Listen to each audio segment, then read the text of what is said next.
I didn't even know that. Alright, so our next patient. Oh, hey, Susan. What appears to be the, problem? Hey there, doctor, mate. You alright? Yeah, I'm fine. How are you, Susan? Doctor, I'm gonna be honest, mate. Not too great. I feel a lot of chest pain, right? And my knees hurt when I walk. Yeah. Okay, well, Susan, the problem with... But that's not all, doctor. Yeah. I run out of breath really easily, and I just feel tired all the time. Yeah, Susan, I think I might know what the problem you're having is. And every doctor I've gone to about this problem has just been really fat-phobic. Always making comments about my weight and my diet, and it's just really insulting. Susan, I think they might be... No, I might be a bit... plus size, but it's got nothing to do with my health. I don't know why they keep bringing it up. One doctor even called me the slur obese. Excuse my language. Wait, the slur obese? What do you mean slur? God, they're all so bigoted and closed-minded. Doctor, I just want a solution to my problem. Can you help me out, please, mate? Yo, you're joking, right? So... Hello, lady. You want to know another example of this, how this has already happened, is retarded.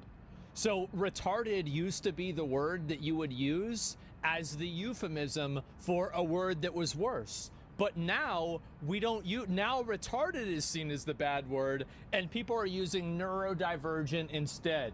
Now, guys, I think that if you are using a word that is supposed to mean a lack of mental acuity or awareness or some variation of that, and you're using it in a derogatory way, it doesn't matter what word you're using. That's what I think. I think that people are just looking for a new way to complain about something stupid. The Linus word? Oh, the hard R. Oh, yeah. These and...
Hey!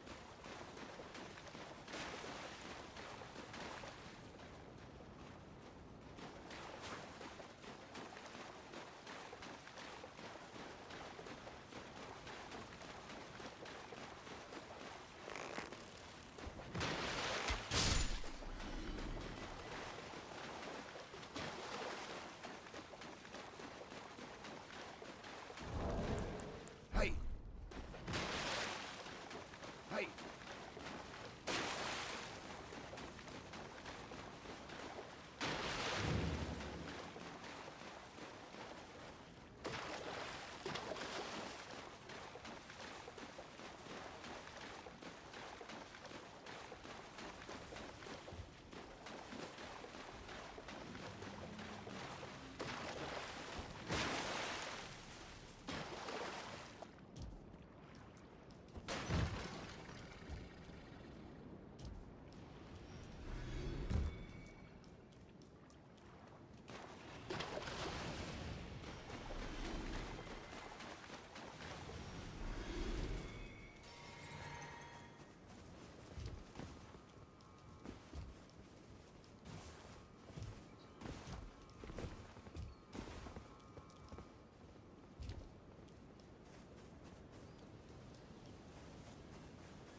Hey Rusty, enjoying your new GPU?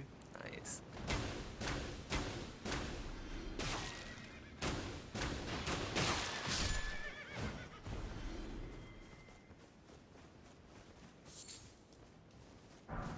Oh, I got the helmet.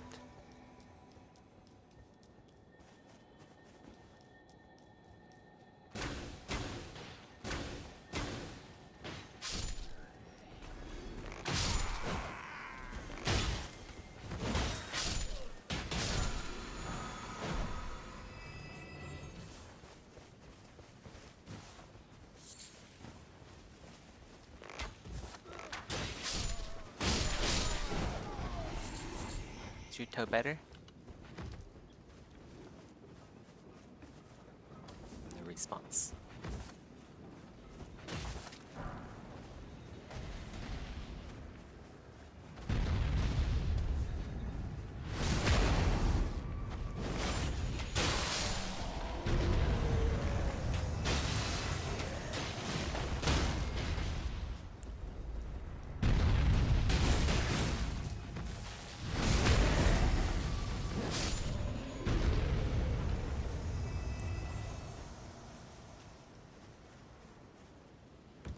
Oh, I looted that already.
Holy, you just aggro the entire.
Yeah, I don't know where the invader went. He disappeared.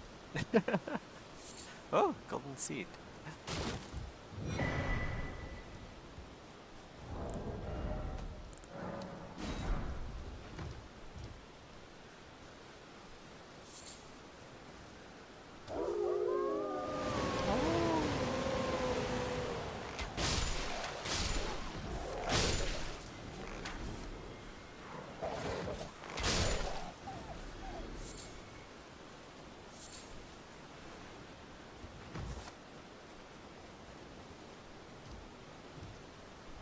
Okay, well, we'll Alt F4. And then we'll restart.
All right, back to. We're gonna be a scum lord and camp the rooftop. We're gonna we're gonna try doing this again because it's funny. I want to see what it's like from the camper's perspective. It makes for good content. How do I get down there again? Is it here? I think it's here, yeah. Okay. And then sprint jump. Whoops. Watch that. Try again.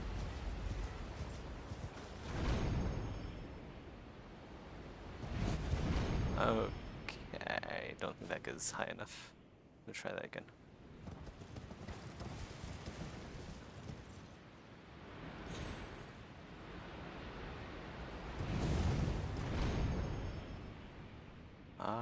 Is this gonna make it? Maybe, possibly. Oh, it's working. All right. Oh no. Okay, barely made it. Sweet. Okay, if we see an invader like run away and try to go AFK, we'll just jump down and kill him.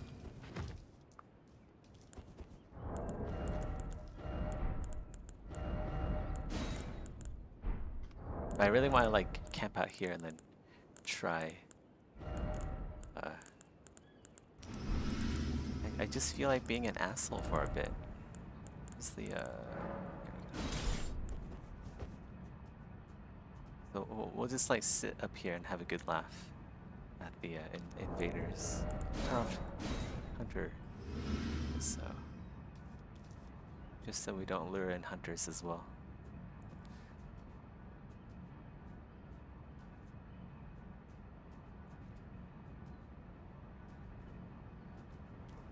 But basically, this place is inaccessible in multiplayer mode because no one else has horses. Only the main character has horses, or the host, I should say. And in multiplayer, the host can't use the horse anyway.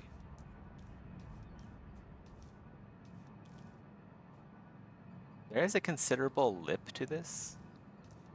So I'm gonna have to watch out for that. when I'm firing down.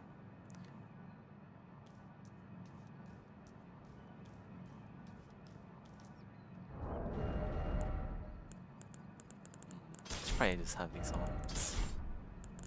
What is the Blue Dancer charm? What is the soft caps for these? I'm pretty sure I'm way overweight.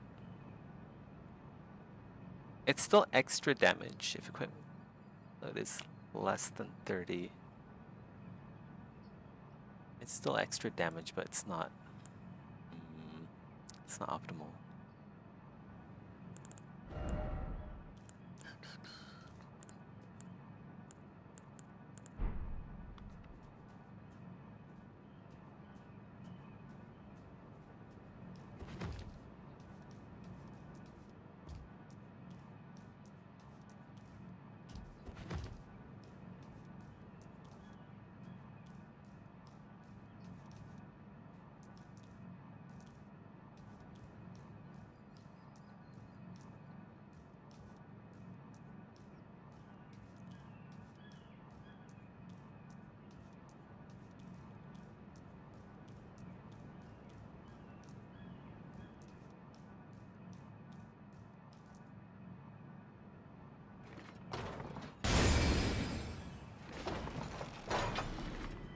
$1,131 damage. If we take this off, should be more.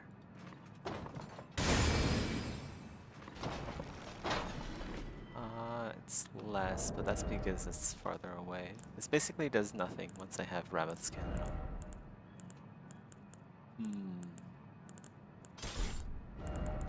Oh well.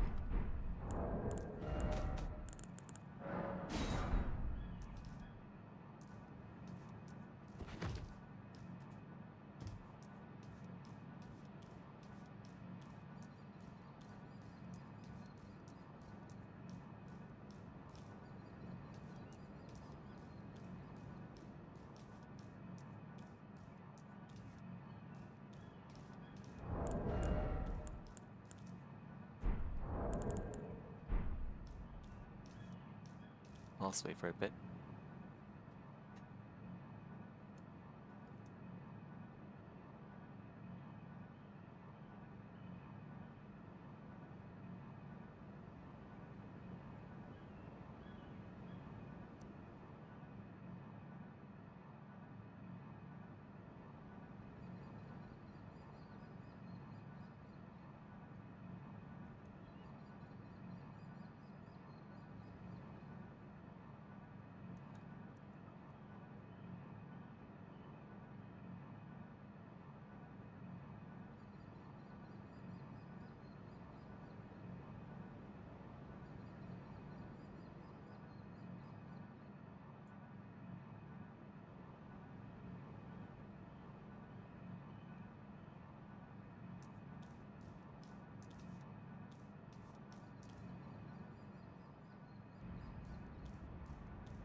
What a nice sunset.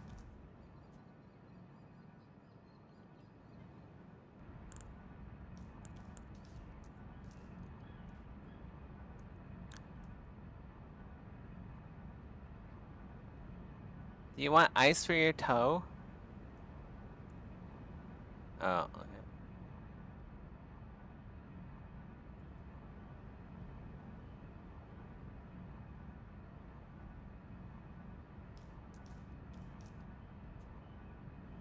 Oh, well, I said I was streaming. Yeah. A lot of bad things happen when I start streaming. It's just how it is. It's just bad luck.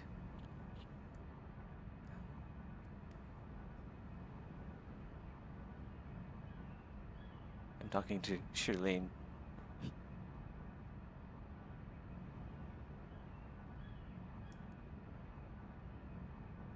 What?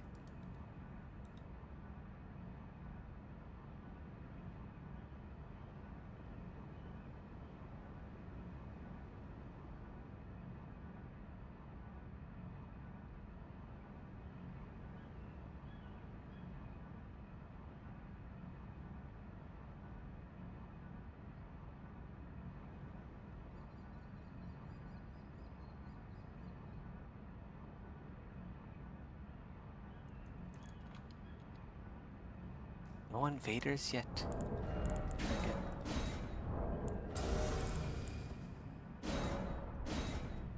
I think I'm a little bit too high level for this place.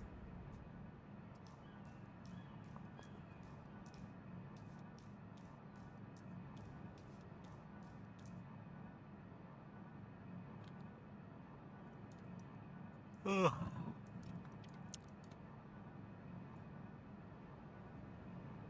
We'll crouch in here, just be sneaky.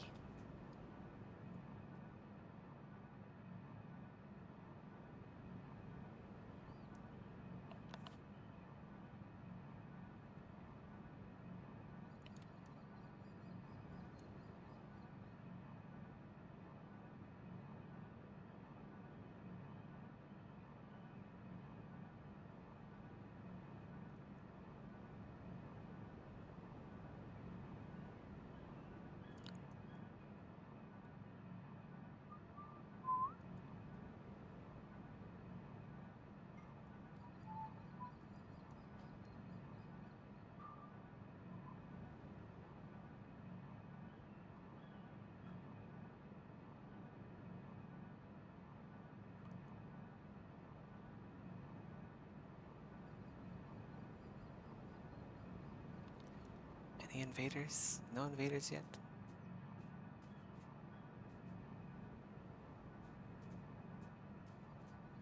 What if I put down my summon sign here? And then we'll do this.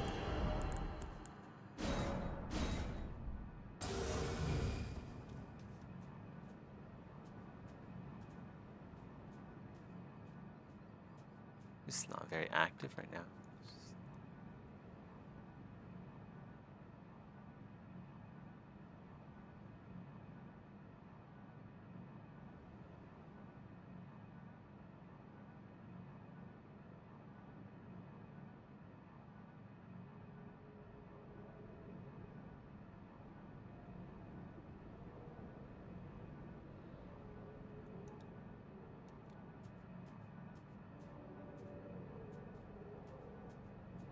There needs to be like a invader alert sound, just so I don't have to keep alt tabbing back and forth. Be nice.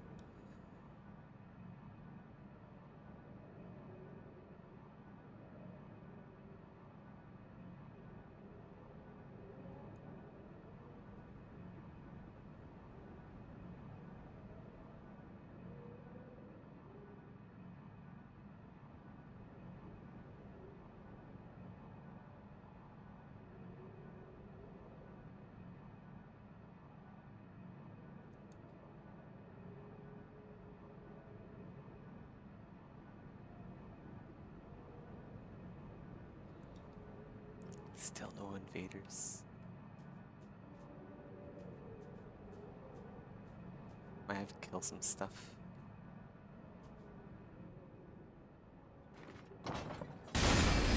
Free aim that. Oof, look at those hitboxes, man.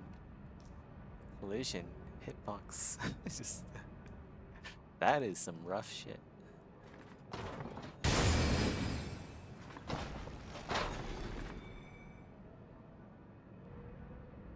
See if that does anything. There might be like an AFK timer.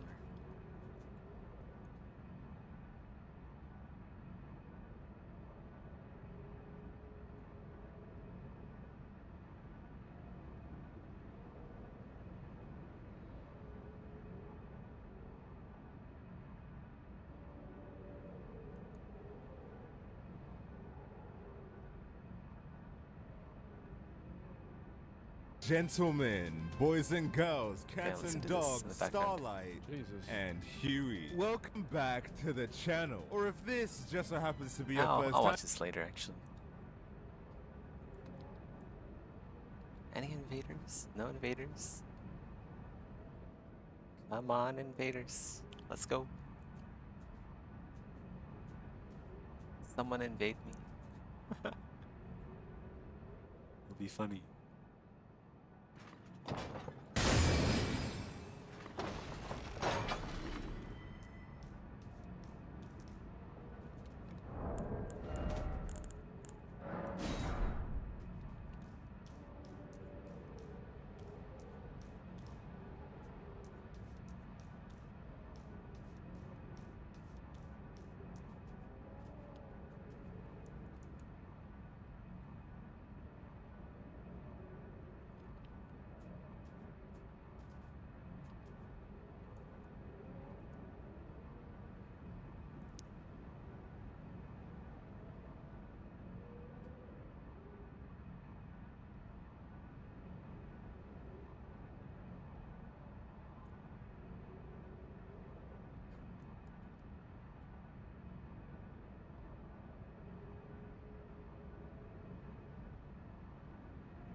I think we got invaded. There is the no summon sign. At least we've either been invaded or we're being invaded. Oh, no, okay. Connection lost. Okay, so we are getting invasions. That's good to know. Let's have to wait a little bit longer.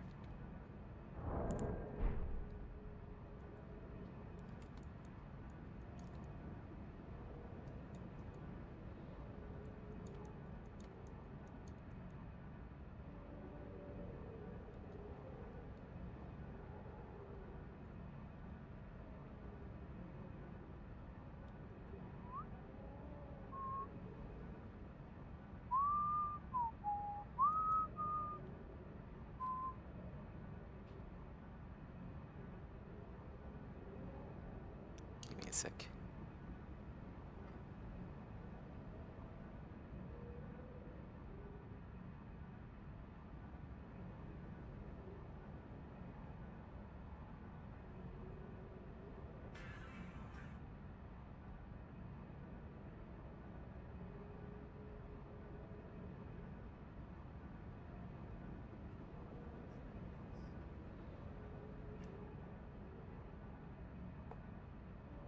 Okay, I'm back.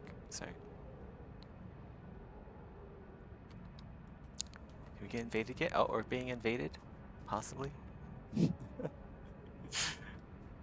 Trust me, it'll be funny once it happens. We just need to get an invader who's not smart enough to run away and hide somewhere.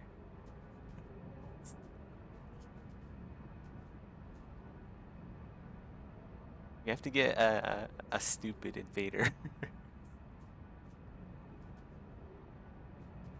Where's the invader? Come on, invader. Oh, there he is. It's Ice Shop. What's up, Ice Shop? Does he know he's? Does he know he's? I'm up here. He probably suspects that I'm up here.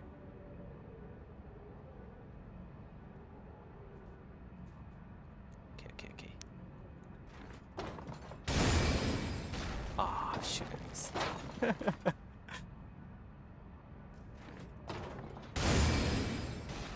That's bubble.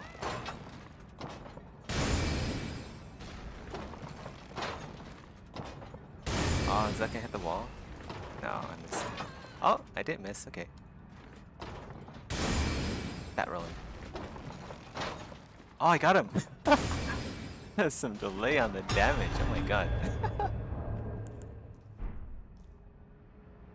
That's what it's all about. Sniping invaders where they can't get me. Oh my god, this is evil. This is too evil. I don't know, maybe FromSoft will see this video and then they'll fix it. Hopefully. They fixed the chainsaw glitch, so we don't have that anymore. Except for the Radon Swords chainsaw, but that's less effective, I hear, so you can't bother learning it.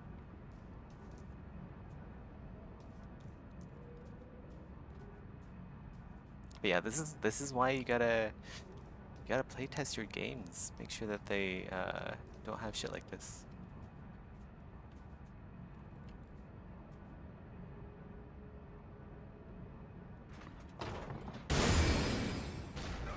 Oh my god, the damage is insane. Ah, fuck. I lost lockdown. Shit. Balls. Lock on. Come on, get it. Get him. No. Ah. Where'd he go? He's around here somewhere. Where is he? Oh, no, that wasn't him. I don't see him. I lost him. Oh, there he is. I might actually go into the second rung there, but then I'd have to watch the screen more carefully. There's like, it's not safe down there. But it's definitely less safe for me to be down there as well. I think he's just chilling by the entrance, but I'm not sure. Yeah, I think he's just chilling by the entrance.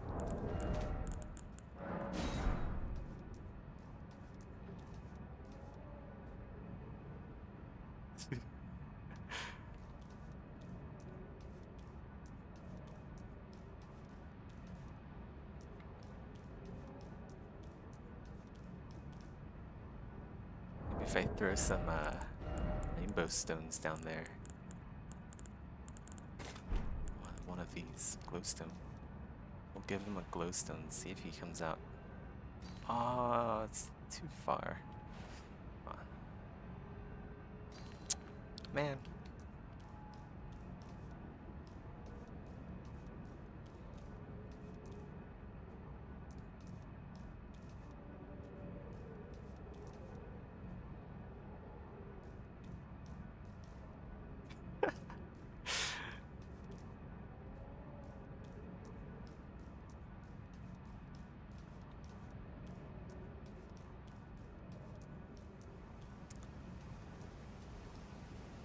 Okay, well, if he's just gonna chill down there, turn off Tantra's time and then go down, take care of him. Give him the old honorable death duel.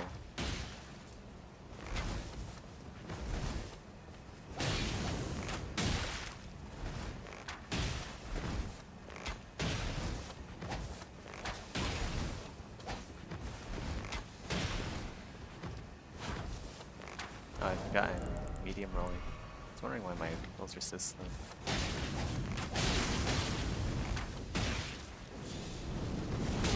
Whoa, that hit me.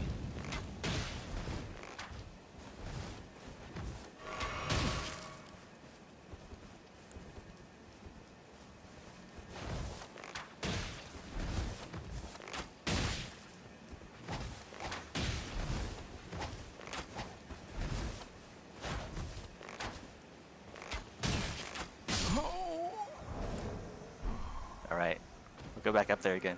We'll go up, we'll go back up. Time to go back up.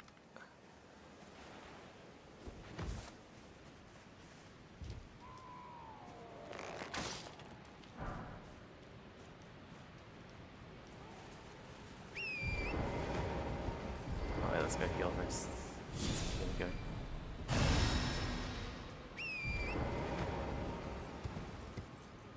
Oh, I think I may have fucked that up. Ooh. Saw the buff though that doesn't make me die. Oh shit. Okay, try that again. It has to be right on the ledge here. And then yeah. Oops. It's a lot easier going the other way. I might just do that. So jump up here, jump up here, and then from up here, try and get the ledge. Sprint jump twist, I think. Nope. Try again.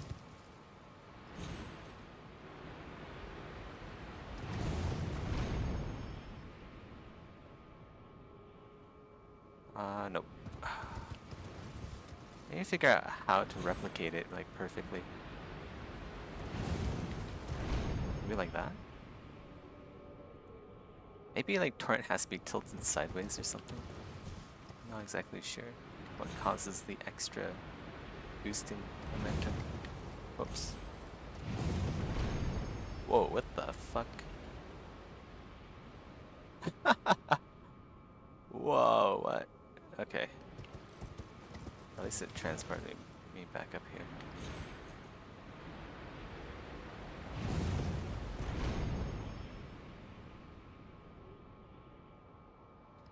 Ah, close. One more try.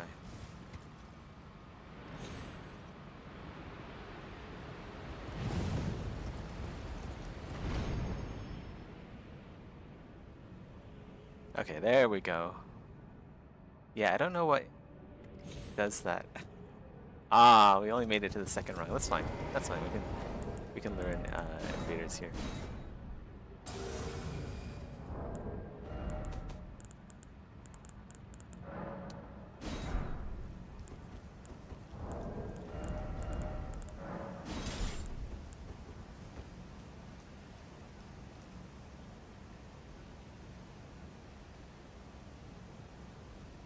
What I need is the camouflage talisman. I need to go get the talisman that makes me invisible when I'm crouching.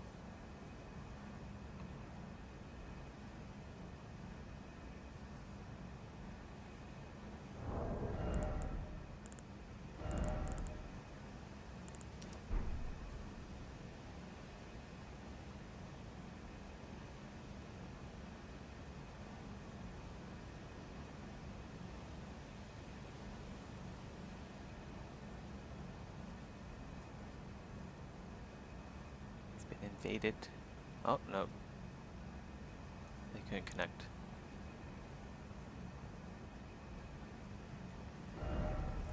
Too high up. Indeed.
Oh, we were invaded, but they left. Got a free furled finger. I don't know if you also get their runes. I think you have to kill the invaders to get their runes. Kinda empty, no sound. Okay, well listen to Asmongold then. I'm here, then I'm not even gonna say it. Okay, you I've know. never seen this. You- I never, and this- before never seen this people I don't really go have in the a whole lot to comments and say. say, "Oh, you sound so different. Why do you sound so different?" It's because I got braces, I got grills. Okay, that's why I low-key have a little bit of a lisp. All right, some I words. had braces whenever I was a kid, from like 8th grade to like 10th grade. Still kind of hard to pronounce, but to be fair, most of it is faded by now. But it's still That there. way, when my teeth fell out a few years later, they fell straight they've out been rather invaded. than on an angle. Just by a tiny little wait. bit. And if you say you can't hear a difference, then I'm gonna give you flowers, okay? I'm gonna give you roses and dandelions. I was supposed to take a 2-week break off YouTube so my speech could recover, but I had to make this video. This Down is just Obese is a retarded. Now, slur. before I go on and on and on, let me just You preface want to this know what by I fucking think is funny about this? Is the fact that even this person, like, you don't even have a picture of a fat chick as your profile. Like, you don't want to be that. You don't even want to pretend to be fat on the internet. Y'all see this? by saying, I don't have a problem when people complain on the internet. Honestly, I don't. I love it. I'm doing it right now. If someone Yeah. wants to sit down and complain about something, then honestly, I think that's perfectly... This guy, man. Do you remember whenever this guy, he got caught talking to like a white girl at a I missed. Dr. Umar? Yeah, he got Missed. caught talking to a white girl at like a mall or something like that. It was so fucking funny, man. It was at an airport? Yeah. fine. Sometimes it's fun, constructive, and actually entertaining. It only becomes a Man. problem when you're crying and whining about something which Can't you target lock from yourself here for some can't reason. I don't control. know why. It's one thing It's- if I complain about Cocoa it doesn't Pops allow tasting for like target shit lock. because they took the sugar out. I don't know Yeah. why they did that. But it's different if I'm the CEO of I Cocoa should've Pops did it. complaining I don't know about why the I same didn't. thing. Like, do you not see how stupid that would be? You fucking made it, you twat. And similar Yep. to that, if you complain Oh, about God. getting made fun of Oh, on my the God. internet while you simultaneously Oh my fucking god. Who are these people? Oh, there we go. We got one. Got one hit. This is why we used to have Got his bubble. those places Oh, that you no. would put them in. simultaneously act like a retard on the internet, you're a fucking idiot. I don't feel like I'm breaking new grounds here. This shit should be obvious. In conclusion, don't complain about things which you can solve through your own actions. I thought this would be on, hit by it, now, please. but clearly the internet Oh has my reduced God, all of our so IQs close. by at least 200. And for some reason, I don't feel like it's gonna get any better anytime soon. It won't. But Oh, even no. those communities He's on the running away. internet is the We gotta get him. fucking body We can't let him go positivity, AFK. fat liberation, body diversity, plus size. Literally every gotta single find him. other word under the sun other than what He they wants me actually to are. aggro the boss. Obese.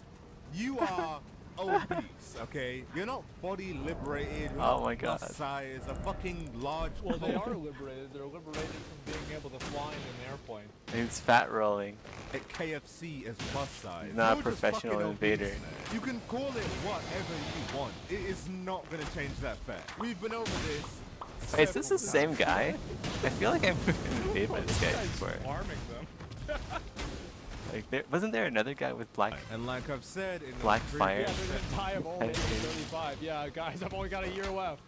several times, no one cares that you're obese. If you want to sit down and eat pizza and ice cream all day, go ahead, okay? We don't care. People only start making fun of you when you complain about being overweight. You can't Yeah. cry and whine about The things. U.S. hates fat people. I bet they do. When you sit down and eat enough food to feed a family of 4. These people are so fucking tone deaf it hurts to watch. I've literally seen some accounts on turn off TikTok the where they'll timer's go, time. oh my god, my jeans won't fit. They need to make bigger jeans. Go And back then up they'll here. fi- Oh no, are we still? Did we get invaded again? Somebody Nope, gets okay. too fat for their clothes. We'll go and back they up. start blaming the store. Time to go back up. Oops. What the fuck? Wasting food equals Wait, I don't really want to listen to Asmongold right now. I want to listen to him when I'm working. I'm still pissing my life away playing Elden Ring. Ah, fuck, I missed.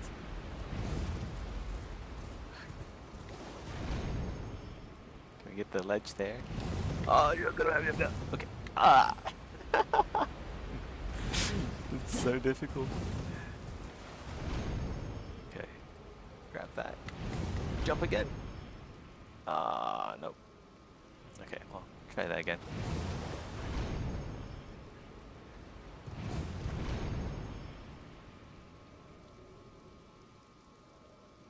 Alright. You go down.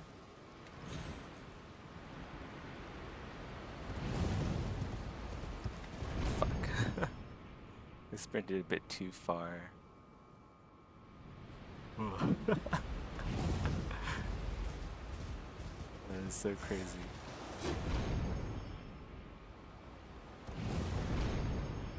Ah. Okay. This way.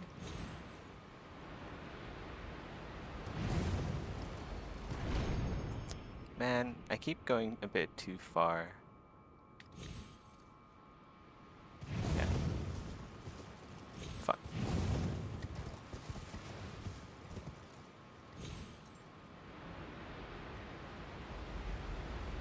Or like not far enough.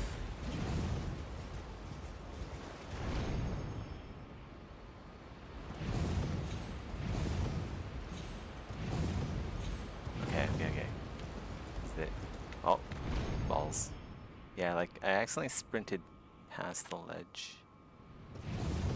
Again.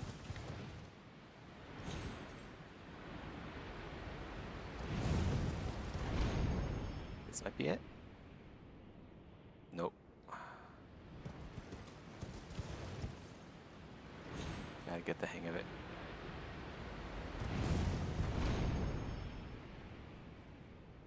Ah, there we go. This should be it. Look how far I'm going.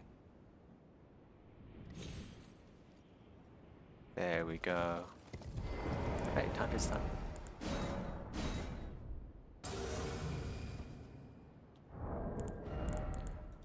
Swap this out for Ritual Sword.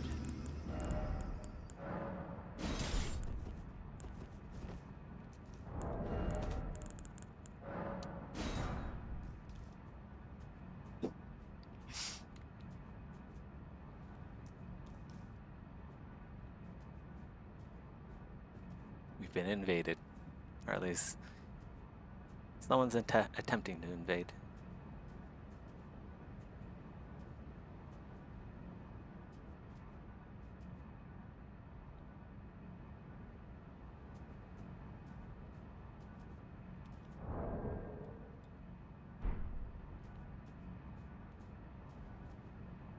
Oh, Londor Enforcer.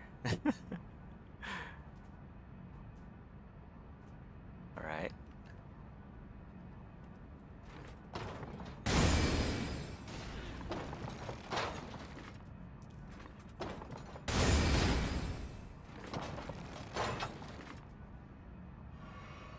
Come on out.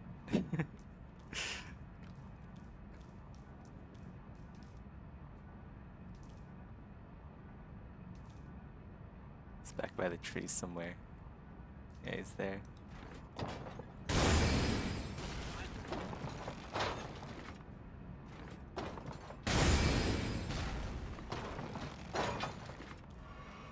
We need the explosive bolts. He's running a bit too fast. Oh no!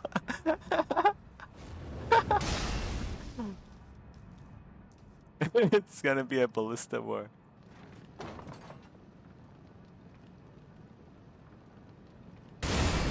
Oh no, I missed. Oh my god. You can hit me from up here though. I have superior cover.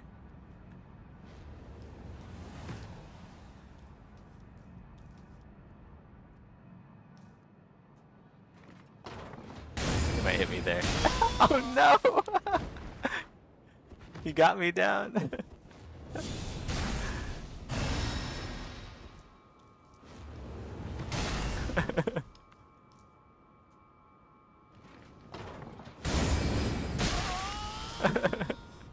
Oh shit, that did a lot of damage. That's why I have my light roll bow build.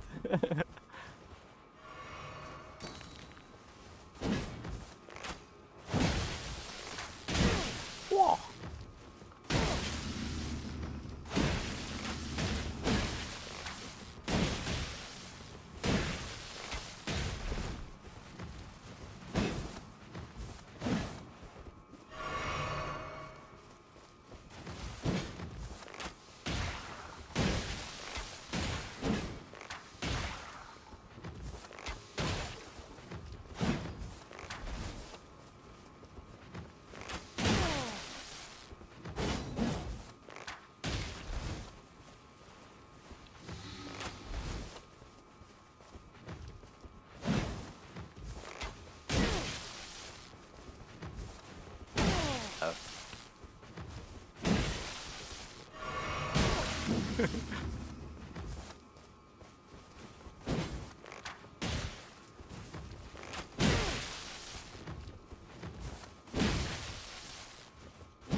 Oh, these are tactical retreat weapons. Oh my god. Oh no, he's not poisoned. There we go.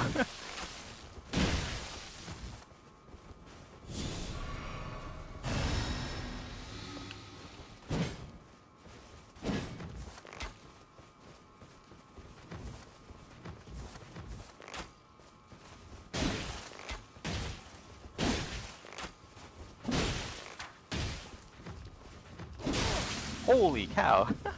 I didn't see that.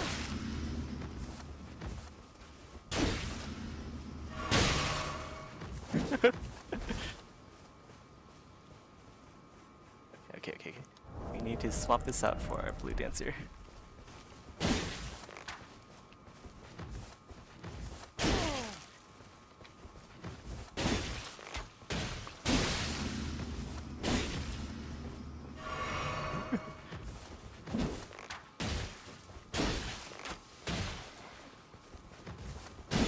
Okay, I'll get you AC in a sec.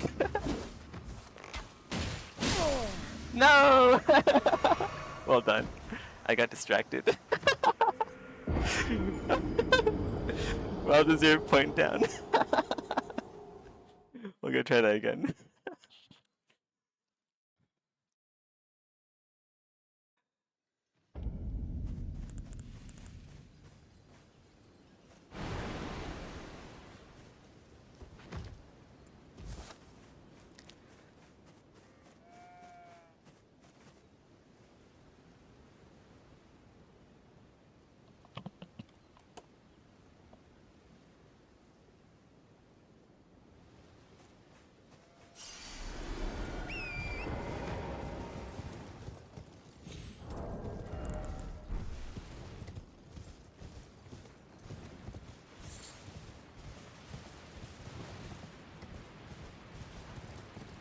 Where is it?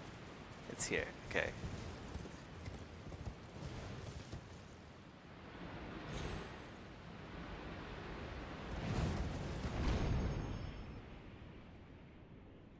Oh, nope.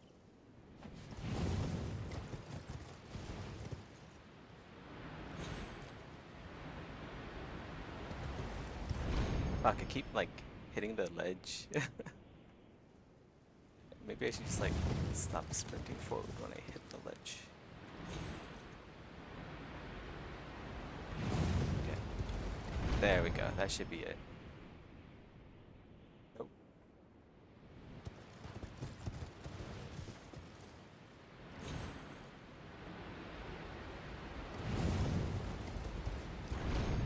Shoot, I don't think that was it either.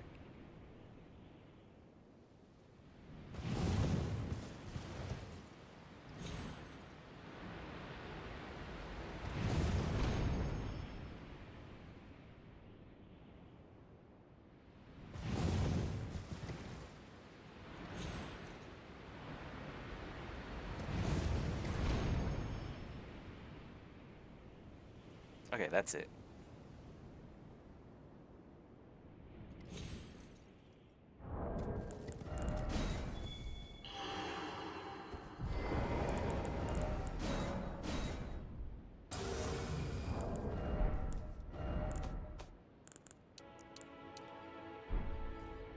It's music on.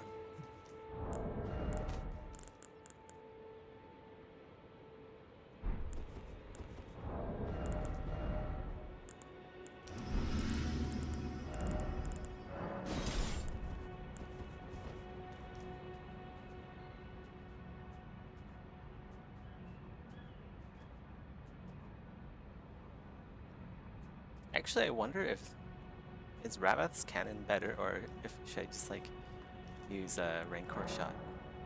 Oh, connection error.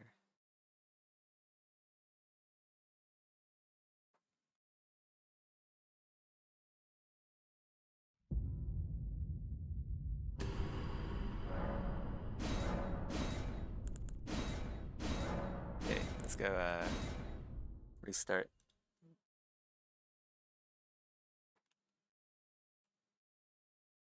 Give it a sec.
wait around for a few seconds before alt tabbing.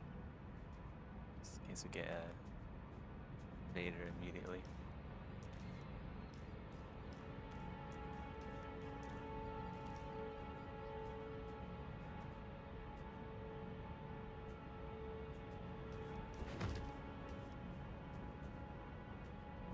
Oh, we've been invaded.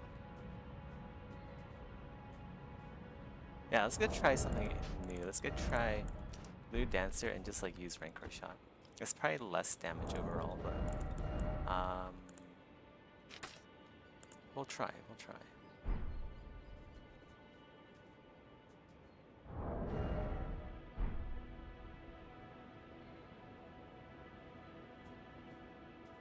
It'll be more versatile.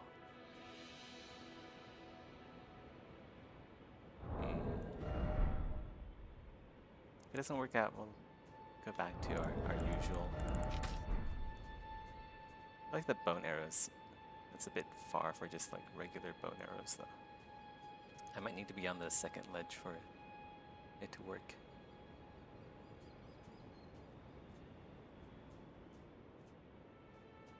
We've been invaded by Yu-Chu.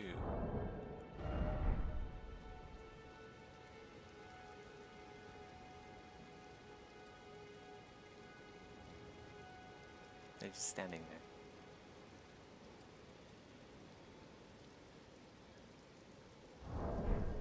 I don't think I can lock on from this distance. I'll try. Oh, okay. They're on the move.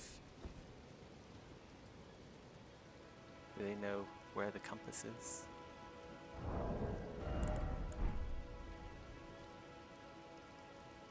Okay, they're coming over.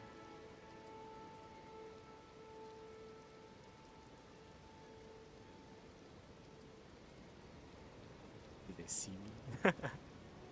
Question.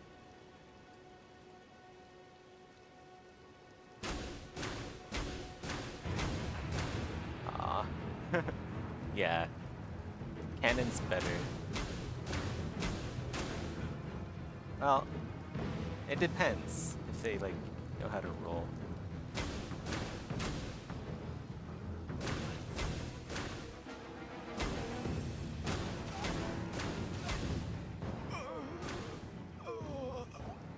This is evil.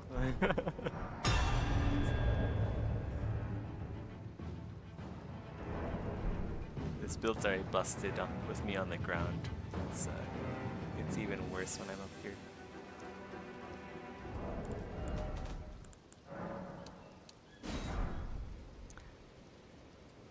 They have a lot of health though. Nor armor. Looks like we have another invader.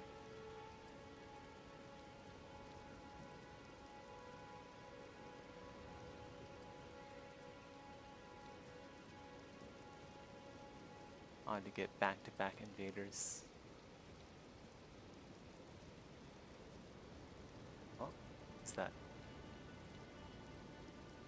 Yu-Chu again.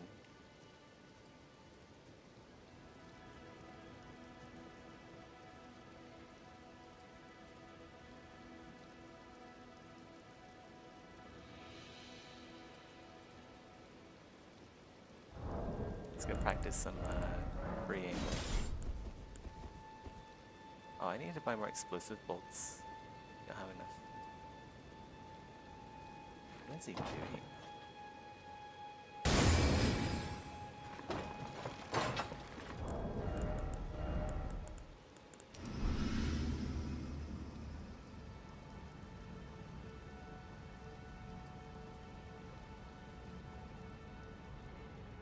I don't think he can see me because of the angle of the camera.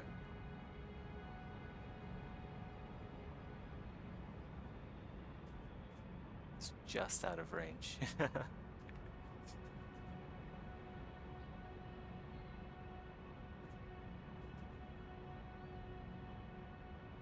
Let's come a little bit closer.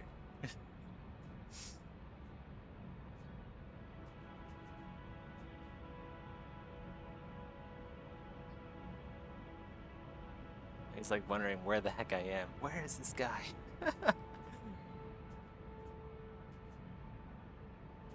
Okay, well we'll try doing this. Ah, I missed.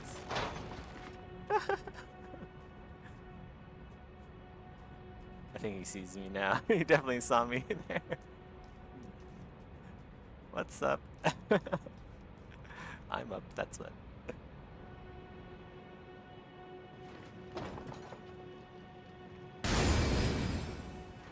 Okay, he is awake. He's not sleeping.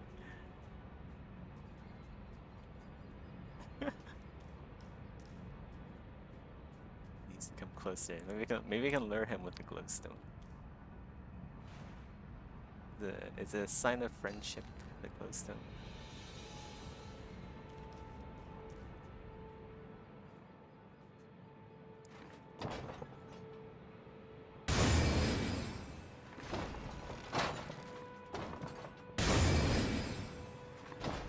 Oh my god, I just one-shot him!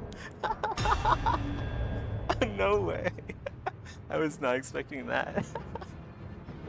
He had more health.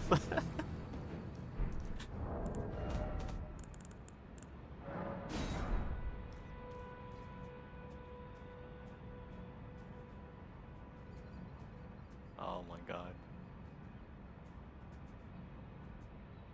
We got invaded again. If it's the same guy, I'm gonna feel really bad. I want like some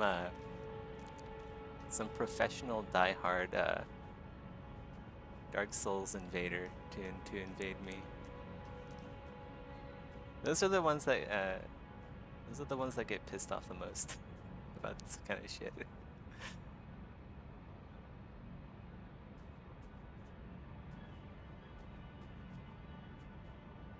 Oh, who's that? It's someone different. 8-8. We got a double 8.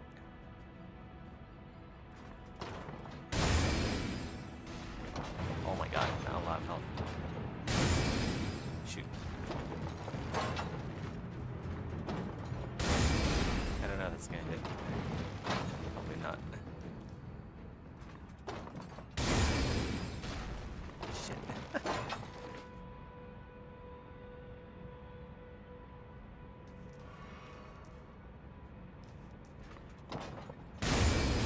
Ah, it's running too fast.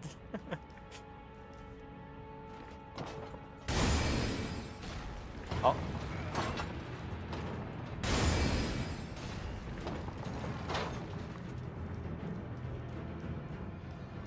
Where is he? I don't see him. I've lost visual. I've lost visual. Oh, he's there. He's still there. Okay, he's just standing there. I don't think I can hit him. You can try explosive, but no. Oh, okay.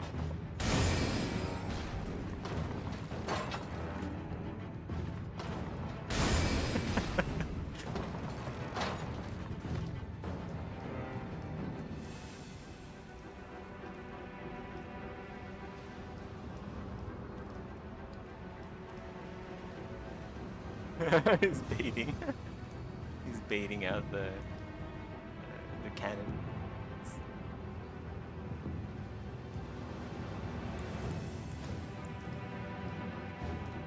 Can I poop from up here? I want to see if I can be extra toxic. No, it has the same trajectory as glowstone.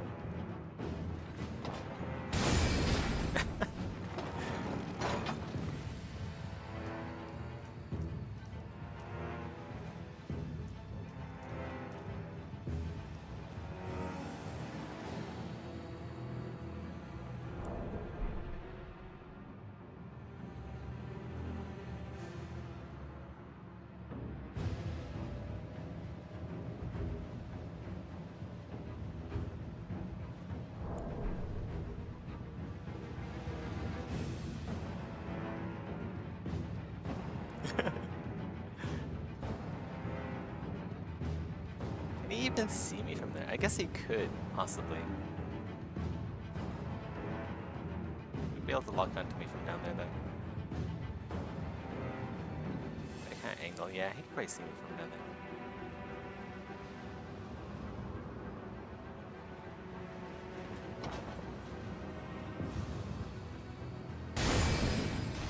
Oh, so close.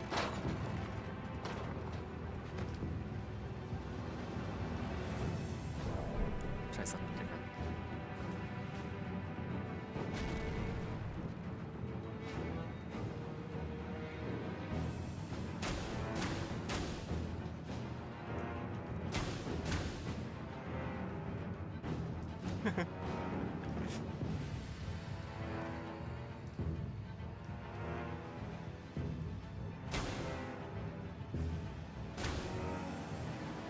Oh, got hit.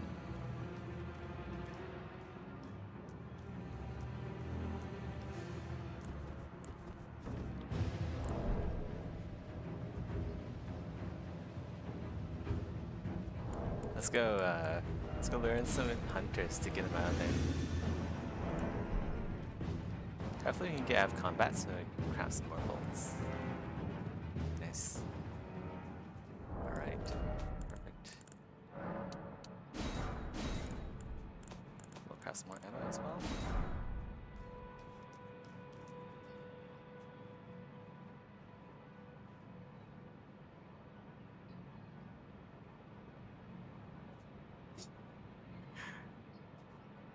Oh, I should probably get to work. I've already been doing this for like an hour and 30 minutes. Man, time flies when you're having fun. Big Chunkus.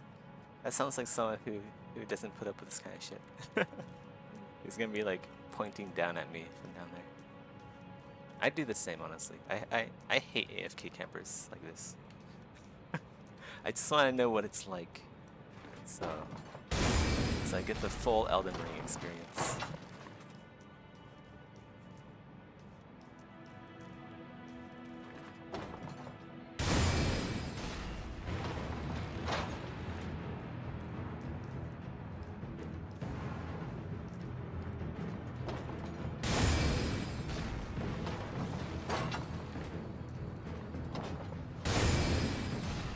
Oh my god, that's a lot of health damage.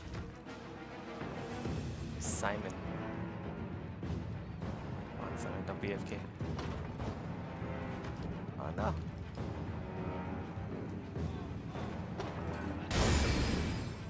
No, Simon. I gotta protect Simon. No.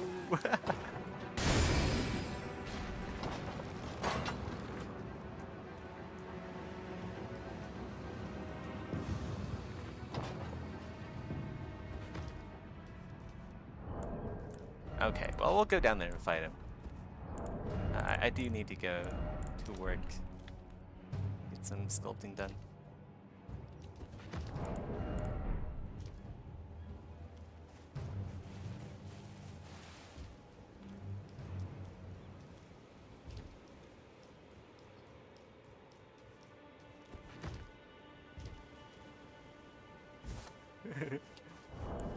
Hey!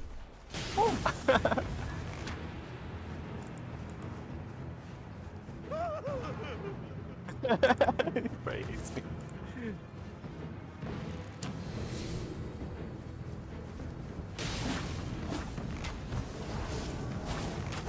Oh shit, there's two invaders. Wait. This is the Fight Club now.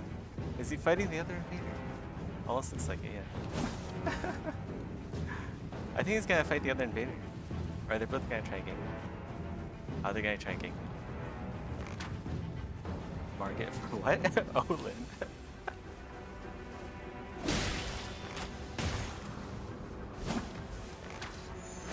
Moonveil, alright. Moonveil and that one thing. Okay, he should be poisoned by now. I think the lag is just making it sound like getting hit or something.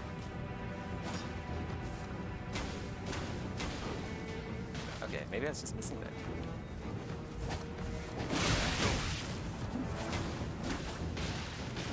What is going on? Why is the other invader fighting him? He doesn't know. He doesn't know. They're on the same side. jump fight. We'll be honorable. I normally am. I just wanted to see what it's like up there. You gotta get the full experience, you know.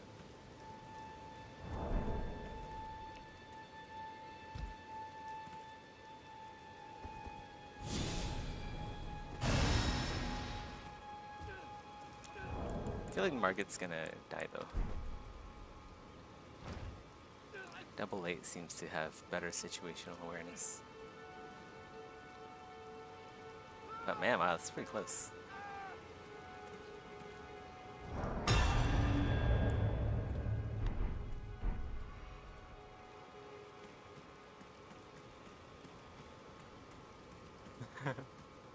Where's he going? Is he looking for me? Is the compass off? He's too close.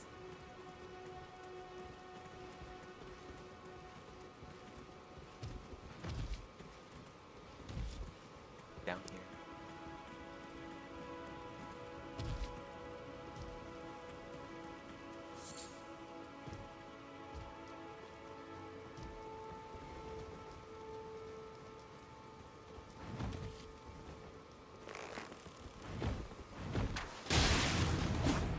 Rock.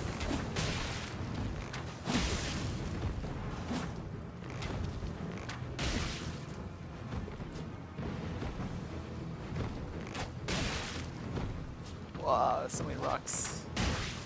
Not good for light roll.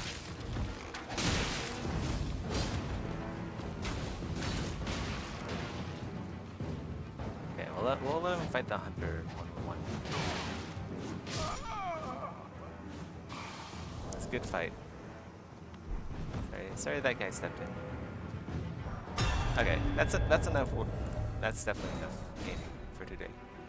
It's 2 hours of freaking Elden Ring.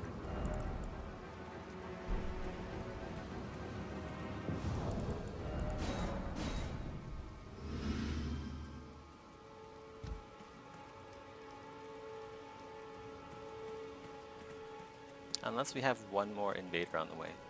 We do, okay. Suli. The Fang. Bloodhound's Fang. He has Lionel's armor. The rest isn't... I guess it's alright. Not the best armor ever. Lionel's cat is pretty cool though. Everyone says it's pretty nice trip. Hey!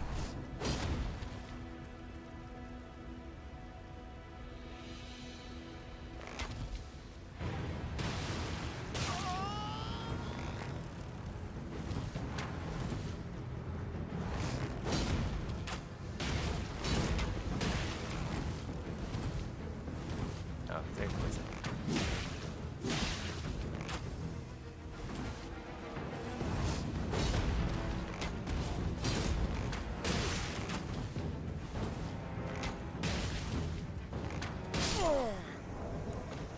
Okay. Now it's time for work.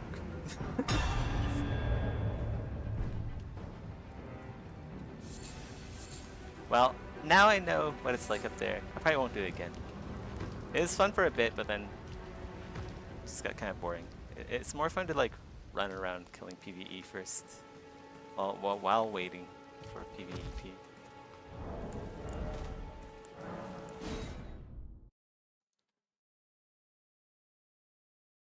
I'm gonna shut up now and get some work done.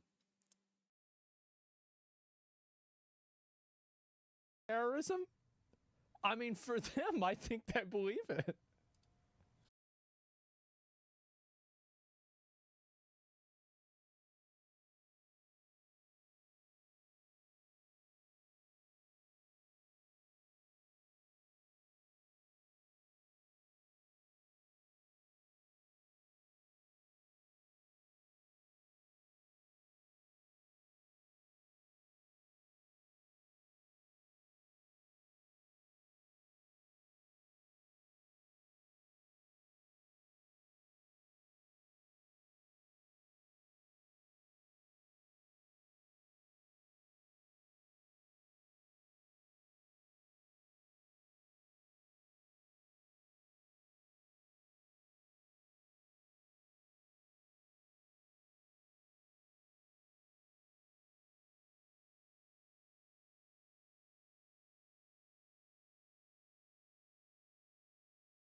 simultaneously post what I eat in a day, and it's the I worst. love my favorite part about this, bro. Like, look what it went and said.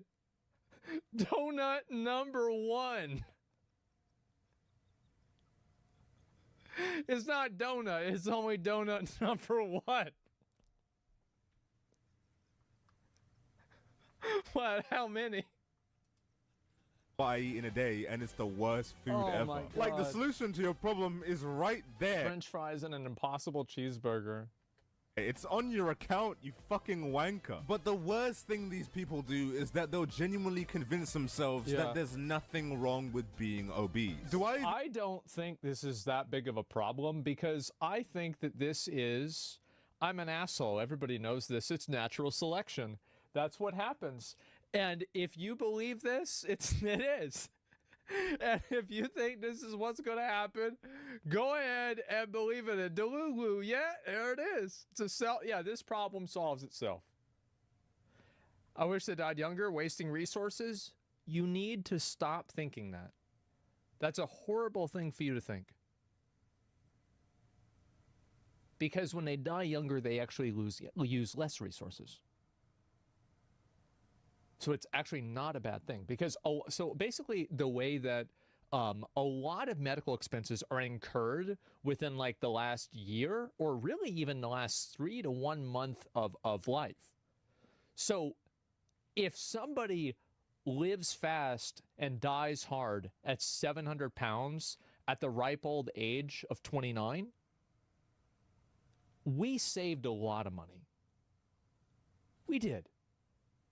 And so, no, I'm not really going to feel bad about this. No, don't, hey, listen. Just, you got to think about the math. We need to go over why that just doesn't make any sense. I've Yeah. done it before, so I don't think I need to, but I will say that looking like this can, will, and is going to kill you. Yeah, And is it will. 100% going to cause you health issues down the line. Like heart problems, kidney problems, joint problems, bone problems. Do I even need to go on? Yeah. I mean, that short list is bad enough, but the full one is pretty fucking bad. Now, I'm Yeah. not saying that people who aren't fat don't have these problems, but I am saying that if you are fat... I think here's the problem. This is why everybody fucking gets annoyed by this shit. It's not that... Because, like, there are people... Like, here's the thing. Some people treat their body like a temple. I treat mine like a zoo. I eat fast food every day. I drink soda constantly. I live like an absolute fucking animal. And you know what I don't do? I don't say, hey, guys, this is normal. Oh, this is normal. Wow, guys, it's normal. This is just me being normal. Wow, look how normal I am, guys. Fuck out of here. It's insane. That's the reason why people are fucking annoyed. It's not that it's happening. It's that you're trying to tell us it's fucking normal. And I think that's unhealthy. Because young girls see that and they're like, oh, it's okay. No, it's not. you are much more likely to have these problems. That's not Yeah. me being fat phobic, that's me using what they taught me back in primary school. Children know this. Most people know this. Even you fat people know this. That's why they love the delusion of fat just being a body type. To which it's Well, it not. is a body type. Fentanyl is a type of substance. And you know what else is another type of substance? Lettuce. So fentanyl and lettuce are both substances. So what's the difference? Body type C? No, this is body type O. It comes with many different issues, but Yeah. all right. They go as far as to call people fat phobes, which is a pretty rational fear from. They go as far as to I want to address an argument that's really starting to piss me off. call people fat phobes, which Fat phobia is not oppression because fat people can just lose weight. I like how she puts F at T. Do you have a take on why it's only fat women? Yeah, sure. Absolutely. The reason why fat women are trying to push this is because they're trying to normalize their lifestyle. And fat guys don't have the same type of, so as a guy, your appearance is like 40% of why a girl is going to pick you. And I mean, it's general, right? I mean, but for me it's 39. Shut the fuck up. This is just think about what I'm trying to say. It's like 40%, but like as a girl, it's closer to like 60, 70, or 80%. So girls want to normalize being overweight and make being overweight normal. And also this is another you could say it's hogwash. The belief that back in the day being fat was considered attractive. This is only true if you take away all of the context to it. The reason why being fat was considered attractive back in the 1700s, for example, is because it was an indicator of wealth. And the wealth was what was attractive. Being fat was just an indicator of it. A lot of people don't know that in medieval times. Yes, exactly. And also, there are plenty of people that like fat chicks. Like this is obvious. We all know this. So it's not like nobody likes them, but the reason why it's girls is because girls are the ones that want to normalize it because guys don't want to date them. So they're trying to change the way that society sees being overweight, so it's easier for them to get a boyfriend, right? That's basically it. It's a pretty rational fear, if I'm being honest. No one in their right mind would want to look like this. Absolutely fucking no one. It's just in recent times, there's plenty of people that do. They're feeders, and there's like feedies. There's like, there's even a breed of that where the sexual satisfaction comes from feeding somebody to the point of death. It's called death feederism if you want to look it up. Oh yeah. There's a whole iceberg of this. It's more like an anchor, but weird push into glorifying this stuff. The silly, health it all size, my body is beautiful dog shit that no one actually believes has, for some reason, become a main statement in today's modern media. And it just keeps getting worse. Well, the problem is that, like, people took it way too far. Like, for a long time, there was this idea that you had to be, like, 120 pounds as a woman. And like, you know, it was, like, based off of, like, Victoria's Secret models, which is, like, in my opinion, I don't really find a lot of those girls particularly attractive, right? That's not, like, my preferred body type. But, and, like, if I think about, like, what are the characters in WoW that look like that? They look like the Nightfallen characters in, what was it? The middle area in Legion. And they look like the Nightfallen people before they got the mana. In Suramar, yeah, like the withered. That's the way they look to me. They look like Victoria's Secret models. And so, yeah, I think they look awful. And so a lot of that was like a trend away from like that beauty standard. But the problem is that it's gone too far in the other direction.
Have the word obese trending on Twitter or X or whatever the fuck people call it nowadays. Yeah. I don't care. Now, to everyone who actually enjoys their life and doesn't use Twitter, you're probably wondering, why was the word obese trending? Well, now the word obese, the medical term obese, is considered a slur.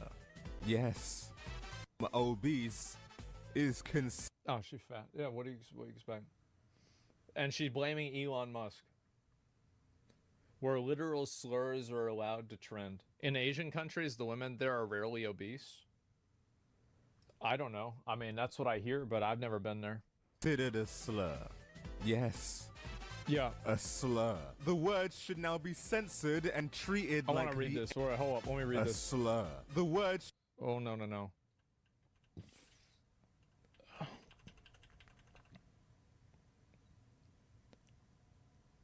Mercedes claims that obesity is a slur used to exact violence on fat people, particularly black, disabled, trans, poor, fat people, and offers a fat ode to care that students are instructed to analyze, taking note of which sections most resonate for you.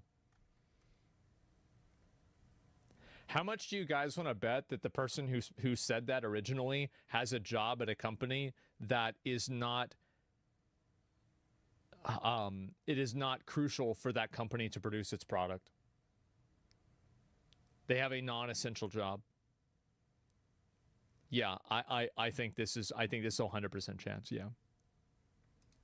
Does that have to be satire? No, it's not.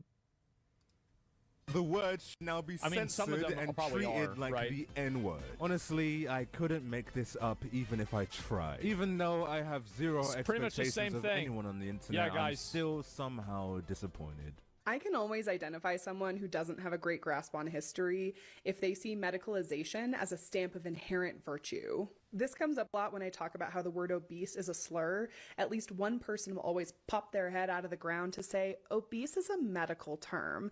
But it quite literally is. It says it Yeah. right here. It's a medical condition that people can get diagnosed with. As if that somehow makes it better. No, that would just not make it a slur. It would make it a medical condition. You know what else used to be a medical term? Like a lot of bad shit we don't say anymore. Because we realized it was stigmatizing as fuck and it actively harmed people. You know what else actively harms people? Well, here's the thing, is that if we change the word obese to being something else, like, I don't know, you can come up with any word, right? It doesn't really matter. People will turn that word into a slur. And the examples of words that were used back in the day as medical distinctions that turned into slurs, the only ones that we really don't use anymore are the ones that were racially motivated, like mongoloid or something like that. We don't use that word anymore because that's a racially charged word. It's a bad thing to say. You don't say that. And so at least, like, you know, most people don't say it. It's been changed. Autism, right, exactly. And so there are other examples of this, but I think that's probably the best one. Maybe retard, yeah. People, obesity. You fucking twat. And unlike words, obesity actually harms people on a biological level. And even if you call it something else like round or big-bodied or morbidly obtuse, it's not gonna change the fucking issue. Because it's people not are just going to use whatever word that you use as an insult. It doesn't matter. It's like you're just moving the goalposts and obfuscating things so you can make it seem like people can't say what your lifestyle is bad. That's the only thing they're doing. derogatory term. It's a health problem. People are still gonna suffer from obesity whether you call it obesity or not. My God. Well, I would expect, actually, if you keep changing the name of it, that, you know, it actually becomes harder for people to deal with. Right? I mean, like, think about, for example, like how many times they've changed, like PTSD wasn't originally called PTSD. You know, they used to call it in World War I shell shock. And I think that, like, the constant changing of that term, this is a George Carlin thing, right? Is that the constant changing of that term was done, and I think it did a disservice to veterans because it was like you're resetting the awareness of the issue. Never thought I'd ever have to explain that. Science and language are both constantly evolving and updating. The medical establishment is not exempt from Well, this. science isn't necessarily updating. Our understanding of science is updating. These are two very different things. Anything, it's actually a particularly strong example of how this happens. We don't need to look too far back into history at all to see how medical terminology and practices change. Yeah, well, that's due to a little known fact called technology. The reason why medical practices change is Because something else, well, due to technological advances. Yeah. Back in the day, they didn't have technology to pinpoint each medical issue. But now... no, that's not even the reason. The real reason why it's changed is because the better, more effective solution was discovered. That's the reason why it gets changed. So it's like, yeah, this is really bad. Okay, maybe we should wash our hands because we've done testing and we have done experimentation that has led us to this conclusion. We do, and with that knowledge, we can tell that being morbidly obese is not good for you. Yeah. For example, homosexuality is no longer diagnosed as a mental illness. Female hysteria is not something that's diagnosed anymore.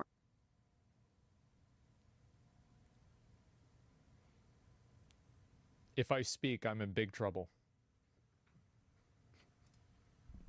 Ah, yes. Two psychological thought processes which don't inherently kill you. You know, guys, I think I'm starting to see the relation between that and having plaque literally cover your organs. Yeah, they're definitely the same thing. Cocaine and heroin are no longer prescribed as anesthetics or cough suppressants. Lysol cleaning spray is no longer used as a douche. We don't perform ice pick lobotomies anymore. And doctors no longer advocate for the health benefits of smoking cigarettes. Oops. You know, it's almost like... That's because every single one of those circumstances, there was testing, experimentation, and peer-reviewed research that arrived at the conclusion that these things were bad. That's why they were changed. Crazy. Crazy, crazy, crazy. like there's a way for doctors to tell if there's something biologically harmful to you. Yeah. I wonder if they can still do that. Oh well, I guess not. Is her argument here that science is just outdated and that there's nothing unhealthy about being overweight? Because if that's the case, then she'd be wrong. The same way Well, I mean, these are the people, like, you can't expect somebody like this. Like, here's the thing. I remember back whenever I was in school, and there were a lot of girls in the school, and guys, too. It's not really a girl thing. They just dumb as fuck. Like, they're not going to understand a periodic table. They don't know what gravity is. They don't know how to do multiplication. This person is like, you know, 150 years ago, 1,500 years ago, this person would be perfect for taking big rocks and turning them into little rocks with a big rock. They would be great for this. But now society has evolved in a way that this person has no outlet. So what do? They make videos justifying being fat on TikTok. That's the next best thing. we know smoking cigarettes is bad is the same way that we know overeating is bad. Yeah. You'd expect a fully grown adult to know this. It's crazy. More importantly, when a marginalized group tells you that a word or practice harms them, you can just go ahead and believe them. Oh, God. No. Well, I'm not going to allow somebody to dictate what I think. So because you're fat, I have to listen to you? Nope. Nope. I don't think so. It's just about it. I love alcohol. I love me some alcohol. Listen, buddy, I'm glad to have you at the bar and all, but I think you've had too much. I think you might be an alcoholic. Hey, you can't say that word. That word is a slur. I don't appreciate that word. That word is very harmful. Listen, I'm sorry, man. I know the word alcoholic might be harsh, but this is your 13th drink. I think you might have had too many. No! No, I fucking haven't. You know what? I'm sick and tired of people using that derogatory term against me. I don't think you understand just how harmful that word is to me. So pour me another fucking pint or else I'm gonna put my boot up your bollocks. Dude, You're an alcoholic.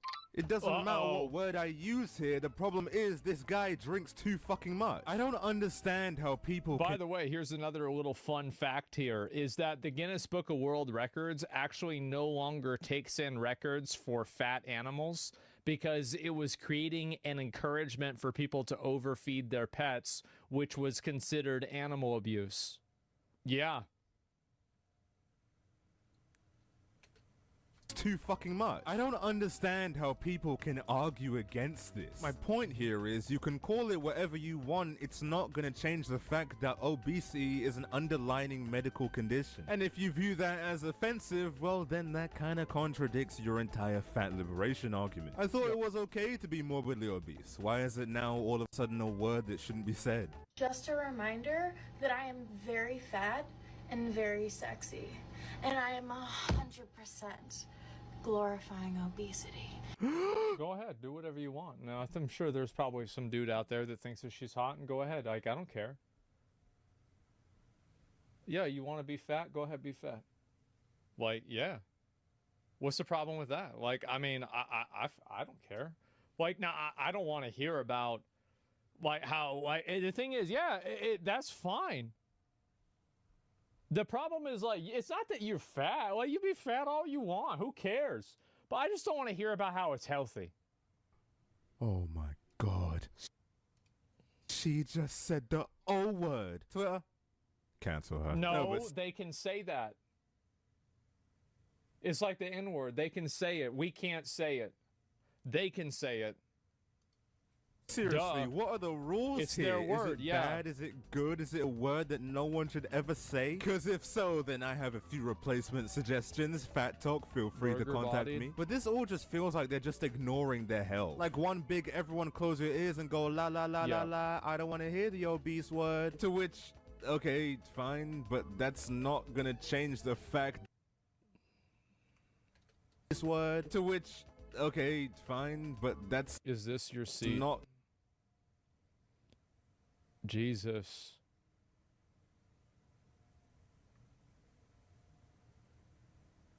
Not anymore.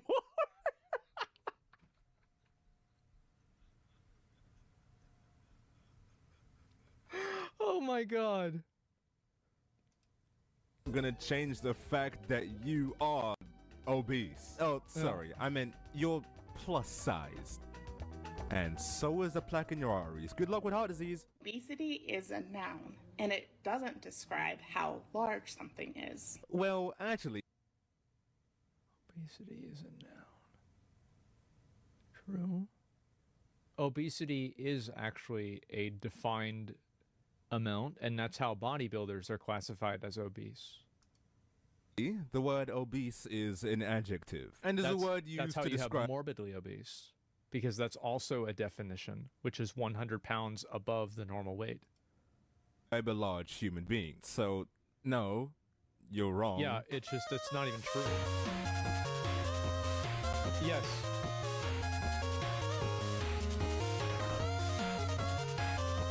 We don't say that that house is obese. The word obese is used to describe people, genius. The term obesity comes with judgment, not a Well, of judgment. course it's a judgment. Obesity is a judgment. It's like you're obese. You've just been judged. This is true. That's accurate. Of the size of that person, but of how they became large. What are you Wait, what? talking Of that person, but of how they became judgment. Not a judgment of the size of that person, but of how they became large. What are What? you talking about? By definition, it literally is used to describe how large someone is. At this point, you're just What? throwing in random shit in to make it sound like you know what you're talking about. The word obese is a chronic disease that impairs health, okay? You can try and shift the definition all you want, saying all this fucking judgment. Bro, she's talking about Latin. How you talking about Latin, bro? Like, which puts the blame on the larger person as if food carries moral value.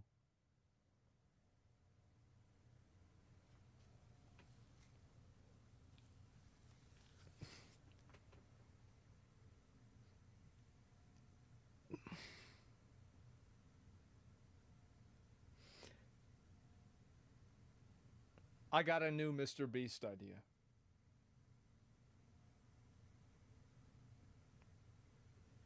It's a weight loss.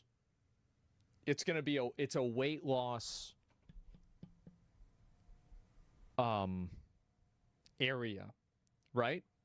And so what you do is you put a big open air place and have the walls just be like 6 feet tall, so you can see some of them. You can just like look down on them, and you can put a bunch of people that are really, really fat in this area, and you can put inside of the area small holes that if they get thin enough and they lose enough weight, they can escape.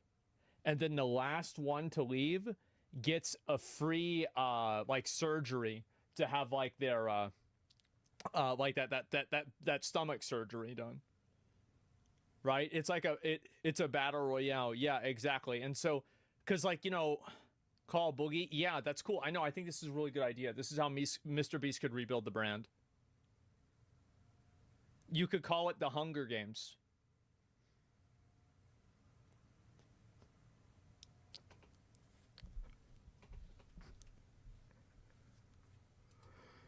Judgment bullshit. But it's not gonna change the fact that being obese is bad for you. It's not neutral, it's fucking bad for you. Yeah, it is. Word comes from Latin meaning to overeat, which puts the blame on the larger person.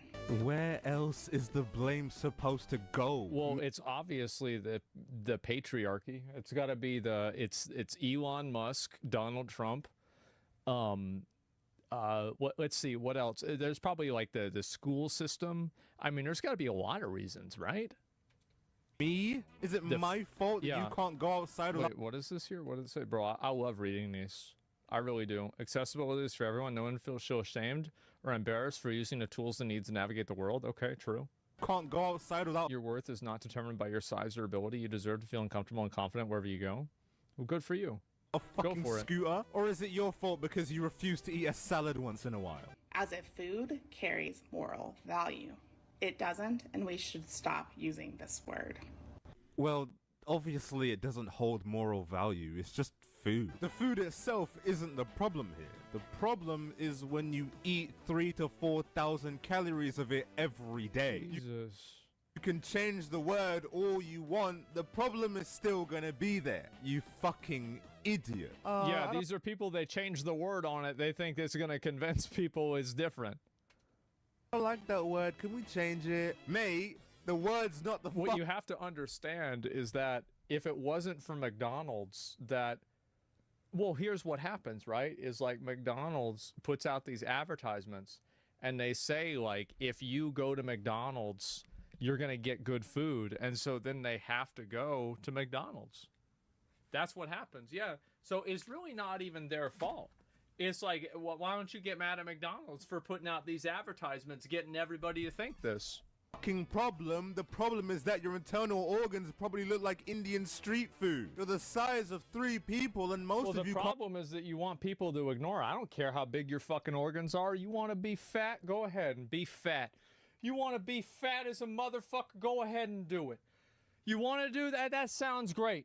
But I just do not want to fucking hear about how it's okay. About how it is normal. It's not fucking normal. You think people evolved from monkeys. Monkeys can climb a tree. Can they climb a tree? No, bro. They're a mountain. It's not going to happen. Can't even sit down in a chair. You want to change the word to round? You want it to be plus size? You want it to be fucking morbid? It doesn't make a difference because the health problems that obesity cause are still gonna be there. Oh god, these people are so brain dead. Why is it offensive to call someone fat who is fat? Hello, certified fat person here. Ah, god. You know, at this point, I can just... Sometimes you just have to look at them and you know what it's gonna be. You just you know what it's gonna be, bro. Like, tell what kind of response I'm gonna get just from looking at them. I don't even... You know what she is? She's the target audience for Concord. Like using this word, but this is literally the Karen haircut. Okay, well, let's absolutely hear this one out. And I'm more than happy to answer your question if you really do want an answer, which I'm not so sure you do. Just get on with it. To start, I refer to myself as fat, and I don't care if other people refer to me as fat, and that's because I don't see the word fat as a bad word.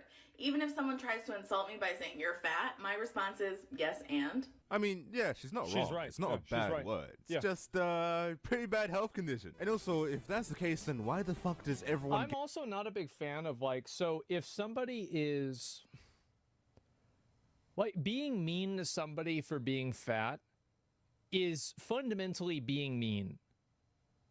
And I don't agree that a lot of the cases where it's like, oh, well, we're fat shaming you because we want you to lose weight. No, you're fat shaming her because you think it's funny. And I think that's, you want to do that, go ahead and do that. It's fine. But don't go and act like you're trying to help anybody out here. get so upset about the word obese? Is it because obese sounds worse than fat? I mean, it does, I but can think they of both way lead worse to the same ones than that. conclusion. Heart disease. It took a lot of work to get to this point, and that's because, like many other words in our language, the word fat has a dark history where it has been used to belittle, insult, and dehumanize. Well, but you don't really think that because then you call yourself fat. So, like, you really think that?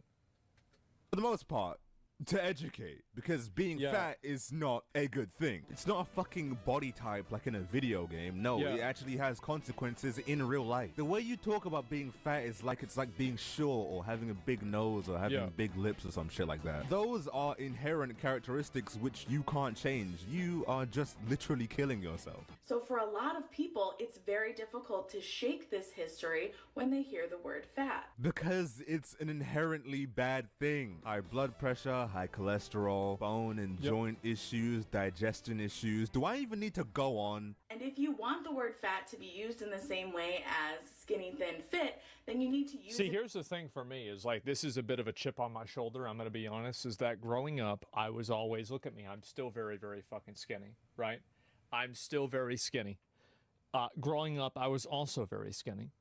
I would be made fun of very regularly for being skinny. People would call me names. They would say all kinds of things about me. Now, it would bother me.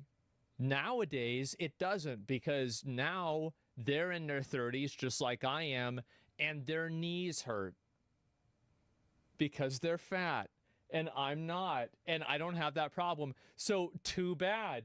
But back then, and so like I got made fun of all the time for being really, really skinny. I did very regularly. People would say stuff like that about me. Yes. in a way that's not derogatory, which quite frankly... Somebody said, did you get called a Holocaust survivor? I didn't. You want to know why? Because we didn't learn about the Holocaust until, like, I don't know, maybe like the second half of senior year. And people are like, damn, bro, so they kill all... Damn, that's crazy. Wow. Oh, damn. Yeah, we didn't even know what the fuck that was. Damn. You did not do in your video. So if someone you deem fat prefers to refer to their body as curvy or plus size, they have every reason in the world to do so, and you need to respect it. Thanks. What? I think that it is like you... So... I swear to God, like, there's a big difference. So, like, plus-sized is, like, basically the same as being fat, right? But curvy is not being fat. This is not the same thing. Everybody knows this. Why are we talking about it? True, thank you. Yes, exactly. Thick? Well, there's thick, there's slim thick, and then there's extra thick, and it's pretty obvious which one each one means, right? I would say thick and curvy are pretty much equivalent in a lot of cases. But I hate this. This is, you know what this is? It's false advertising. Okay? That's what's going on here. And if you didn't know, false advertising is illegal.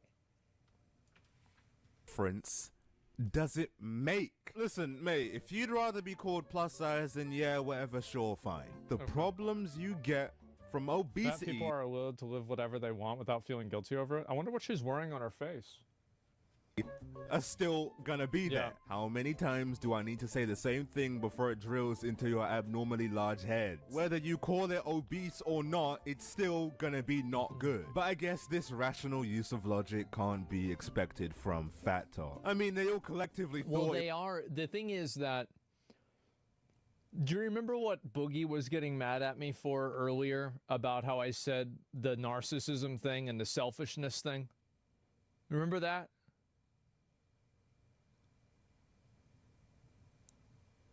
How about that? How about that? That's crazy, isn't it? It was a good idea to call themselves Fat Talk, for fuck's sake. But another app that rational thought process can't be given to is Twitter. Obviously. I feel like anyone familiar with Twitter could have probably guessed that at this point. No one uses their brains on there. People even found a way to find political discourse in a McDonald's advert. The people of Twitter... That was stupid, man. Like, I remember that, the McDonald's Japan advertisement. That was fucking... That was a crazy few days. They even got mad at PewDiePie for being a happy, loving father. You know, karma's a bitch, if not a myth, because if anyone deserves to suffer horribly, it's this Swedish piece of shit. With an AI-generated picture of a space marine from Warhammer 40K. Like, what the fuck?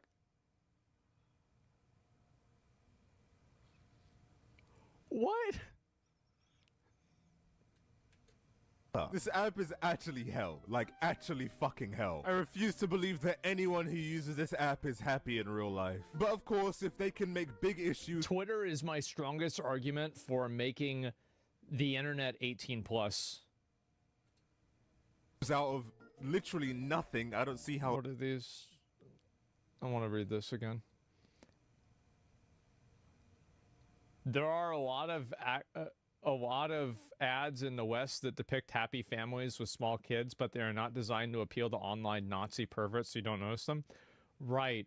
This, I can see why. I don't see that's how for any Nazis. of these are controversial by any means. But you wouldn't believe the fucking uproar when it comes to the word obese. Now, I look at dumb people all day. I look at silly people all day. And even I've got to put my hands up and say, these are some of the dumbest fucking retards on earth. Fat talk is one thing, but Twitter is another fucking planet, man.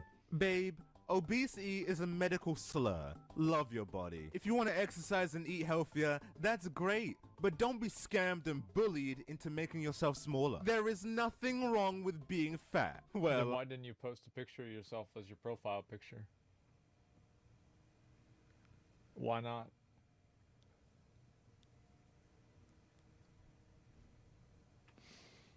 I don't know. Who knows?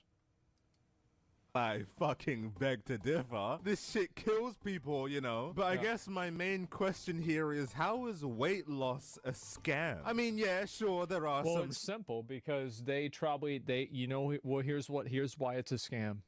Is that girl probably went to the grocery store and she saw the magazine with Dr. Oz on it.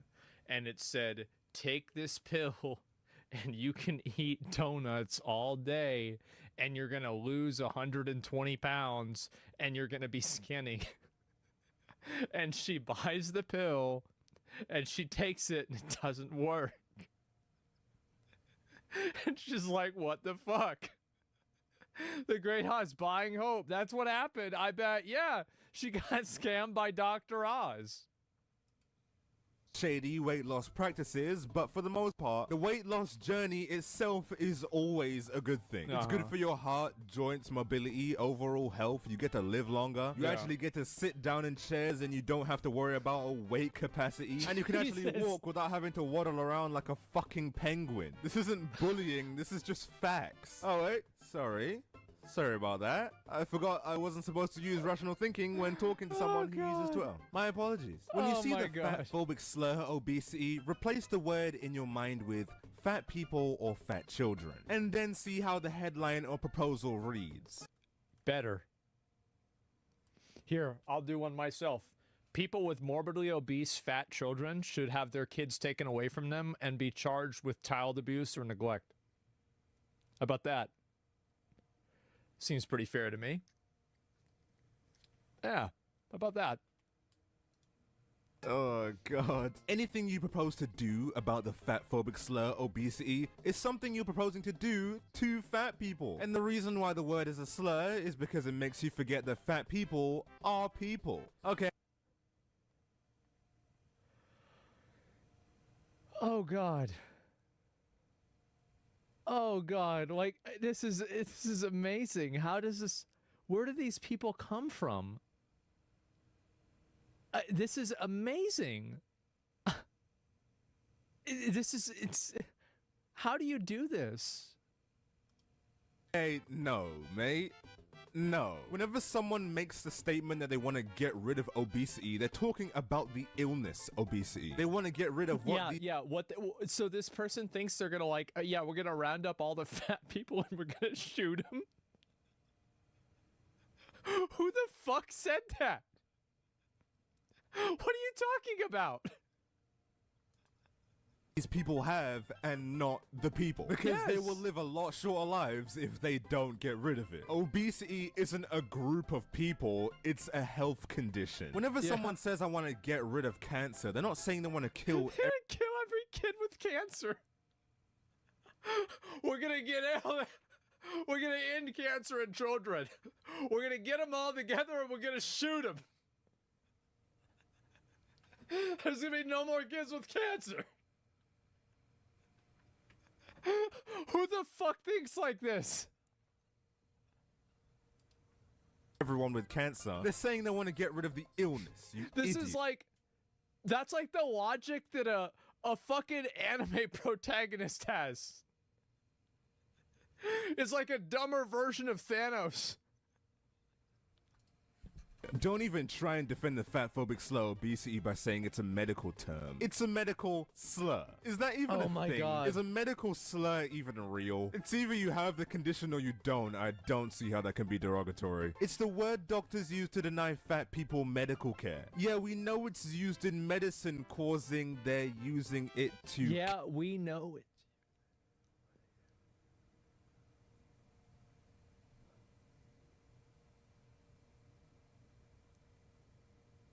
I think that what they're trying to say is that maybe the medicine is killing them. Kill us. What? You know what? Yeah, okay. Yeah, okay. Whenever a doctor gives a fat person health advice, they just denying them healthcare. Yeah, they want them to die. I hate That's the term so much. It's so dehumanizing. What do we have here? Another anime profile picture of a skinny, pretty girl.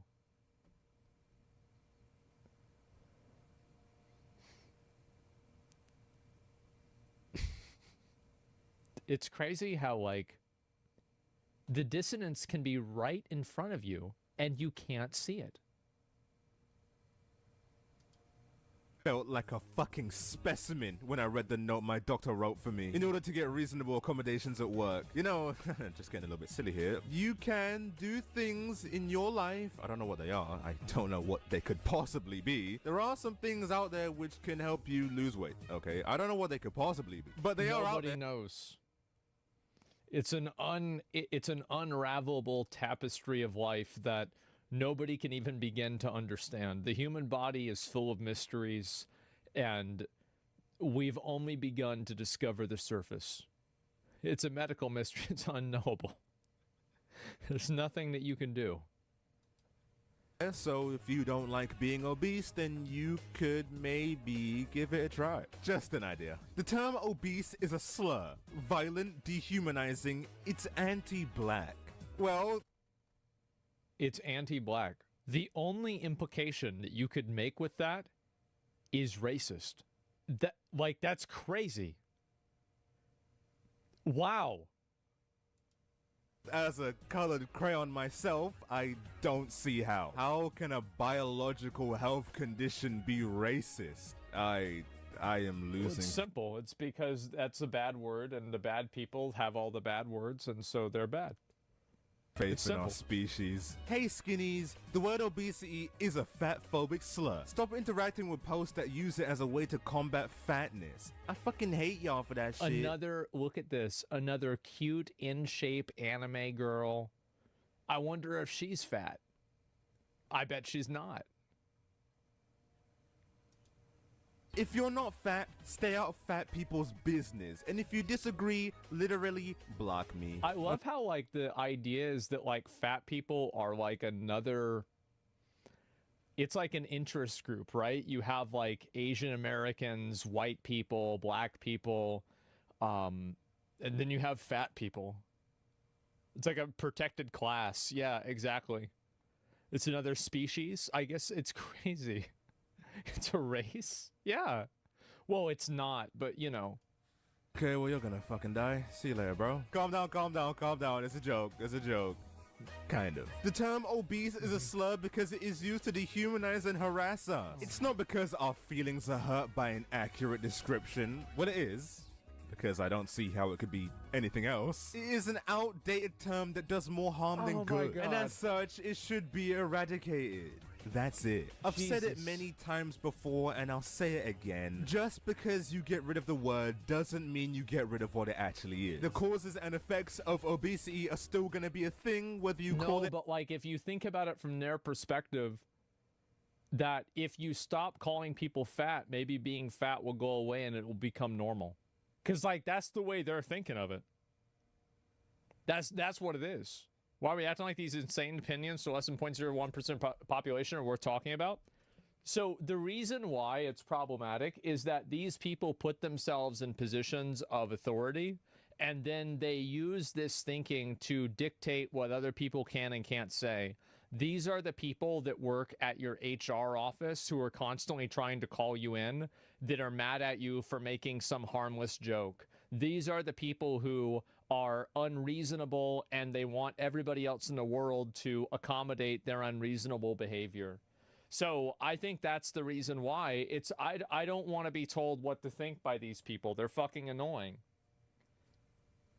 Actually true. Yeah, that's the reason why. I mean, what are we even talking about? It's a loud minority. And here's the other problem, right? Is that people accommodate this because they think that they're being nice. Oh yeah, let's be nice. You know what I think is also nice? I think that next time, you know, Cletus the crackhead needs another hit of heroin or fentanyl, I'm just gonna give it to him. Because, like, look, if he wants it, I'm being a nice guy. I'm just being a nice guy. I mean, there it is. Obesity or not. How hard is this to understand? It's almost like education is illegal wherever you people are from. My god. Mercedes claims that obesity is a slur used to exact violence on fat people, particularly black, disabled, trans, poor fat people. Oh god, I'm starting to genuinely— They're doing the they're like, this is like whenever I would say something bad, I can never just be a racist. I have to be a homophobic, racist, misogynist, transphobe. Like, they can never play with one piece. They have to use the entire Exodia. I feel my brain melt at some of this bullshit. What are you talking about? Honestly, what are you talking about? A medical term used to diagnose people is now claimed to be violent. This can't be real life. They want to be victims so badly. It's so fucking cringe. You'll never see anyone defend anorexia or chain smoking like this. So why do they— it's gross. And I think this is the wanting to be a victim thing is a huge, huge issue. They do it for obesity. God, this is so fucking weird. Now, I'm not gonna claim to be a medical professional by any means, because I'm really not. I only studied anatomy, physiology, and nutrition for around a year in college, right? But even with the little amounts of information I have on the subject, I still have more than enough knowledge to claim that being morbidly obese is not a good thing. It's not like a neutral body type like in a video game which has no impact on your gameplay. No, it's not like that. It's a serious medical condition and is terrible for your health. You don't don't even need to study anything to understand that. I feel like most people can tell what a healthy body looks like compared to an unhealthy one. As long as you have more than 2 lines on your brain, then you should be able to know this. And yet, we have these people. But not only has this ideology seeped itself onto TikTok and Twitter, but it's also seeped itself into actual medical professionals. No. Honestly, I wish I was joking. If you are obese, please don't ever let a doctor or a healthcare provider tell you that you need to lose weight before they investigate further a symptom that you're having. Great point. He's totally right. That doctor is 100% right. He is. He's totally right. Absolutely. Have to be just a guy in a costume, okay? There is no way you have a medical license. Oh my days. No, I think this was cut out of context. It was. And I think that obviously if you let him explain his point of view, that it would make perfect sense. Because there are instances where people are dismissed because like any problem they have is because they're overweight, and the doctors do dismiss them based off of that, and they don't do further testing. And in fact, the problem could be something different, and it's not being treated properly. This is a huge problem with diagnoses and treatment, and it's absolutely valid and completely true. Dare a medical healthcare provider provide medical healthcare? That's just ridiculous. If you are clinically diagnosed with obesity, then you should lose the weight. If a medical absolutely, but it doesn't necessarily mean that every other ailment that you have is a direct outcome of that obesity, right? I think that's what the person is saying, which makes sense. Professional tells you to it do seems so, out of context. then you should probably do so. A reliable medical professional who actually uses biology, not this bell end. If they want to delay getting a lab or getting imaging or having you see a specialist, if they want to delay that because they say you need to lose weight first, you need to push back on that person. She's right. Or you need to find someone else. Yeah, true. Why? If you're obese and you're suffering from symptoms and you decide to lose the weight, there is a high possibility that those symptoms can lessen down, making treatment. It is. There is a possibility, but the possibility is not 100%. And I think that it's high enough to where it's worth doing a test and to check and see. And a lot easier for everyone involved. Any doctor in their right state of mind would understand this. Because your health problems are not just blamed on your obesity or which the is very true tissue that you have. Yeah, you graduated on Roblox, bro. Yeah, no, it definitely is the case. That is absolutely true. He's right. There's no fucking way you have a master's degree. This may be news. Somebody brought up a really good point in chat. They said, have you ever noticed that all of the people that are promoting obesity are really young? That is interesting. Because I think that you're right. I didn't see a lot of older people that were promoting obesity. I wonder why. Maybe it's, I know why, guys. It's because older people don't use YouTube as much. To you, that must be the reason. But being fat no, that's the is reason. a health issue. For sure. And will be the cause of 99% of the problems these people have. You'd like... Not 99%, right? But like, it's like usually, this is like, for example, like COVID, right? Like COVID was a really good example of a lot of the people that got killed by COVID, they were overweight. A lot of them were, right? And it's like being fat is like it's like having 5 stacks of Sunder armor, okay? So like if you have 5 stacks of Sunder armor, a attack that would maybe do like 100 damage to you would now do 200 damage, right? It's like a debuff, right? In PoE, it's like now you have elemental weakness. Now you have, like reduced armor. Now you have like, damage taken increase, right? It's a debuff. And so if something hits you with that debuff on, well, now it's going to be doing enhanced damage. To believe a doctor would know this. You are allowed to have other health problems as well, and you deserve the respect and dignity of investigating those other symptoms as well. True. Completely agree with the guy. Totally agree with him.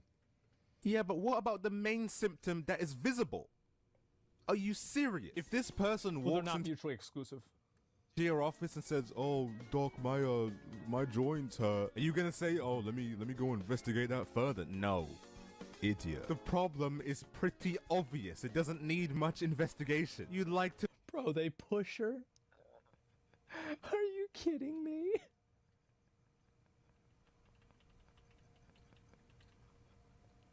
Oh my god. No, bro. You'd like to believe a medical professional would understand this, but clearly not. Jeez, man. Us evolving backwards really was an understatement. We've got people genuinely walking around thinking that there's absolutely nothing wrong with being morbidly obese. And there's even people thinking we shouldn't even say the word obese. Yeah, I think that, again, like, the doctor part, I actually agree with the doctor. I think the doctor is right. And I think that there could be big issues that... Obviously, obesity is like a major health problem and it should be addressed, but obesity doesn't always 100% of the time explain every symptom a person would be having. And that's why you have those other tests. Like, that's, of course, the reason why. Can we still say morbidly obese, right? For now. Yeah. Why is this topic only a thing in the USA?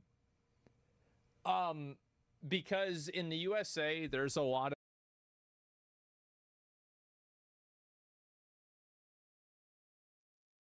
Hey Chimmy, what is Project Nova? Project Nova is it's a video game that I'm making. There's a link in the, there should be a link in the live stream description if you scroll down in the descriptions box. That'll tell you more about it. But it's basically an MMO that I'm working on. Of identity politics issues. And right now I'm working on the base races, the base meshes for the races. So people try to figure out ways to put themselves into identity groups, which is one of the reasons why I think that a lot of the people there are fat white women, is because obviously as a white person, you don't have any sort of like, what do you call it? Like a marginalized identity. And I think that people like that want to have a marginalized identity. So they look for ways that they can make themselves marginalized. And so they don't have to acknowledge that they're living with the most privilege that any person has ever experienced in the history of time. But they don't want to think about that. They want to find a way to victimize themselves. So that's the reason why it happens. Also simultaneously thinking and that I understand that this is a very mean thing to say, and this is it's maybe I get a little bit too real here. Is this an enemy? It's one of the base races, so the player will be able to play as this race. It's kind of like a half human, half crustacean. I'm thinking crustacean. I did think about possibly like invertebrate, maybe like land, like insect-based kind of background for these creatures too. But I think the infested race has that covered.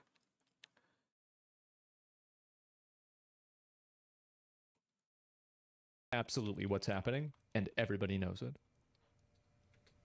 Nothing wrong with being obese, but if that's the case, then why shouldn't we be able to say it? I mean, is it a slur? Thanks. Is it liberating? Is it fat phobic? I don't even fucking know anymore. Every time I try and understand this stuff, I just get a headache. But there you have it. Modern society. Calling people who are objectively unhealthy is now derogatory. And the word obesity should now be censored, but at the same time should be liberated and celebrated, and just, I give up. Every time I come back to this plus size agenda, it just makes less and less sense. But anyways, guys, this is in fact the end of the video. Well, it makes perfect sense if you think about it from the perspective of I'm doing everything I can to justify my behavior that I've already decided to do. So you're thinking about it from the logic of why does this make sense? But stop thinking about making sense and start thinking about making excuses, and now it makes a lot more sense. If you liked, please leave a like, and if you didn't, then feel free to degrade me in the comments. I hope my braces and newfound speech didn't affect the video too much, but if it did, then sorry about that. I'm still in my— Somebody brings up a really good point. I'm gonna pull this one up in chat. There's actually a positive chatter. Poison Imagine damage. that. Maybe. Being fat was a status symbol centuries back as a sign of an overabundance of resources. So unless the cause is medical, being fat is a privilege. That is actually that is an insane 4D chess. That the fact that you're overweight is evidence of your privilege. Bro, like that's oh my god. I feel like that's a whole new strategy. That's crazy. I love it. Oh man. my adapting phase, so I'm not fully normal just yet. But like I said earlier, I had to make this video. There was no way I was ignoring this. But yeah, hopefully next video I don't sound like fucking Timmy Turner. But with all that said, all my links and socials are in the description. Feel free to follow me on anything. I hope all of you guys did enjoy this video. But until next time, make sure to drink your water and get enough sleep at night. Okay, goodbye. You know why being overweight is one of the smartest things you could do? Why is that? Just imagine a zombie apocalypse and there's no food left. Overweight people keep all the food in their belly. Therefore, Then why do you eat more of it? they would live longer than people who aren't overweight. Yeah. Good luck outrunning any living creature. There's no way you actually think that being overweight in a zombie apocalypse is a good idea. And side note, zombies aren't real, okay? You just... Here's an idea, copy this one, but make it green. The blue ones are the females and the green ones are the males. Oh, so you mean like color-based sexual dimorphism.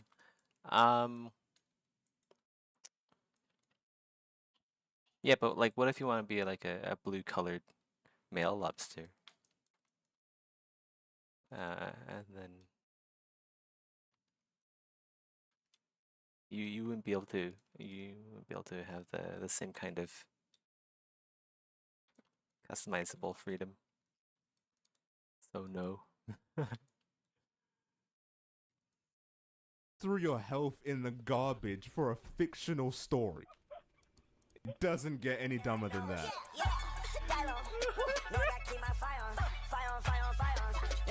Oh god.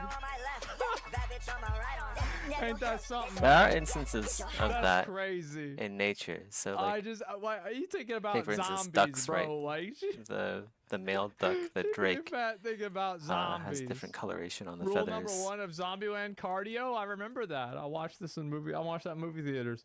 I You don't don't understand think how that'd far the rabbit hole goes. very Some fat fun people from think a that getting rid of gameplay obesity standpoint. kills fat culture, and they call it a fat genocide. A fat genocide. Well, definitely includes something. I wonder. So like, here's the thing, right? Let's do a thought experiment. Definitely be some Would sexual I think the guy's name was dimorphism. Polk. I think the guy that made the polio vaccine. Would people say that he was doing a genocide of polio culture? Like if it was in today's day and age. Like I wonder, right? Because like that sounds so stupid. But that doesn't mean it can't be true. I mean, fuck, I feel like that means it probably would be true. If it benefited them, they would say literally anything. I'm sure someone, yeah. The thing with this kind of stuff to me is that I think it does do really bad damage to like young people. And you see also, by the way, the reason why there's no older fat people in these videos is because they're dead. That's why. If you get fat, you're going to die early. And that's why all of them are like 25 or 29 or something like that. It's because they usually pop off at about like, 40 to 50 or so. And then, that's just the way things go. And so why is that happening? And so if somebody wants to do that, then I think that's their right. This is their right as an American to be 700 pounds. It is. It's their right. But the moment that you go and you start telling people that it's a normal lifestyle, that this is something that just happens to you, and it like basically it's the messaging of the like the helplessness that people have to it that I think is very unhealthy. And I think this is true with any type of unhealthy behavior, whether this is like drinking soda, not good for you. Drinking alcohol, not good for you. Smoking cigarettes, not good for you. Vaping, not good for you. Now, it's not that bad, but it's still not good for you. You'd be better off if you didn't do it. Other than like a few things with like weed, probably not good for you either, unless it's like medically needed. So in many cases, there are a lot of things that people do that are not good for you. And the problem isn't that they do them. The problem is that they do them and then they want to be admired for it. This is a good video. They want to be admired and celebrated for doing something that hurts them. Fill the lungs with shit? Yeah, I mean, there it is. You got to look up the Plus stores in Asia. They got no chill. I saw it, man. Yeah, I did see that. Anything inhaled besides oxygen is harmful? Yeah, I guess so. Try and analyze stupid. Well, it's about, and again, also... yeah, you don't want to inhale nitrogen. It's just narcissistic people that are looking for reasons to justify their bad behavior and make other people sorry for it. Right? They want to tell other people what to do, what to think, what they can't say. Meanwhile, they're just not controlling themselves. The problem is that unhealthy choices are oftentimes the most cheaper than healthy choices. In Denmark, they have a sugar tax on all sweet products. It works. You see, like, I don't even entirely believe that because there's a lot of produce that's pretty cheap. Like, I don't think that's true. As somebody who's been to a grocery store before, that's not really true. If you cook produce and you buy raw produce and you make the produce, you are probably going to come out ahead than if you're just eating bags of Cheetos. It's really not. Yeah, it's a fat cope. That's what it is. This is like, oh, well, I'm fat because I'm poor. No, you're not. Go look at actual poor people in India and in Africa. Are they fat? No, they're not. You're not fat because you're poor. It's just that simple. Poor people are skinny. Yeah, poor, actual, like real poor people are skinny. It's crazy.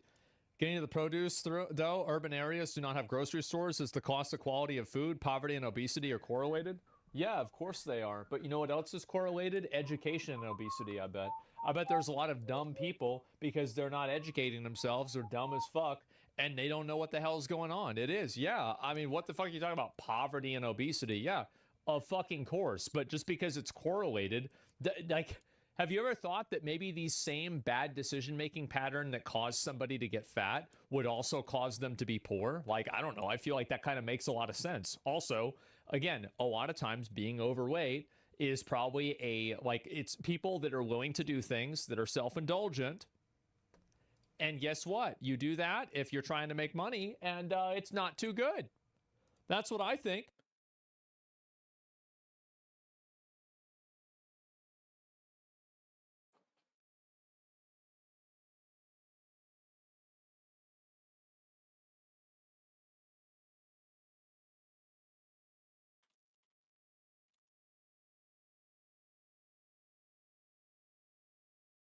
Outdoor diners, beware. This surveillance video shows what's starting to look like a pattern of armed robberies at outside restaurants. Police are trying to figure out whether the holdups are connected. So a new disturbing trend in New York's ever-evolving sea of crime has emerged. And even though police have no leads since the crooks targeting these restaurants all escaped on mopeds, this is the type of crime that happens so quickly and is so easy to pull off that experts say it's only going to get worse. The thieves are demanding watches, wallets, and cell phones. Jesus. The video we're talking about shows men moving around a dining table and scaring people. Investigators say one of them had a gun, another had a knife. Police say they got away with $200 in cash from the register and 5 iPhones from customers. Bro, what's crazy about this is like they're not even trying to hide their fucking face. He's just like, yeah, it's me. Yeah. iPhones from customers. They're using crimes of opportunity where they're just basically grabbing purses or handbags off chairs and running out. Surveillance video shows a man toting a gun. He's demanding customers here to hand over their watches and wallets. Detectives are now looking into whether or not the same men robbed customers at Carbone in Lower Manhattan. Is there one thing in particular that you think is leading to this? Well, it's a lot of things. It's a lot of the laws that have been passed that have Where's basically tied the Spider-Man? hands of the police. Officers are what? Now required to record the How race, come- how come age, and Spider-Man's gender not of there? anyone they approach. It slows officers Fuck. I thought Spider-Man was in New York. Why? That's so stupid. Who does this? down from going to a scene immediately. Overall robberies are up 5% citywide compared to the same time frame last June. Oh my God. These are not targeting New York City's restaurants. Yeah. If you go out to eat in this city, your waiter might be replaced with a robber. Now, the police say they're not sure if these incidents are related, but what nobody's talking about is that all of these incidents are related to the fact that this city does not punish crime. And here, if you steal under $1,000 worth of stuff from any store in town, you'll suffer no consequences because that's... Why? Why not just put him in jail? I don't even understand this. It doesn't make sense. Why would you... It's so easy. There's no space, then make another jail. But Asmon, they're people? No, they're not. They're thieves. No, there's no way. You don't put up. We can't put up with this. How do you let this happen? Symmetry is How do off. people What the vote fuck? for this? Misdemeanor, which has created a huge problem because for the last year, That's not stores good. like Macy's have been getting robbed regularly, which is Bro, why... if you're down bad so much that you are stealing out of Macy's, bro, this is like, you know, they have these at Walmart for like fucking a hair dye. Nobody voted for this? Well, they need to vote whoever voted for it in or out. Getting robbed regularly, which is why everything inside is now chained to the store itself. And what this means is thieves need easier targets to steal from. Yeah. And our money-hungry crooks, they're not looking at stores anymore. Oh no, now they're setting their sights upon the rest of us as we chow down on bagels in the middle of the West Village. Because our phones, wallets, and handbags make us walking dollar signs to these thieves, who might even... Can you carry a gun in New York? No, why not? Because I feel like that's what they should do. Just let people carry a gun. Then somebody tries to rob them, just shoot them. What's the problem? Legally is a different question. Yeah, I feel like this probably isn't going to happen somewhere in Texas. It's a lot less likely to happen. Should be than allowed to criminals carry that a have sword guns. They in already New have York. guns. Didn't you see the video? They're already using the guns. This is amazing. lurking among us as if they're just regular people. Yeah. Not just at restaurants, but also at the Guns are grocery lame. store People or should be even on carrying the around subway, dueling which swords itself again. is no stranger to violence and crime, and now looks more like a military occupation zone because of the high levels of police doing bag checks and the presence of the National Guard. Which brings us to the real... See, that's smart. That's what they should do. Yep, that's right. reason why we've now got a crime wave above ground targeting restaurants just like this. There simply aren't enough police to keep us all safe at once. In fact, New York City right now has as many police as it did back in the 90s, but the population of the city has grown by... Oh my God, this guy. They're not even doing anything. There's just a lot of people that are standing around, and the police officer is like, all right, one of you is getting arrested. Who's it gonna be? Come on, I know there's a reason for, like, who's off parole? Somebody's got a gun, drugs. Come on, let's get this done. I got a quota. Just come on forward. Yep. Over 1 million people since then, which is a recipe for perpetual crime. Because when all the crime underground started, every available resource was sent down there to stop it, leaving all of us up here utterly defenseless, easy pickings for criminals who can steal everything we have in seconds. Well, I mean, the reason why they're defenseless is because they can't carry a gun. Like, that's the reason why it's happening. What are we talking about? Like, yeah, you don't say. Yeah, it's not even a question. Yeah, exactly. But guns kill people? That's the point. Duh. You can carry, you just need a license? Oh, okay. Well, as long as you can carry, that's a good idea. So here we are at Carbone, a famous restaurant in New York's West Village where thugs recently targeted its patrons who were eating outside. Now, this place has a high-end reputation. It was started in 2013. I'm sick of this. I'm gonna look it up. Can you carry a gun in public in New York City. Okay, so here we go. All right, now we actually know what's happening. New York prohibits the possession of a loaded handgun outside of the home or place of business without a license. Concealed carry is only legal with a New York pistol license. 16 hours of classroom training. So you can with a license. The Supreme Court ruled on New York City because the way they were not giving out licenses. Wow. Well, I guess now it makes sense. Celebrities eat here, and a USDA prime porterhouse for two will set you back almost $300. And that's what makes this place an attractive destination for criminals, because they know everyone eating here can afford the food and is probably also dressed to impress. The video we're talking about shows men moving around a dining table outside, and apparently they're demanding cash, they're demanding wallets. Detectives are now looking into whether or not the same men robbed customers at Carbone in Lower Manhattan. Jesus. Allegedly stealing a $100,000 watch. Police believe this could... So this span of robberies has happened over the last couple of weeks. And before we get into the details of how these criminals operate, as well as the testimony from terrified patrons of all of these places, it's important to understand the one thing in common they all have. First, these are popular places to eat. In fact, so many people want to eat at them that not everybody can fit inside the restaurant. That's why you have these massive outdoor dining sheds. Well, it's like, no, people do this in games, right? It's like you go outside a dungeon and you farm the mobs outside the dungeon if you don't have a raid. Like, no, I mean, I get how it happens. Like, it makes sense. Like, and it's smart. Right? No, that's smart. People did this in Scarlet Monastery. Yeah, exactly. So because there's like only one of them. They're not as high level. That you don't have to go inside there. Yeah, no, of course. The one behind me that is pretty much a restaurant in and of itself. Look, it's got air conditioners and stuff in it, tables inside. The bagel shop down the street has people sitting outside. But the issue is, here you are all by yourself on a public sidewalk in the middle of New York City with no police anywhere in sight. And these restaurants and businesses, they don't have security guards. No, it's just you get your food and you can eat outside if you want to, and that's on you. And this is a safe neighborhood, so it's kind of alarming that incidents like this are taking place here. But once you understand... Well, that's why it's taking place, because why would you... Like, you don't want to... Why would you want to do it in a PvP area? You want to go to an easy area and just get free loot. Like, if you want $200, do you want to work for it, or do you just want somebody to give you $200? I mean, I think they just want $200.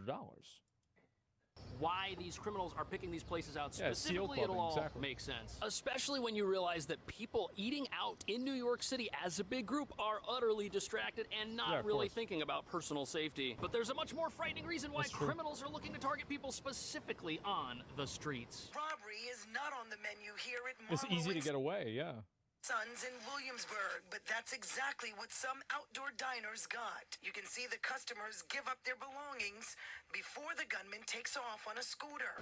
When we So New York City has a massive moped problem right now, and the thieves, a team of two, were riding one of these mopeds, which is how they were able to... See, this wouldn't happen if... See, the thing is that if you were able to shoot them when they ran away, it'd be no problem. That's what you should be able to do. I think if somebody tries to fucking rob you and they try to take your shit, you should be able to shoot them. Absolutely. Yeah, it's like, because that would make it stop. Escape so quickly. Now the drivers will wait in the street with the engine running just steps away from where people are sitting, and then the passenger gets off. And in the video that we're looking at here, the passenger was the one who had the weapon and who went around to each person at that table and asked for their valuables and then got back on the moped and escaped. Now observers say restaurant crime has a lot in common with the other types of moped crime we're witnessing, where thugs quickly approach... You can't shoot someone fleeing? In my opinion... If you're stealing somebody's shit and you're running off with it, and somebody shoots you, nice shot. Got him. Rip Bozo. catch unsuspecting New Yorkers as they're walking down the sidewalk, take a valuable, and then ride kind off of into the agree, night. But you actually. see, that type of crime, it's a crime of opportunity because you have to be on your bike, riding past somebody who looks like someone that you would want to target. But at a restaurant, there's a whole bunch of people sitting outside with their guard down. It's perfect for criminals in a city that's not willing to protect its residents. On top of that, people at a restaurant, they're sitting down, they're on their phone, they can't get up, they can't run away, and they're dressed well most of the time. And no one at any of these places is looking for trouble. And what's sickening about all this is it is the logical progression of unchecked robberies that happen on the street. Of course this happens, Restaurants aren't even safe places, which is exactly what witnesses of these events are saying on Reddit. This discussion covers all the, which is exactly gunpoint robbery at Birds of a Feather. Oh my God. Jesus. what witnesses of these events are saying on Reddit. This discussion covers all the recent restaurant robberies, and one user writes that it all happened so fast, most people weren't even sure what was happening. On top of that, all of these crimes occurred during dining hours, between 6:30 p.m. and 9:30 p.m. in the evening, which means this crime is different from purse snatchings that happen on sidewalks. These were premeditated attacks, specifically targeting the patrons of expensive, pricey restaurants in expensive, pricey parts of town. The criminals knew what type of customers they were going to encounter in places like this, which is sadly obviously, like if you're gonna go after somebody, you're obviously gonna go after the Guys, I feel like today's gonna be a very unproductive day. I want to do some more Elden Ring PvP. This time like real PvP instead of just whatever the fuck I was doing earlier.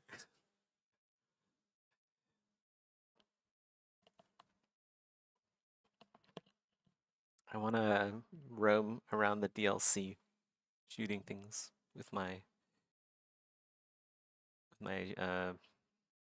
bow.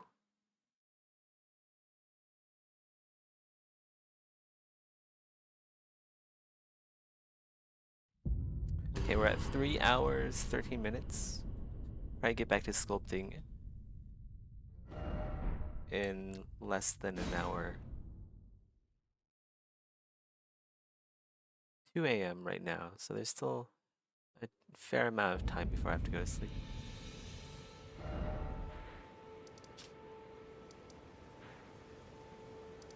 I just kind of, I just want to like explore the DLC more. Like, walk around.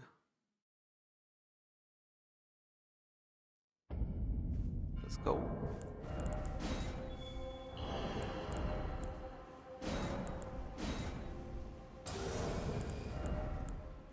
We'll let the blues have some fun too.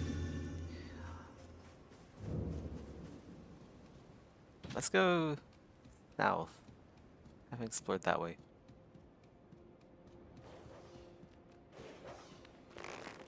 I knew it. I heard the dog. Like there's a dog around here somewhere. Ah!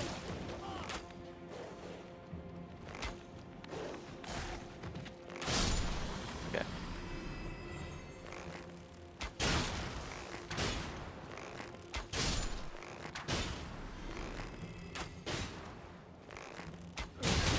Oh my god, 1 HP.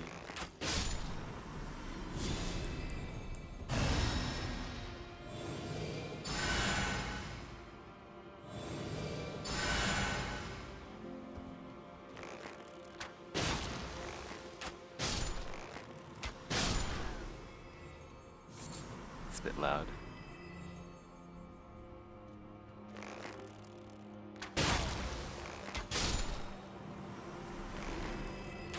Oh, I missed.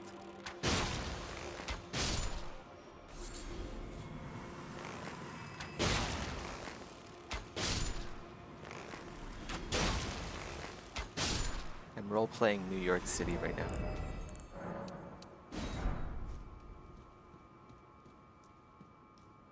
Oh, I already grabbed this pot. Well, grab this right here. Just in case. I don't think I looted the talisman upstairs though. Oh. Ah! Hey!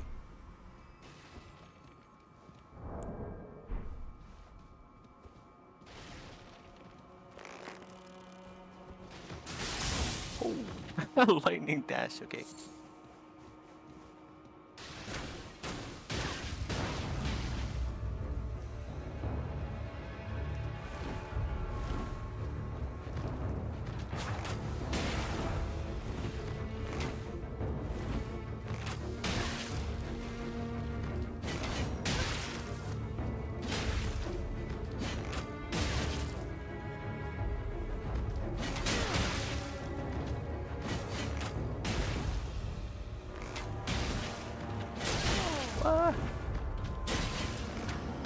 It's an interesting weapon. It's a swift spear, isn't it? Well fought.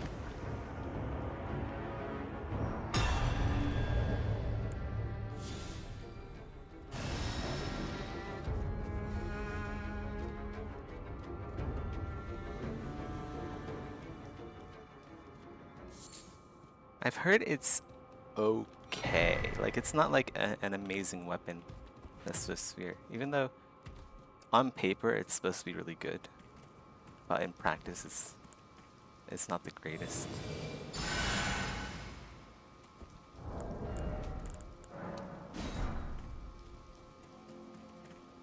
Let's go this way. There's more loot up that way.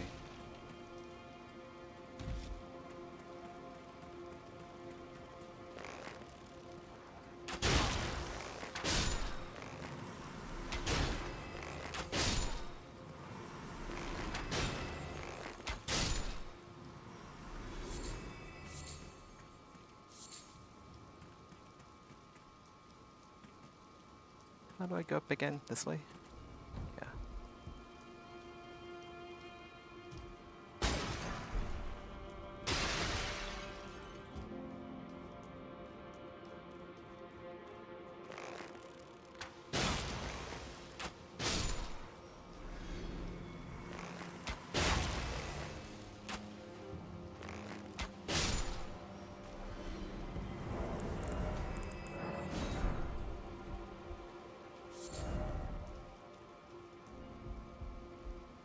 I wonder if I should switch over to the black bow, because honestly I don't really use Rancor Shot a whole lot, at least in PvP. Unless they're really far away, as to where like spamming Rancor Shot is actually a good thing to do. But if they're up close, I mostly rely on like rolling, just like the light bow moveset. I don't think I ever use Rancor Shot when players are up close.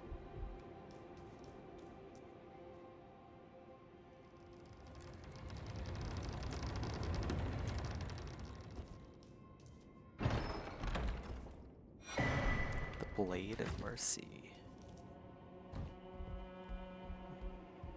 So you can call it a misericord.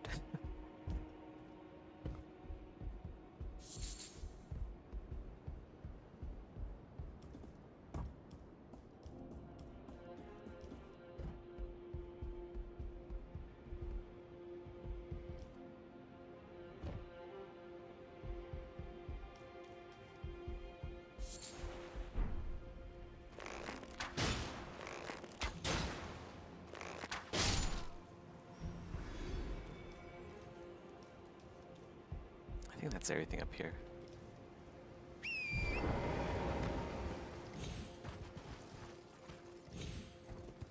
Yeah, that's basically everything.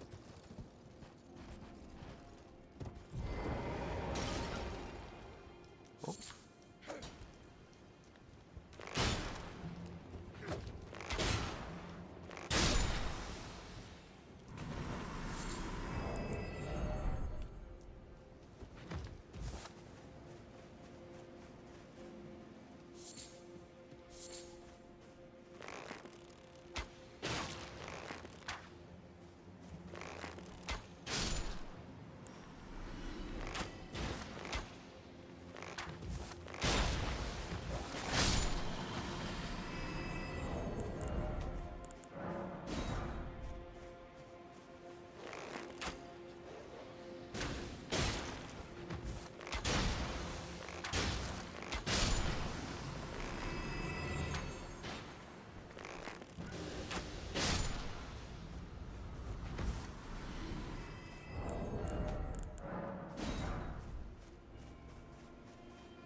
Oh shit.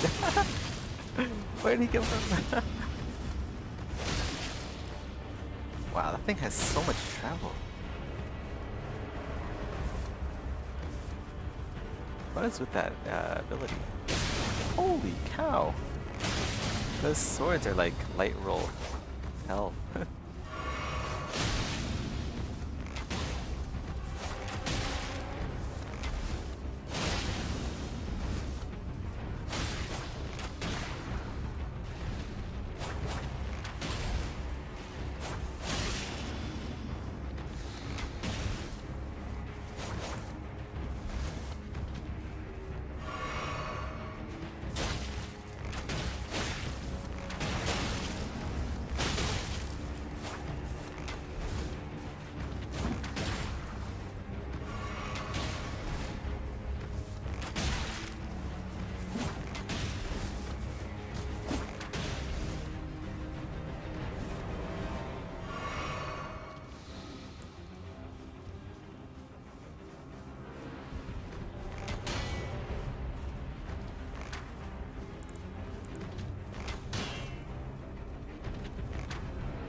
Wow, that guy's pretty good.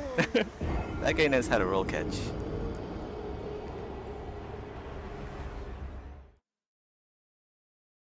I got wrecked there. Holy shit. At least it's daytime now.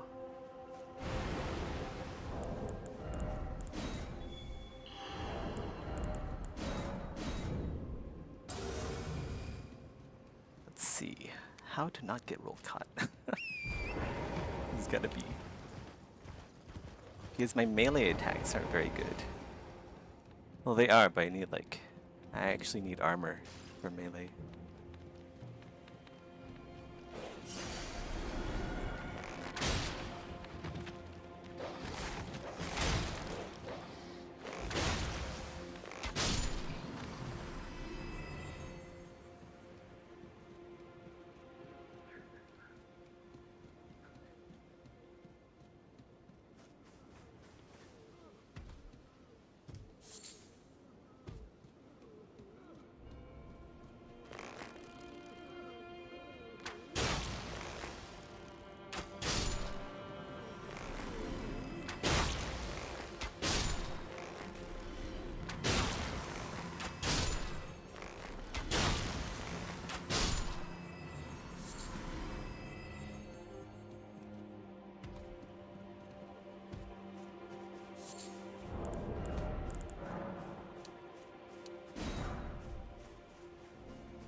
Let's go take care of this guy.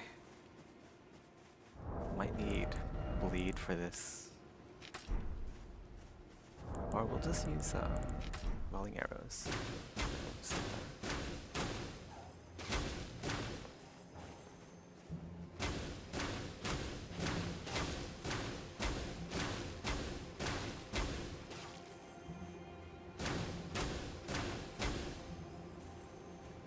This line of sighting me. It's crazy.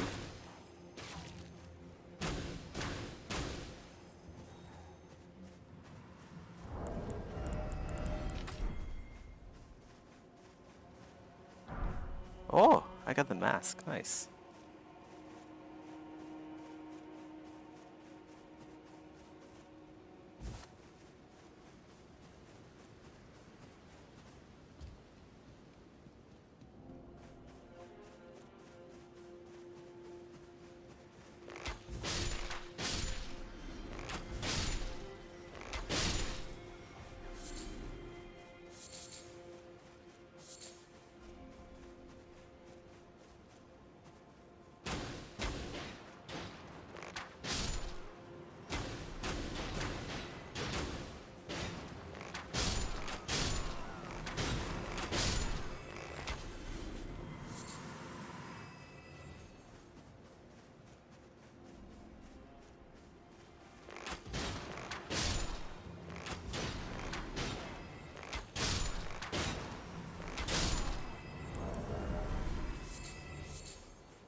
Oh, that's an item.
That's where you start. Okay.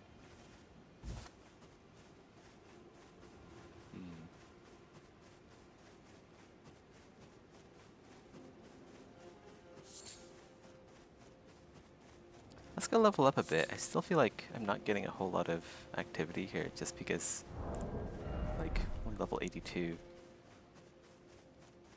We want to get to like level 90, probably.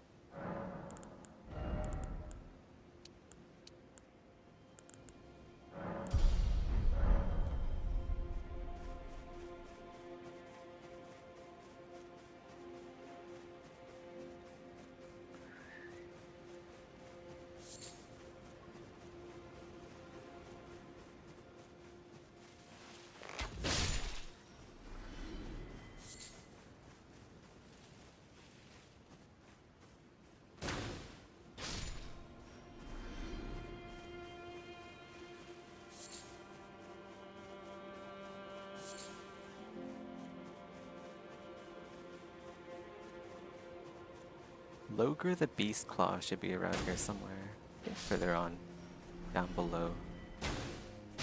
He could be kind of difficult to kill, I imagine.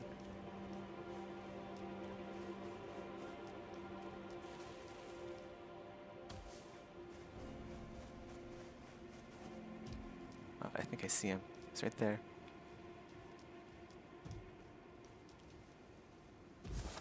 Just use like bleed and poison. Standard affair.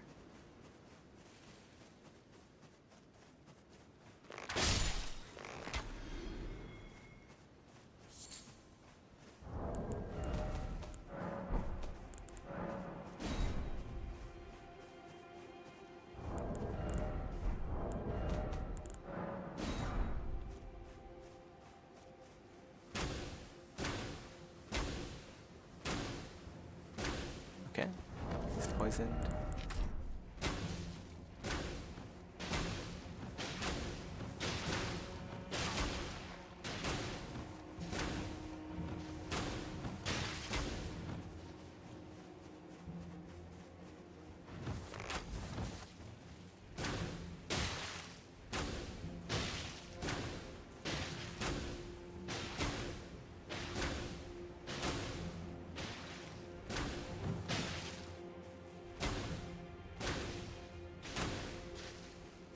Looks like he's limited to a region.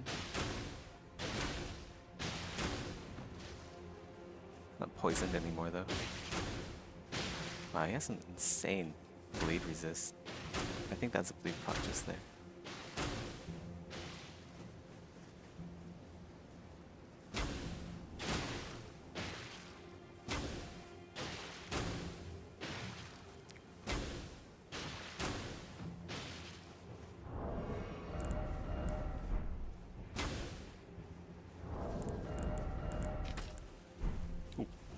He's coming.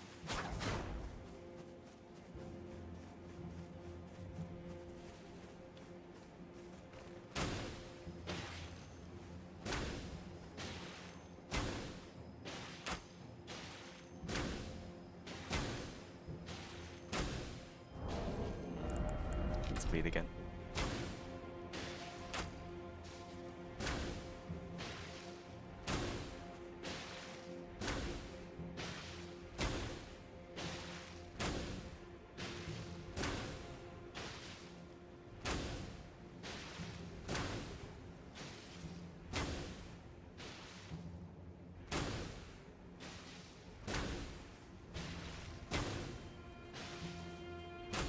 I wonder what the status buildup on Rancor Shot is now. How much did they nerf it? It's like a lot.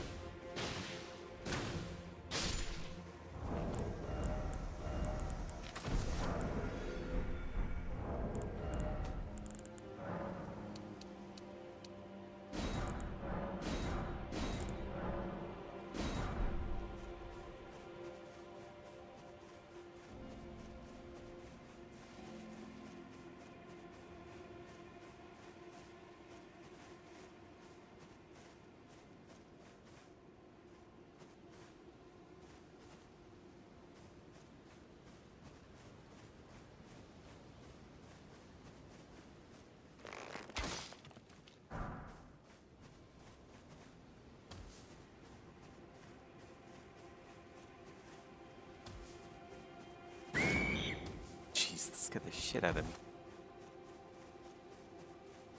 Why did they add that to the game? Seriously. Like, why?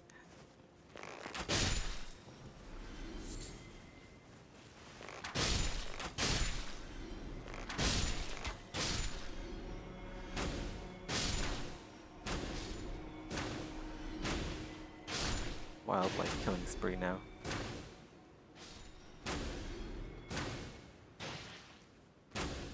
Wow, I can't even kill wildlife with one arrow.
Ooh, got some arrows.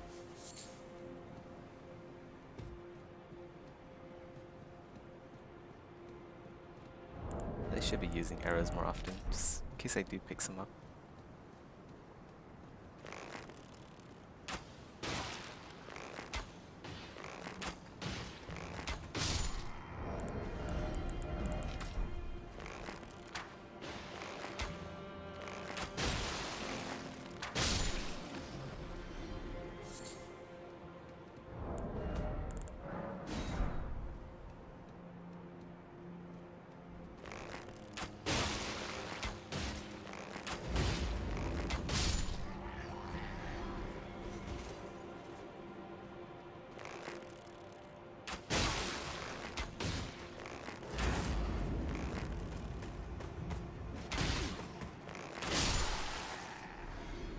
Invaded by Matilda.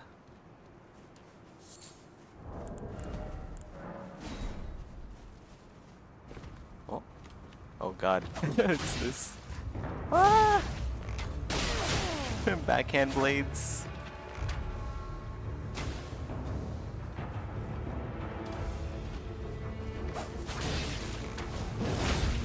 Ooh. Okay.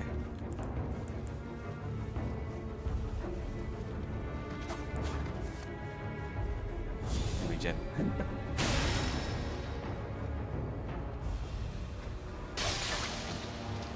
Poisoned? No.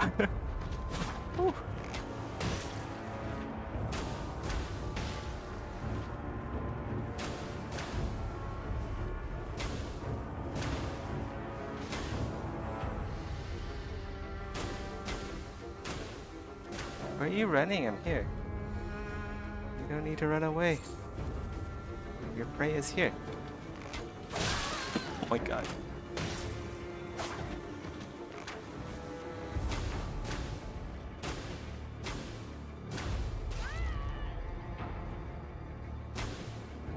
Come back. Be brave. You'll catch me.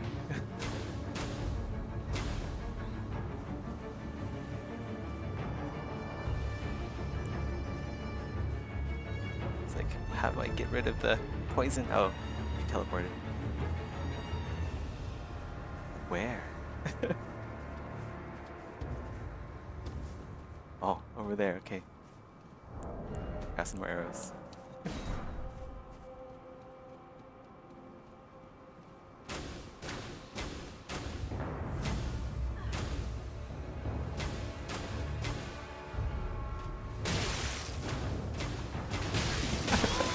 Oh god. Whoa! Yeah, I'll get the blood loss, but Matilda will die. Ah, so close. Okay.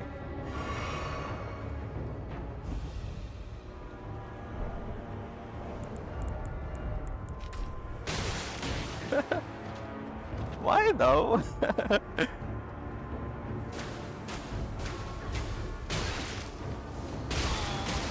Ah!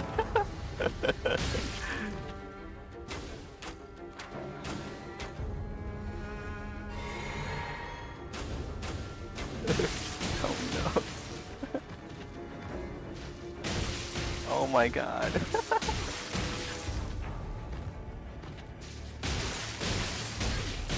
Holy shit. Calm down, Matilda. Jesus Christ.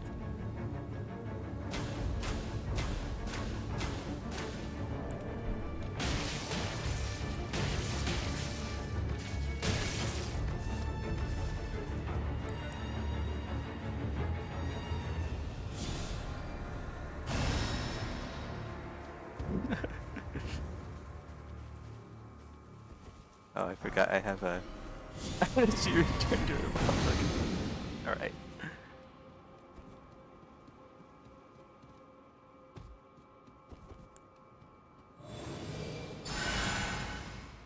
Light bow isn't that annoying, is it, guys? It's not that bad.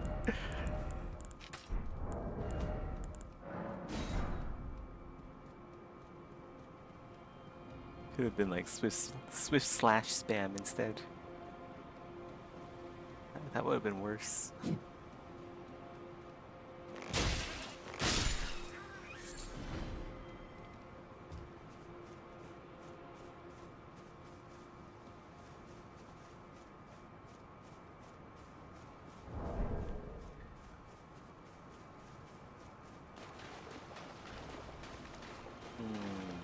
What would be good against this guy?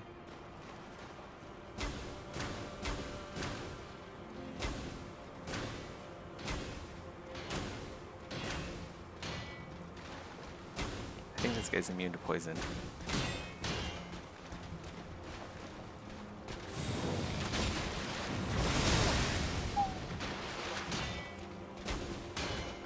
What this guy isn't immune to is roll catching. That's for sure.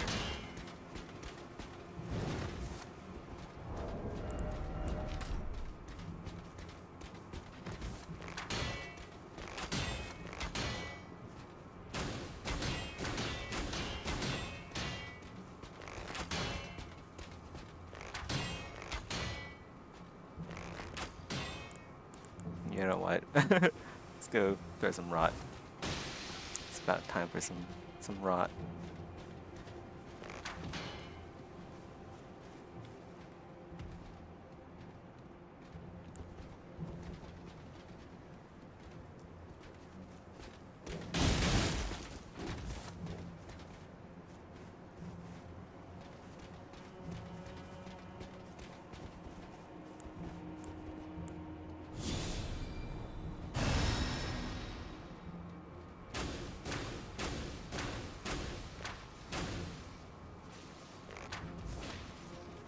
Still no bleed proc, that's crazy.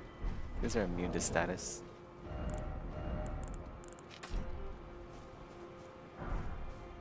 Ooh.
Firefly.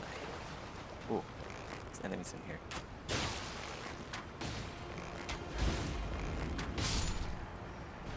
Just the one? Nope. Missed.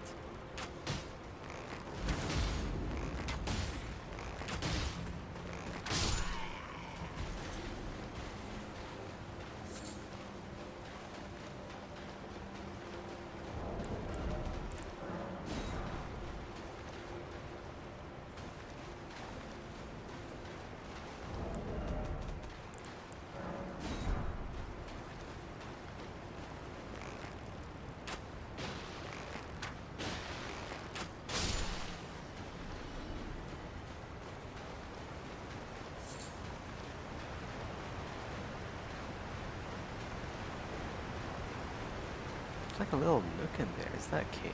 No, it's just shadow. Wait, is it a cave? No, it's a shadow. That's such a crazy optical illusion.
That's everything in here.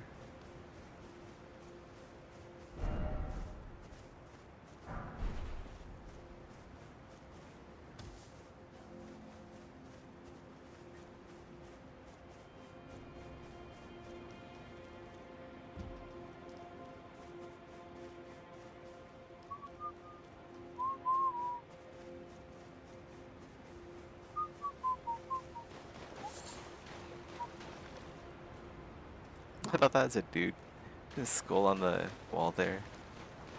That was like a soldier peeping his head over the wall.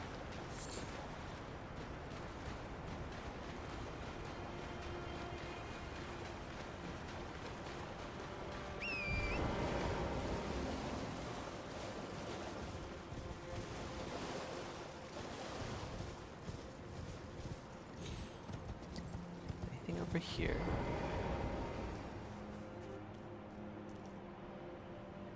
Ooh. That's death.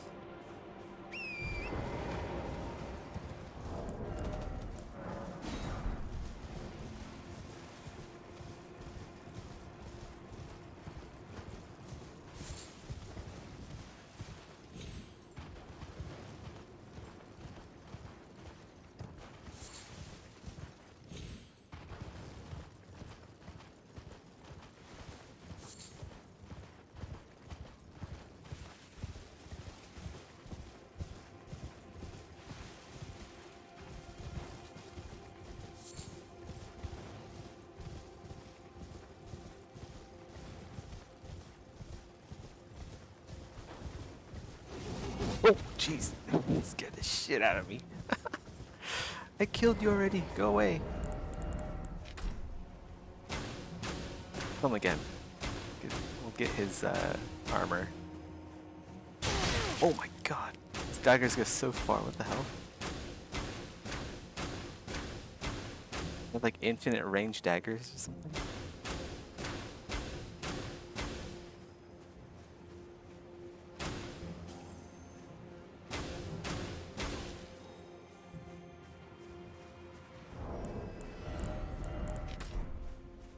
Ooh, he did drop something. I got the mask again. What are the odds?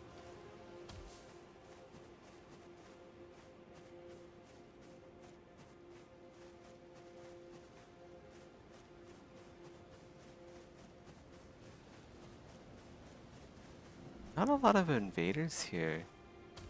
Let's see. Maybe I should go back to base game.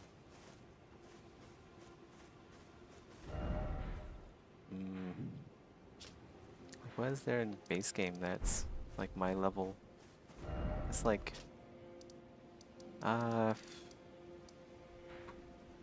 Zamor runes. This area is kind of like around level 80-ish, right?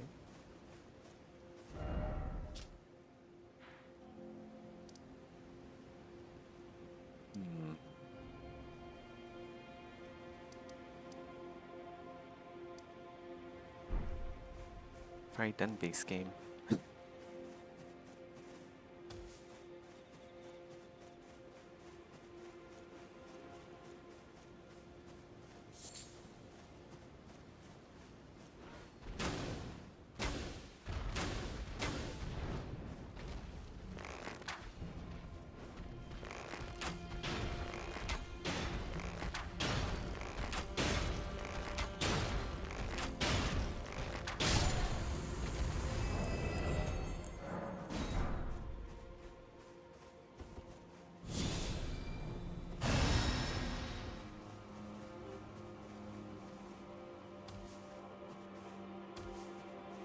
Try killing this guy over here. I don't think I have enough damage yet. I don't know. It's kind of scary.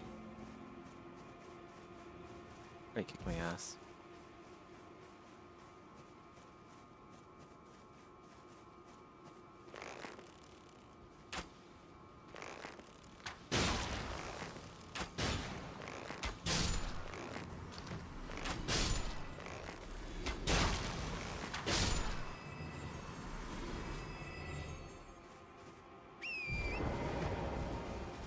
Well,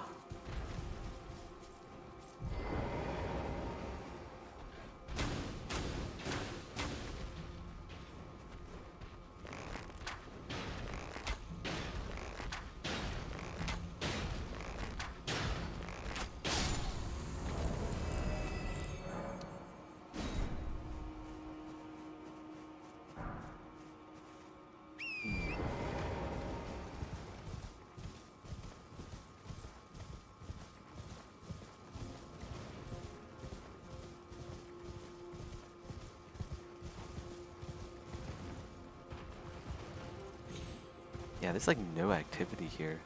It's at this level. 2 invaders, and it's been like what, 30, 40 minutes?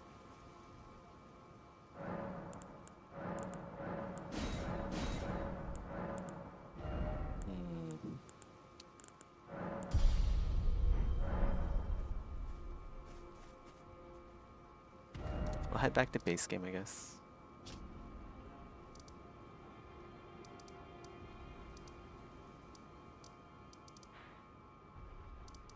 Oh, we haven't done Volcano Manor yet. We can go and do that. That could be fun. Volcano Cave. Let's go and do Volcano Cave.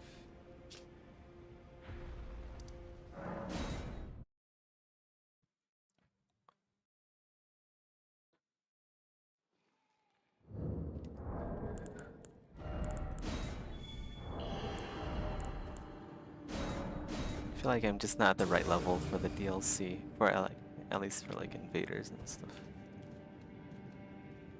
Get too high level that place.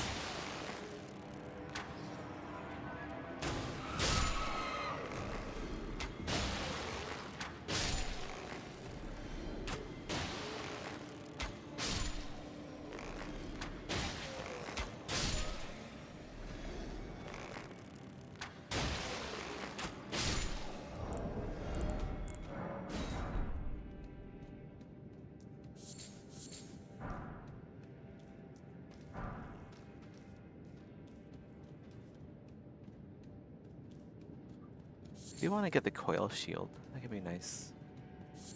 Maybe some kind of serpent build. Like poison based.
Is that all of them?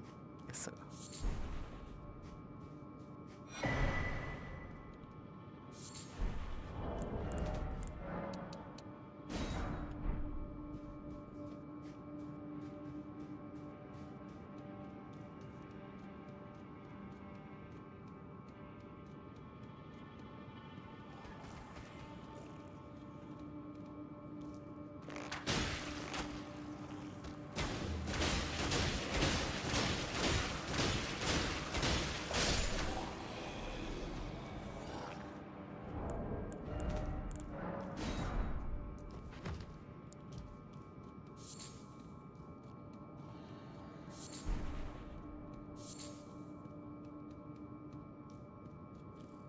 There's one more enemy up here.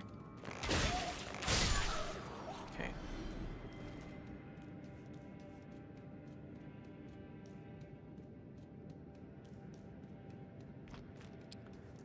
I guess Rot Dog. Fine here, Rot Dog plus. Oh, I can't summon Helper, huh? Okay, let's go use like normal arrows. I need boiled crab for sure. Fill up.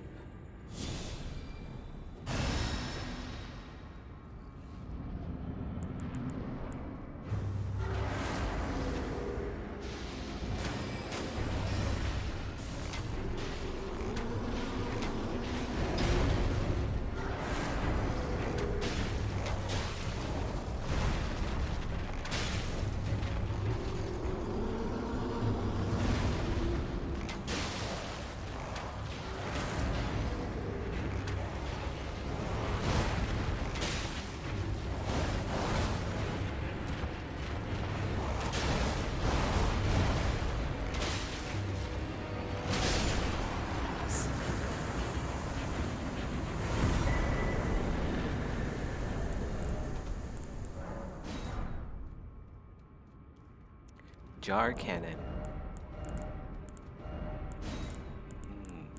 I can actually use that. Wow.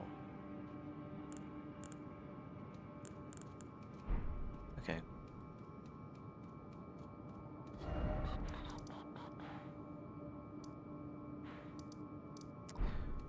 Well, let's go do a few duels at first step, I guess, and then, yeah, I really should get back to work.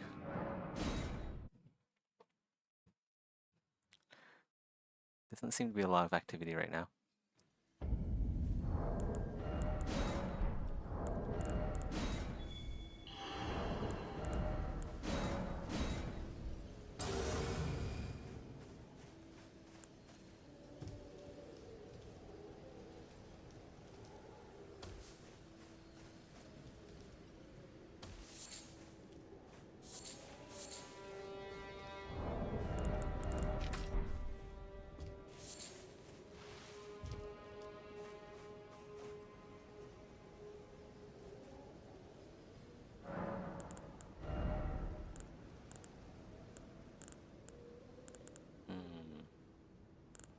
Should probably a level 16, okay.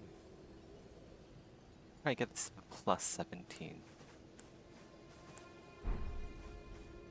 later though.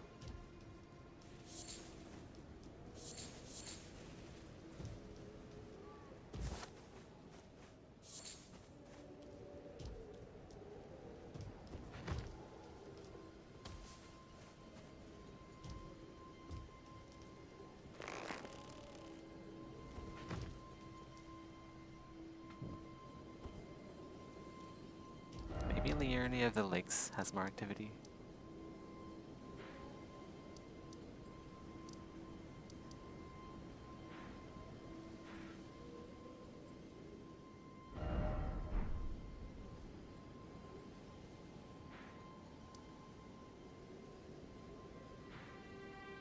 How to show multiplayer activity. There used to be a button for that. Where is it? Z?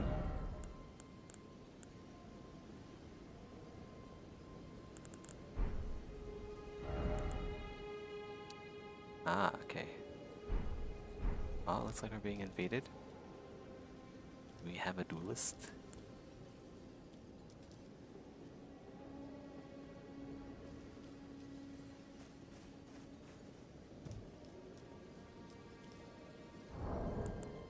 Hey! It's a beast. Using a scimitar? No, katana. Okay.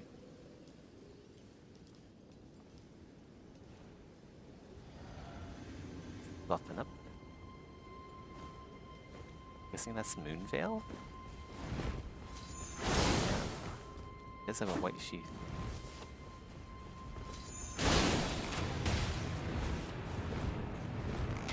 Oh my god. Home down with the rolls.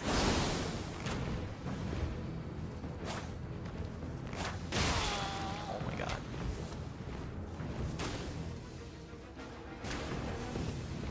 I'm just gonna stand there.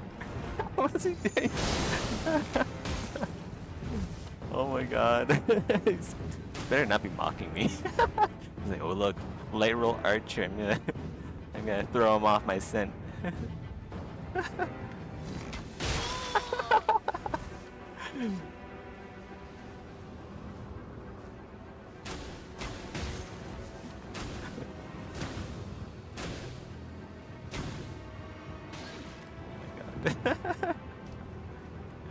That was pretty funny. It's pretty funny.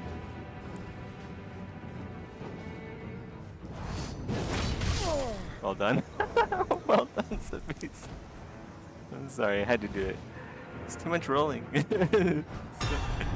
No need to panic roll so much. Oh my god.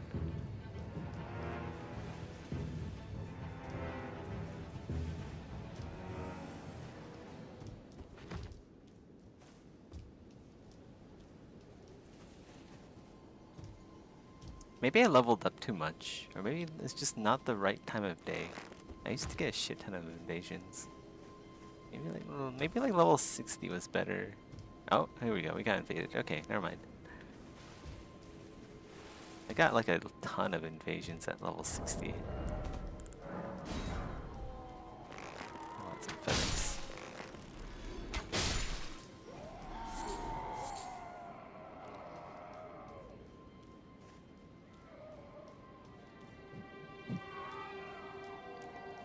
Oh, no. No connection. Yeah, I should get to work after the next one.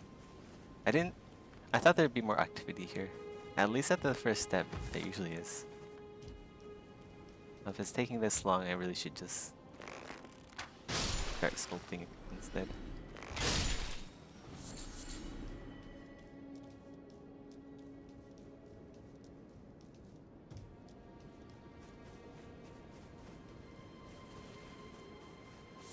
Okay, we got one.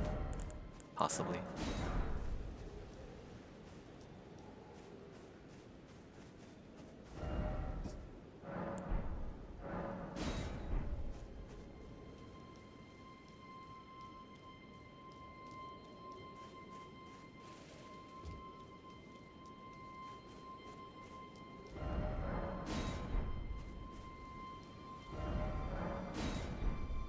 Praise the rump.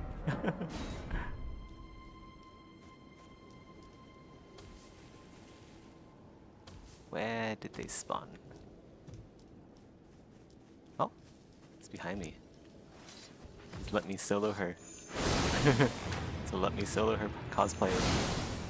Pretty cool.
I feel like this guy is primarily a PvP player or PvE player.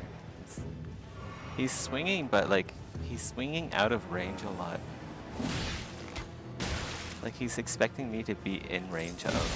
Okay, I'll let him fight. Oh shoot. Okay. Well fought. No point down. That's toxic.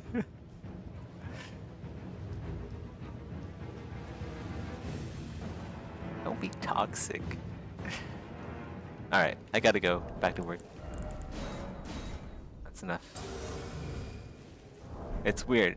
The dichotomy between, like, Elden Ring players is they're either insanely good, like that one dude who roll caught me to smithereens, or they're like they've just started playing or something like that. I don't know. Back to work. I'm gonna shut up now. The ones that have the most money.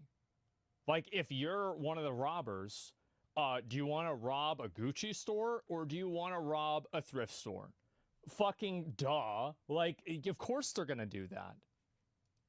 The very reason these places were pre-selected targets. But just as crimes in places like this look like an escalation over previous types of street-related crime, there's a new escalation that has now started happening with the whole restaurant scene, and it's not happening on the street. The most recent incident happened here at Birds of a Feather about a week ago. This time, two men held up customers dining inside of the restaurant. The men stole cell phones and a watch. Sources tell Pix 11 News. Look at that. The most recent incident did not happen at a sidewalk seating arrangement. No, it happened inside the restaurant. The thieves just walked in the front door and walked out with everyone's stuff. Which totally makes sense. If you're a criminal and you get away with minor crimes, you're just going to graduate to bigger and better heists. And well, yeah. I mean, if you can steal $1,000, you're going to try to steal $2,000. And if you can steal $2,000, you're going to try to steal $5,000. Like, duh. Well, of course. You're leveling up, we're seeing all show the criminals targeting men who have expensive watches. And if you're a thief and you can get your hands on a watch, that's something very small, very pocketable, and very expensive that you can easily resell. Because in this city, we've got as many jewelry exchanges as we have restaurants, and finding a place where you could pawn that thing off won't be a problem. But there's another element to this new pattern of crime that is extremely alarming and makes it something that it's very hard to defend What's against. this? Because let's say you're eating over here at this restaurant, or let's say you're inside a nice restaurant. How hard is it to spot someone coming into the restaurant wearing a motorcycle helmet to pick up a delivery order? That is like the most common thing. So these thieves, they can get very close to their intended victims. They can hide in plain sight, blending in with normal. Well, couldn't they just make it a rule that you can't go inside of the building with any sort of a helmet on at all? Like, that's what I would say. Like, yeah, that's what you do. I mean, it's not even a question, like, any face covering at all. Restaurant traffic. They're not even patrons at the restaurant. They just show up with their motorcycle gear And I know that they wouldn't follow it, right? But that's the point. So, like, if you see somebody coming in there, you know automatically, oh, fuck, this is somebody who's not willing to follow the rules. You see what I'm saying? like every other delivery driver, and no one blinks. And this gives thieves who are riding an e-bike or a moped the opportunity to hide and bide their time until the exact moment presents itself for them to commit a crime. And even though most restaurants in town have security, how good are these cameras going to be when the thief is wearing a helmet and you can't see their face? And it's incredibly frightening to think that the next time you're having a meal anywhere in New York City, you could be being cased and spied on as you chow down. But there is something the city could do if it really wanted to take this issue seriously and really wanted to put a stop to it. But as you're about to see, the solution to all of this is so logical and so straightforward that it's never gonna happen in this city, and that's something that should not only disappoint all of us, but should frighten us. What is it? Because we're all targets. What's the solution? More police? Yeah, probably. Weren't these the same police that tried to, like, detain some guy from AMP and take pictures next to his Lamborghini? Wasn't this in New York City, too? Yeah, see, they're busy. They're busy, bro. They gotta take pictures next to cars. Here we have ye old police department. This is the Greenwich precinct, which is responsible for protecting people who were at that restaurant Carbone over in the West Village, but it's about a 15-minute walk. And the sad truth is that New York City just doesn't have enough police to keep everyone safe at once, especially with crime waves taking place in multiple places across the city at the exact same time. Which isn't the kind of thing that matters to anybody until the watch off your wrist is taken when you're out to dinner and you still have to pay the tab because the food ain't free. We have a staffing crisis going on in the NYPD right now. We lost nearly 3,000 police officers last year to just retirements, police officers leaving the department. Also, we're losing an average of over 200 police officers a month. So by the time we get to that... That is absolutely crazy. 200 officers leave the police department every single month. And not only does the police department here have monumental tasks in front of it, this attitude of defunding the police is still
with us today, and that's why the numbers in the department Defunding the fucking police. Oh my god. Oh boy, here we go. itself are declining, and they're declining at a rate that is so fast, we aren't able to replenish the department with new recruits. And to make matters worse, we're losing experienced veteran officers. Which means not only is our police department shrinking at a time when New Yorkers need it most, with all of these simultaneous crime waves going on, the experience of the department is decreasing, which some say means its effectiveness is also going to decrease. Well, of course, yeah. If you work somewhere 20 years, you know kind of like what's going to happen. Whereas if you're new, you're not going to have that same type of insight. I mean, that's common sense, man. Yeah, the experience is dropping. Yeah, that's the way it is for anything. There are places that 100% defund our police and it became a hellhole. Yeah, no, I mean, the people that say defund the police usually live in gated communities. The people that are actually in like a lot of these poor communities outside of the ones doing the crime are not defund the policers, okay? Like, they know they need the fucking police. It's always, you know, upper middle class people that think they have some kind of solidarity with, like, poor people, and so they want to take their right to safety away from them. They're like, oh, we're going to try to help you. We're gonna make your life better. You're not going to get arrested anymore by these mean police officers. It's crazy, man. First Amendment auditors going to have a field day? Yeah, I mean... People don't get why we have police. Well, that's because, and the reason why they don't get it is because they live such sheltered, privileged lives that they've never needed police. It's never been a problem. Like, because, you know, for them, they live in a nice place and it's homogenous. There's no issues. Everybody has, you know, is well off. It's all right. And so there's not a lot of crime. Precincts across the city where we would normally turn out 6 to 8 patrol cars, right now we're turning out 2 to 3 patrol cars in those communities on a given tour. So what does that do to the safety of the community? Well, I wonder. The response times continue to rise. That is the reality of policing right now. Yeah. So some precincts are down from 8 patrol cars to just 2. That's a 75% reduction in available patrols. How is that not a recipe for more crime in pretty much every area of town? Less Well, police. yeah, I mean, if I was a criminal, I'd be like, bro, like, new patch. We got a buff. Like, let's go. Let's start farming. This means response times are going to go through the roof because as crime becomes more common, police are now stuck choosing which incidents to respond to first, meaning your watch getting stolen at a pricey restaurant might come in behind something much more serious. And what's incredibly frightening about this is that our criminals, they're not defunding themselves. No, they're expanding their operations in light of the lax security that happens whenever the police divert resources from one crime wave to try and deal with another. And what makes this even more frightening is the proliferation of weapons. So not only are the thieves becoming more numerous and New more... York City migrant shelters under scrutiny after accused cop shooter claims gun smuggling chain. Jesus Christ. Maybe this is a mean thing for me to say, but what the fuck are you doing making migrant shelters if you can't even protect the people with your police?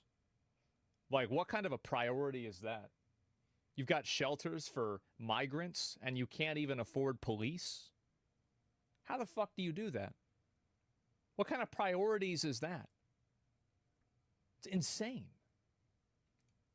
Emboldened, they're also becoming more heavily armed week by week. And you know how they're smuggling the guns into shelters? They're using delivery bags like this one right here. Apparently the shelters have metal detectors, but they're not actually scanning to see what's coming in the food packages. Does that mean there's a direct connection between all of this crime and the asylum crisis? Well, no, not necessarily. But it does mean there's a direct connection between the apparati that are supposed to keep us safe falling apart and increased crime. And the reason this disaster is unfolding upon us is not only because the police are shorthanded, it's also because our laws force them to fight crime with one hand tied behind their backs. And the latest example of all this is the How Many Stops Act, which is now in effect in New York. Officers are now required to record the race, age, and gender of anyone they approach. It slows.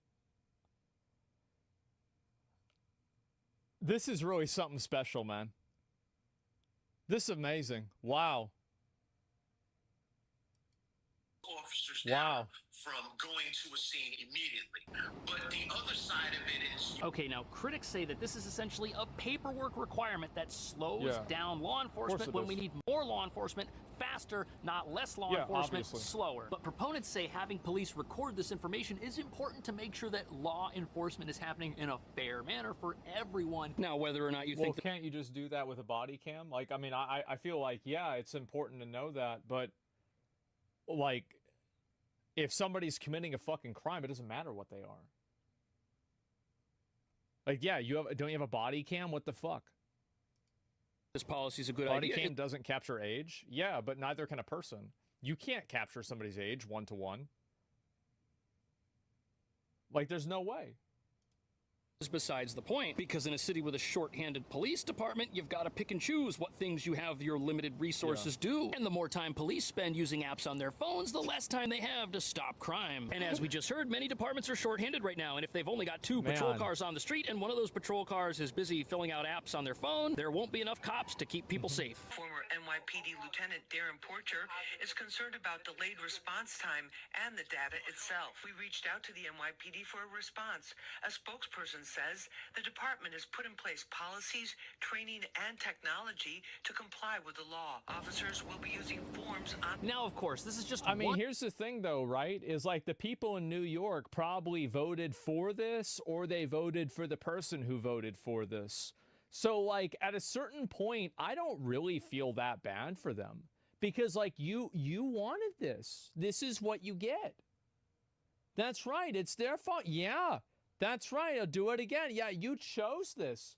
And so don't go crying about it, because this is what it is. You made it happen. They did it to yourself. Yeah, exactly. Oh, my God. Yeah, defund the police. Well, it worked. There you go. Or they're uninformed. Yeah, then they're just stupid. But these people move out, then they vote for the same shit somewhere else. Yeah, I know.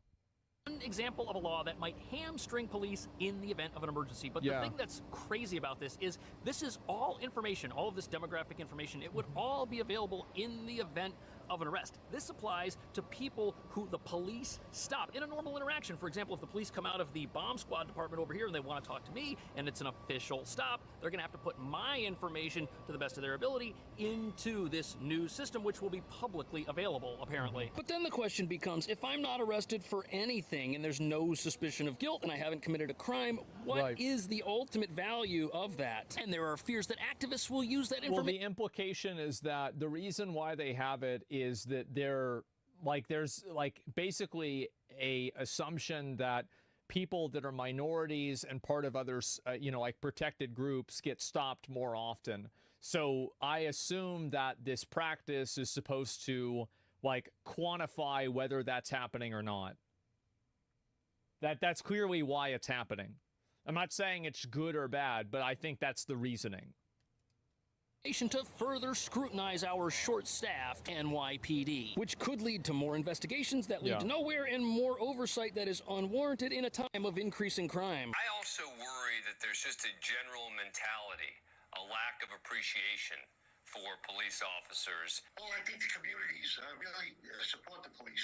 It's the politicians that are enacting these laws that tie the hands of the police and put the public and the communities in harm's way. Yeah, that's probably true. You don't see this. So ultimately, there's nothing wrong with a system that increases the transparency at which a public institution like the NYPD does its job. That's a good thing. It will help keep the city safe. But the problem is the resources to do it aren't included with the plan that says it needs to get done. And right now, the police resources that we have are stretched so thin that the moment there's a crime wave in one part of the city, it pulls the resources over here, and then another crime wave pops up over here because the criminals saw an opening. Do you see what's happening? The police are playing whack-a-mole with our crime waves. That's why they're impossible to stamp out. That's why we went from having a crime wave in the subway below where I'm standing to a crime wave up here at our restaurants. And you know what? I think what that proves, though, is that police presence reduces crime.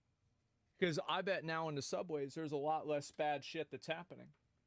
It's because people don't want to fuck around whenever there's 3 police officers standing around. It's a huge deterrent. And I know that people like to act like, oh, no, it's not. People are going to commit crime anyway. No, they won't. Like, trust me. People absolutely, with all crimes, 90%, probably 99% of criminals make a they take like basically they make a value judgment. Is it worth it for me to commit this crime? That's why you don't see, you know, like these thugs and these people that are like robbers they're not robbing police officers. Do you want to know why? Because there's a high chance they're not going to win the outcome. They're not just doing this randomly. They're making educated decisions based off of the highest possible opportunity versus the lowest possible risk. The same as anybody would. Once they get rid of this, risk-reward then assessment. crime Yeah, is going to exactly. go right back into the subway. That's exactly what's going to Yeah. happen. Now, are the police perfect? No, they're not. Do they always do their job fairly? No, but they are the protection that the law-abiding have when we're at a restaurant between us and the criminals who want to ride up on the street on a moped with a weapon and try to take our belongings and possibly harm us. And that's very frightening. It's very frightening to think that we don't have the backs of the people who are supposed to have our backs. What kind of system is that? Of course it's going to be dysfunctional. Of course it's going to lead to crime waves. Is that what's happening? Is that why we've got crime in the city? The problem is that there's a lot of instances of police officers that act unprofessionally, and they don't get disciplined in a way that is comprehensive. Like, people aren't like that mad about it. They don't get pissed off about it that much. It happens all the time. Yeah, right? And so people don't get in trouble, and then guess what happens? Well, then that's like, let's be honest. Then everybody sees that and they say, well, I fucking hate cops, which makes sense, doesn't it? Because like if you see some cop that's like, for example, I saw a cop, these two cops were arresting this black guy and they had his hands behind his back. And one of the cops just like straight up punched him in the face out of fucking nowhere. Let me see if I can find this.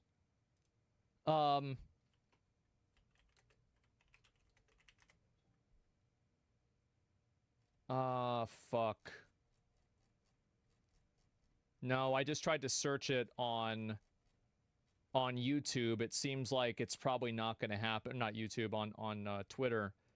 It seems like it's probably not going to happen. I'm not going to be able to find a clip of it. But yeah, it happens pretty regularly, right? I mean, like, of course, it's not graphic or anything like that. It's just you know, unlawful display of authority. I mean, that's all there is to it. The big guy took a punch like a champ. Yeah, so y'all saw that video, right? Like, am I crazy? Like, y'all saw this video very recently? Excessive force, right? And so it's like that dude, in my opinion, should be taken off the police force and on trial for assault. It's not even a question. But like the problem is that you have like this weird thing where people act like there's sides to this, where like there's really not. There are police officers that are bad actors, absolutely, but that's not like the norm, right? That's not every single one of them. Which one was this? Yeah, I don't know. Checks on that authority and people will be less likely to want to defund them. Yeah, exactly. So like that's the problem, is that there aren't really there's not accountability for like these different guys, and so that's why people hate them. 2-week suspension and pay punishment. Yeah, exactly. There's the video right there. Give it a like. This is I think this is a huge issue. Like I mean, if you don't have police, bro, like that's bad.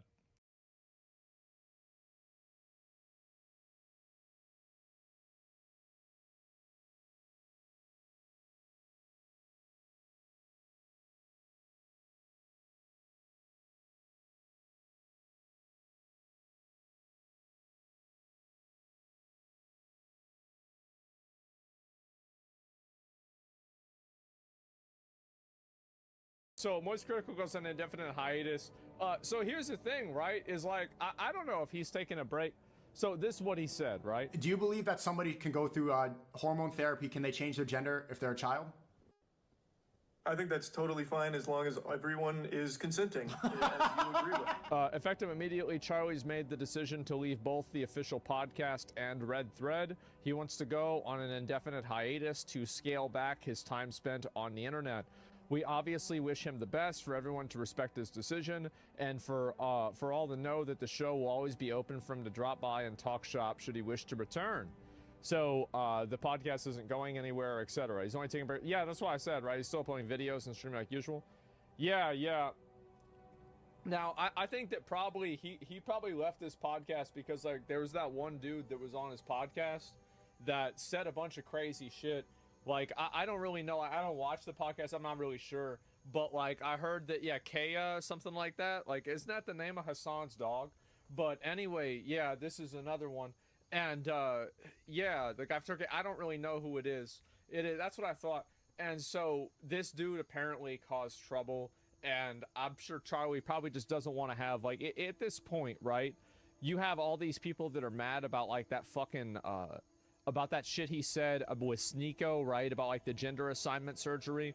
And so then you've got, like, this other dude that's, like, saying weird shit on your podcast. At a certain point, man, you just gotta, you gotta know when to hold them, know when to fold them, right? So that's it. What's the squeaking sound? It's a weird thing from my fucking, from this song. Sorry about that, bro. Like, yeah, that was weird. He made an obscene joke about taking pictures of 8-year-old girls. Yeah, I saw that. Oh, I didn't actually see it. I heard it. I just read the headline. I said, that's weird. And so I just was like, I mean, I didn't really have an opinion of him, right? I don't know. Like, I mean, I'm not trying to get involved with, like, some fucking bullshit. Doc made a tweet. Yeah. Let's see the rest of this. The Sneeko thing showed that he needs to take a break. Aspen has apologized. No, I never backtrack. I never do. Like, sometimes I'll change my mind if something new happens, right? But, like, overall, no, I don't like backtracking at all. But the truth is, like, I don't think Charlie, I don't know what's going on in his head, what's going on with him. I have no idea, right? I don't really talk to him a lot, so I have no idea. But here's really what's going on, right? Is, like, people get mad about opinions that anybody is going to have, and I think that anytime that a person is doing well, everybody is out there waiting for an opportunity to make them not do so well. And this happens with me, it happens with him, it happens with anybody. It happens with Ninja, it happens with, like, you know, Miz, XQC, Kai, fucking Jinxie. People do that with anybody who's doing well. People want him to do Mr. Beast. Oop, there's another one, right? Because now there's some criticism of Mr. Beast that's got some weight to it, right? But before it was like, oh, he's using blind people for content. Like, get the fuck out of here. What kind of a retard says that? And so the problem is that it's the people like doing this, right?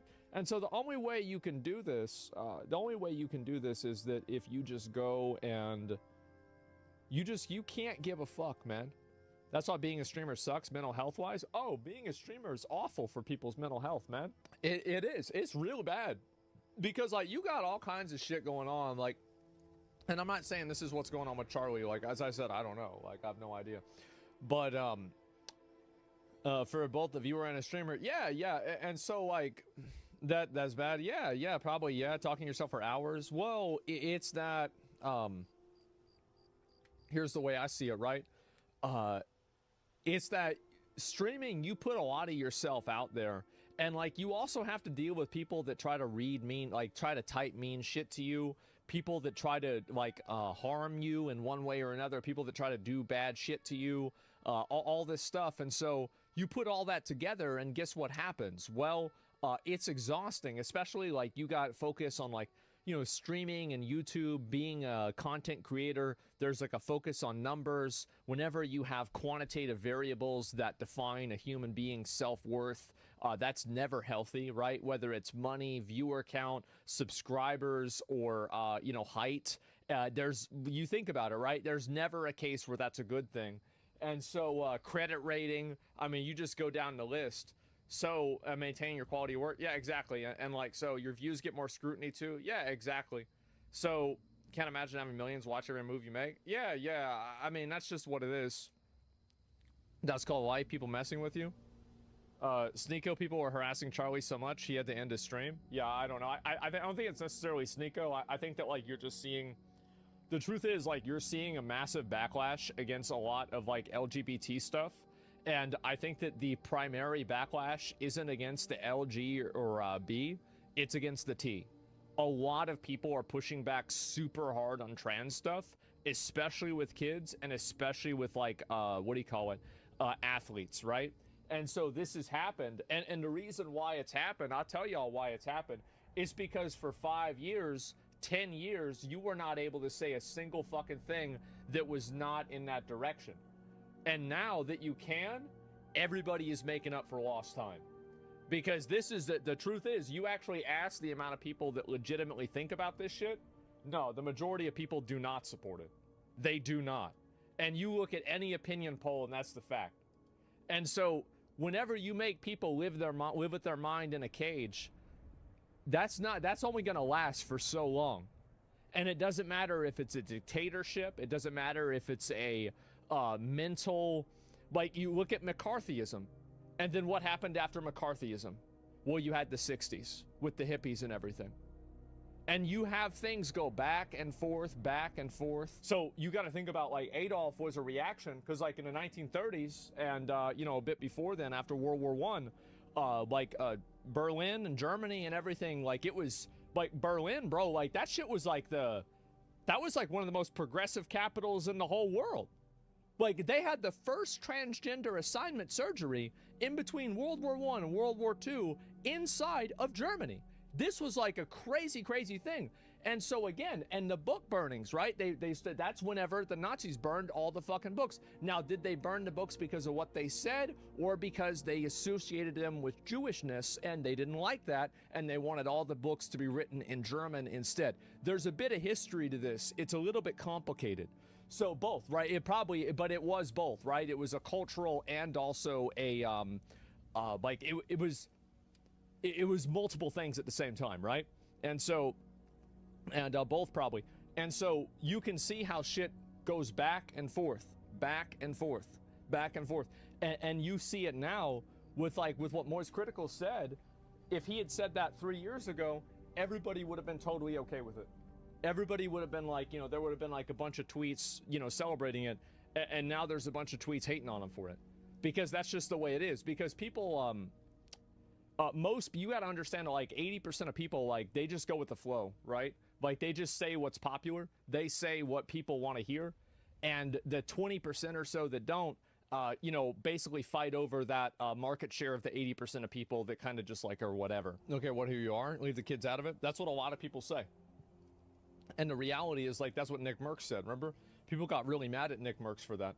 And y'all, actually, that's actually a great example. Because, like, how many people think that there should be, and I'm not asking you guys, but I'm saying, like, how many people do you think in Florida think that there should be, you know, any pride stuff in an elementary school? I bet probably less than 10% of the population there. Maybe 20, right? Like, this is a super, super low percentage of people think that should none, right? But a lot of people do not think this. And so what happens? Nick goes out and he says something that resonates with the majority of people. Keep this in mind. The majority of people. He has the popular opinion and he gets completely unpersoned. Like, he loses brand deals. He loses his Call of Duty skin. Like, everybody is shitting on him. And I think everybody saw that. And people were like, this is enough, bro. Like, we had enough of this shit. And I think that's why people support Nick so much now. Like, I see the likes on his tweets, bro. People are out to promote him as much as they can.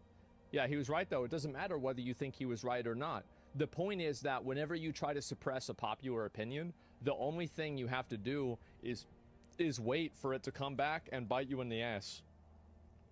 That's what happens. About how minorities affect the majority? Oh, yeah, there's a lot of examples of that in history, for sure. The right wing supporting bigots is nothing new. Well, what I'm saying is that like, the right wing bigots, etc., like, that has been nerfed. It's been nerfed because the only reason why people were afraid of being called that is because they were worried about getting banned on social media. But because there's been so much of a cultural shift, that doesn't happen anymore. So nobody gives a shit. You want to call somebody a buzzword, go ahead and do it. Just don't expect them to go and act like don't expect them to act different whenever you say that. I will say, for like the Moist Critical stuff, I don't think it's really that big of a deal. I think the guy just said he's stepping away from doing the podcast. And I actually don't think that's even because of, like, I don't think this is entirely because of the Sneeko shit. I think it's also because that one weirdo guy was on the podcast, and there's been a lot of clips of him recently that have gotten traction where he says stuff that's, like, problematic in one way or another. So I think that him trying to move away from the podcast is probably a good idea. Kaya, yeah, right? And so I think that's what's really going on. Charlie made a video earlier today. He's 100% staying. Yeah, he's not leaving the internet. He's not quitting the internet. He's just simply not he's not doing this podcast anymore. And that's a smart idea. Why are they saying it's from a Sneeko debate? Because those are the two things that people probably know the most about. And so it's like, you know, causation. Like there's two things that happen. People assume it's one cause the other. It's just how people are. He had a terrible take. Trying to reverse it is what was weird, but makes sense why I would take a break. I think the more that you talk about, and this is the issue, right, is that, like, for me, I have this happen a lot, because the more that you talk about hot button issues and, like, really intense issues, the higher the probability is that you're going to be, you know, on the wrong side of what most people think, which, again, doesn't make you wrong. Like, just because you say something and most people think that you're wrong, that doesn't make you wrong. However, you say, who cares? It's easy to say who cares when you've never been the target of harassment from like thousands or tens of thousands of people, everybody farming you, fucking hating you, like messaging you, sending your bro's take was wrong. What I'm saying is that even if he doesn't think it was wrong, that's not the point, right? That's not the point. Like, you've got to think beyond that. Like, what matters is not the truth. What matters is how the truth is seen. And if people think that you're wrong, then in a lot of cases, you're wrong. So that's it. It said it was hyperbole. Yeah, sure. But anyway, what I'm really trying to get at with this is that it is very exhausting. I know it is for me too. When you go on Twitter and there's like constantly people that are like harassing you, calling you fucking stupid, saying that you're a terrible person, and like all these like really, really crazy things, right? And it's not something that, I think that the more you make content and the more you do stuff, the less it bothers you. But it's also something that takes a long time to become acclimated to, where you're not very like stressed out from it and you're not very bothered from it. Because for me, like, it used to bother me a lot more than it does now. Like, now if something bad happens, I just don't really give a fuck, and it's like I just keep moving on and it doesn't make a difference. So yeah, but I thought you would be immune from now. Well, I mean, it's not that I'm necessarily immune to it or not immune to it. It's just that when I see something like that, I don't necessarily view it as, like, I don't take it as seriously anymore, right? Who cares what he thinks about trans issues that much? He's a YouTuber, can't you just ignore it? Exactly. You ever get death threats? Of course people threaten to kill me all the time.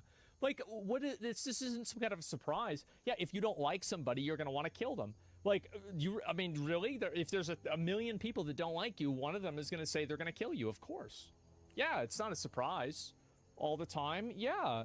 So that's just what happens. And again, everybody is going to get death threats. That's heartbreaking. You get death threats? No, it's not. Who cares? Like, listen, if somebody's going to kill you, they're going to do it, and that's just the way it is. Like, I'm not going to sit around and worry about this and think about this and get stressed out about it. It's just the way it is. And I like the logic. Yeah. I mean, even except example, Trump get death threats. Everybody gets anybody who has an opinion or puts themselves out there or is known will get threatened, or people will hate them. You know, that's it. That's why I have a gun. No, it doesn't matter. If somebody, you just wait for somebody to turn around, then shoot them in the back of the head. Like, it's not like they're gonna draw down on you like it's a fucking like a Western. They're just going to wait for you to walk somewhere and then shoot you randomly. You're not going to be able to react to that. If somebody wants to kill you, they're going to do it. Like, that's just that's just the truth, right? It's just the truth. That's the way it is. Now, you can cry about this and get upset about it, but that's how it is. I challenge you. Yeah, this isn't a duel. They're just going to wait for that to happen. Anyway, yeah, I think it can be exhausting dealing with that. And you see a lot of, and I think also, like, right now, like, on the internet, people are very cancel hungry. Everybody is looking to cancel somebody new. They're looking to find a new reason to drag somebody down or get mad at somebody. And that stuff can only hurt you if you let it hurt you. Because at the end of the day, if you make content, like, think about the amount of controversies that I've been through and the amount of people that hate me, and it doesn't matter because I just keep making content and I keep making videos. The only way you can lose is if you stop. because there are going to be people out there that agree with you and they think that you're right. So if you go and you try to, you know, fight this and do all of it, and also you will never agree with people either. Or sorry, you'll never get people to agree with you either. Because even if you think that you're right with every fiber of your being, that doesn't mean that anybody else has to consider that you're right. That's it. What if I talk about Charlie? Are you talking about Charlie said kids should be able to get castrated? I don't care what your opinion on it is. It doesn't matter to me. Like, oh, you think, oh wow, so you've changed the vocabulary of it in a way that you say that I want kids to be castrated is what you're saying. Think whatever you want. That's not the conversation. Okay, so if you want to, you know, have your emotional diarrhea go everywhere because you can't have a normal conversation, that's fine. But that's your problem and not mine. Stop crying. That's not even what he said. I don't care what he said. Doesn't matter. I'm just talking about the issue in general.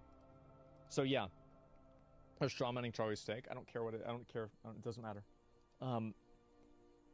Fuck. I saw a stream what they're talking about. Yeah, there's someone who's seen the deal, the aftermath, trying to slander me online. Your words are very healing. Yeah, and it's very problematic, and it hurts a lot to have to deal with it online, and especially if you're not used to it. Like I remember when people started first hating me. And it started getting, it was like very exhausting for me to deal with. And I would try to convince people that they were wrong. And I realized that I never could. Because you can't reason a person out of a position they didn't reason themselves into. And there are some people that all they have to do is look at you and they know they fucking hate you. That's all it is. That's all it takes. And that's what happens. Must be off topic. You gonna play League again? Maybe. You became numb to it? I did. Whenever I read it now, I just don't even think about it. I don't even consider them people. It doesn't even matter to me, you know, hardly at all. And I think that's a better way and a better way to approach it. Charlie has no need to keep making videos. He did it for the community. He could have left any time. I'm glad he's being smart. Yeah, no, I mean, he's going to keep making videos. He's just not going to be part of the podcast. Right? I think that's a smart thing to do. Like, fuck that. He basically got debated into agreeing with kids transitioning. We just thought he meant everything but the medical. I don't care. Like, I don't care about what the take was. It doesn't matter. It's irrelevant to me. What about positive messages? You have 100 people shake your hand and one person slap you in the face. What are you going to remember? Pretty easy to think, right? I mean, like, come on. You know, you drive to work every day, but you get in a wreck one day. What day do you remember? Yeah, I mean, there are so many real-life examples where it's like, negative feedback, people have a higher probability to process negative feedback. Also, another reason why, and this is another big thing online, is that on the internet, almost everything that you see on the internet is going to be read through text, right? Like like I'm reading, he wants to go on an indefinite hiatus, right? So he said, like, there's this. So when you read something, if somebody tells you something, it's coming from another person. But whenever you're reading it, you are effectively telling it to yourself. So I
think that internet and like online criticism has like a certain type of pervasive like damaging nature that a lot of other types of harassment and criticism don't have.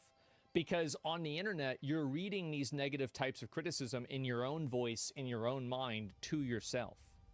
So it makes it easier for you to internalize these things, and it makes it easier for those things to be corrosive. You see what I'm saying? Even so, with more negative feedback is much more common than positive ones. Yeah, negative feedback is, I think it's a 9-to-1 ratio, that you're more likely to receive negative feedback versus positive feedback. That's just the way it is with a lot of things. So yeah, it's not just the internet, it's also books versus street ads and shops. Yeah, well, it's easier to externalize these things because they're not happening inside of your own mind. So with this, I think that reading this stuff can be very, like, you see this happen with a lot of content creators.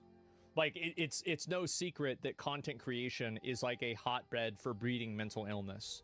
Like, and I know this, for example, I think YouTube is better, by the way, than Twitch. So I talked to a lot of people, like whether they're YouTubers, streamers, you know, people on Instagram, etc., right? Streaming is like way more corrosive.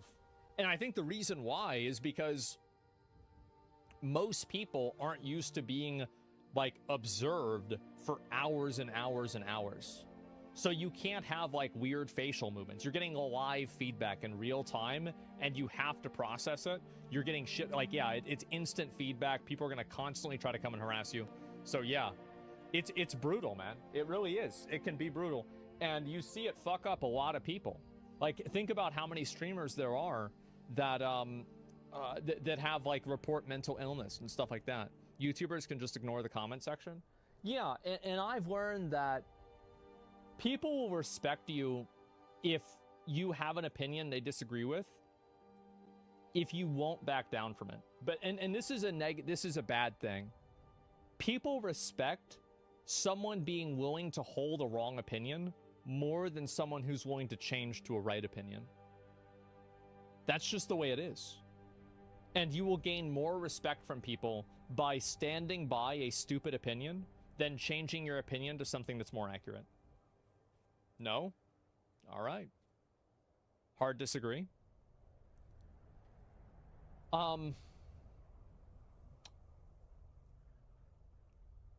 Okay. So, usually when a person has an opinion that is negatively received, and they change their opinion, the perception is because they changed their opinion as a result of that negative feedback. So it's not seen as authentic at all. So even when you try to change your opinion, people will not respect you for it because they don't view it as your own. They view it as you doing this as a response to them, which is inherently to them not as respectable. I see your point. Yes, exactly. Because you learn that's not how people see things. I don't think it is. Stand on business. Yeah. It's a social pressures. It's weird, but it's true. Yeah. And I understand that a lot of people say that's not the way that I see it. Well, that's great.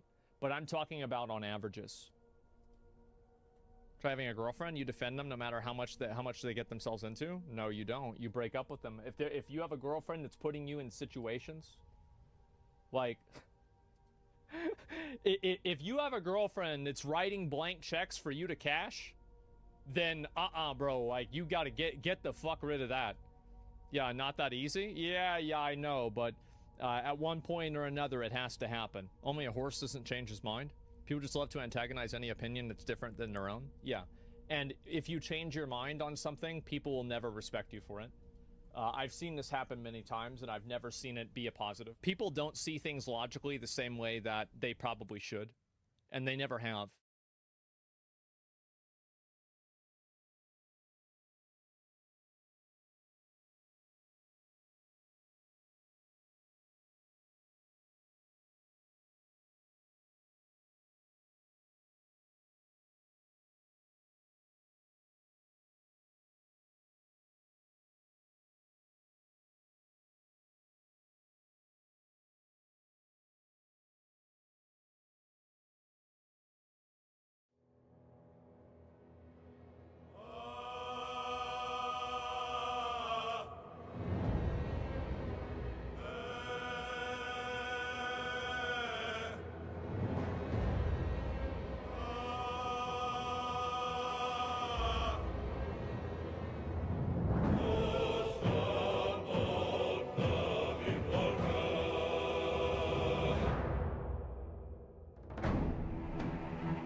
the stars tonight. Smile and pain will fade away. Words of mine will turn to ash when you call the last lights down.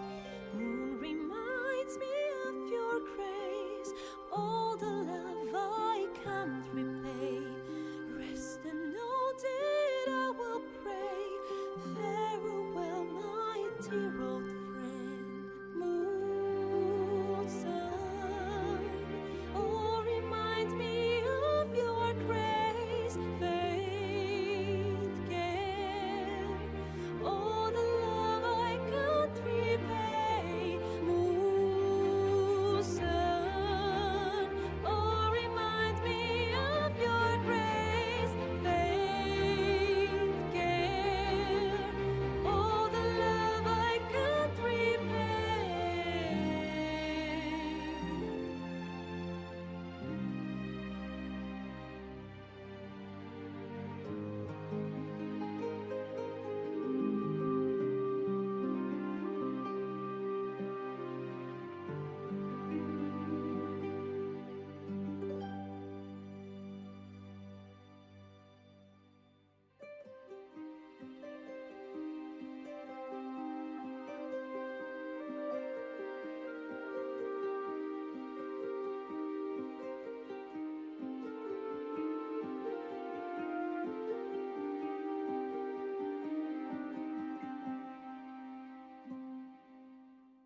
Dance upon the stars tonight. Smile and pain will fade away. Words of mine will turn to ash when you call the last light down. Moon reminds me of your grace. All the love I can't repay. Rest and know that I will pray. Farewell, my dear old friend.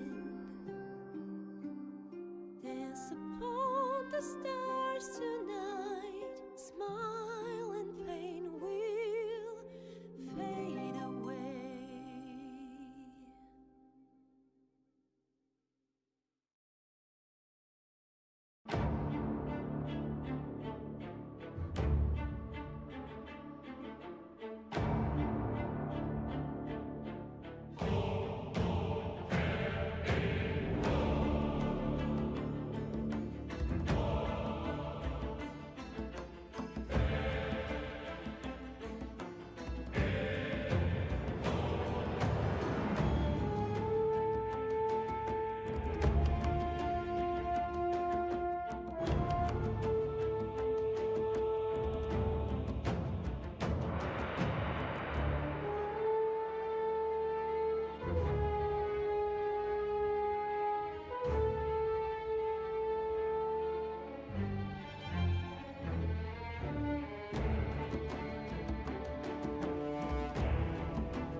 Missy, how's it going?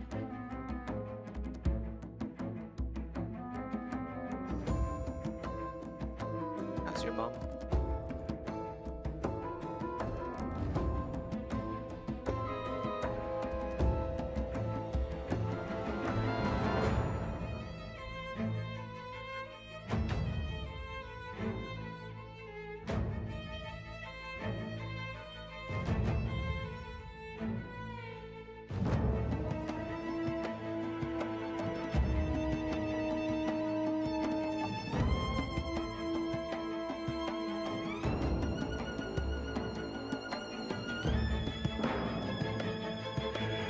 good.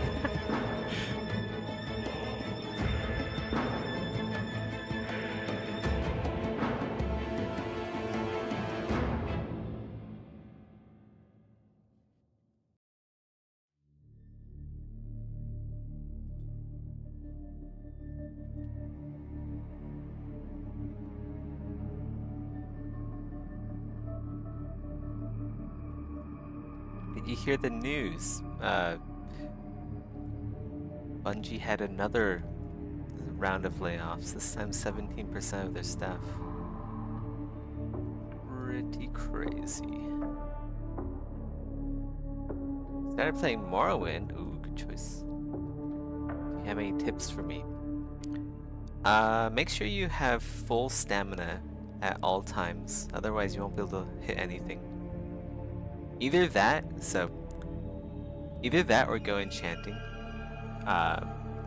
So if you use enchantments, so if you have like a ring that shoots a fireball, you can use it at 0 fatigue and it'll cast perfectly fine and it'll always hit. So enchanting is pretty powerful.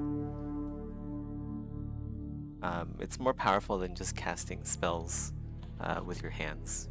Casting spells with objects is way more powerful than that.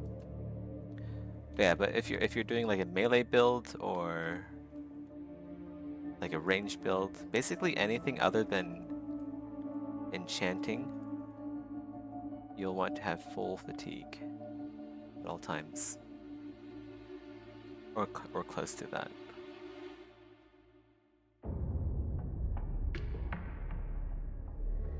My second tip is to carry around Cure Disease. You want Cure Disease, and then you'll also want scrolls of Almzivi Intervention and Divine Intervention.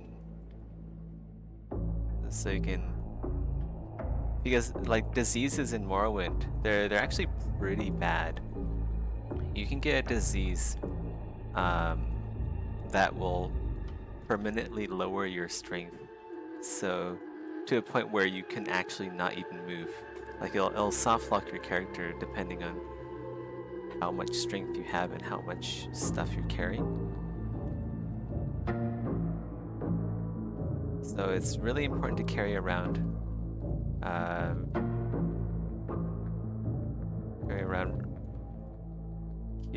cure disease potions or cure disease scrolls or anything like that. Alongside Almzivi Intervention and Divine Intervention, those are the spells that will teleport you to the Imperial Shrines and the Tribunal Shrines. Well, Tribunal Temples. So it's a quick oh shit button, right? In case like things go south really fast, you can use one of those scrolls. Aside for that, Mark and Recall is really good. So if you're doing a dungeon, you're like, man, there's a lot of loot in this dungeon. I wish I can go back and sell some stuff and then come back to where I was. Mark and Recall is really good for that. So Mark will basically save your location, and then after marking, you can teleport back home using Almzivi Intervention. And then once you want to go back to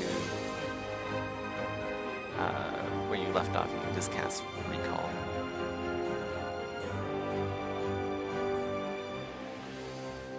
Yeah, other than that, talk to everyone. Talk is cheap.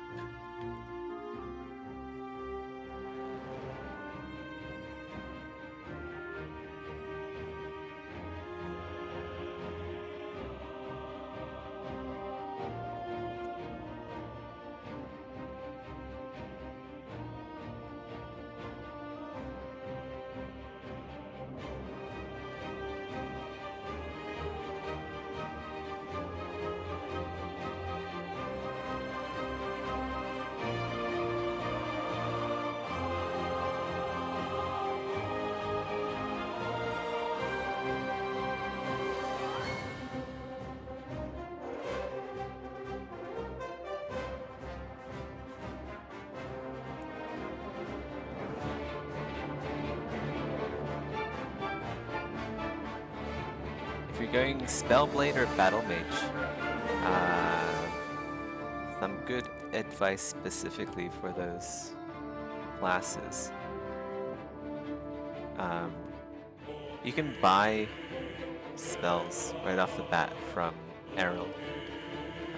He has some pretty decent spells actually, and they're cheap. They're both cheap to buy and they're cheap to cast, so you'll want to pick them up.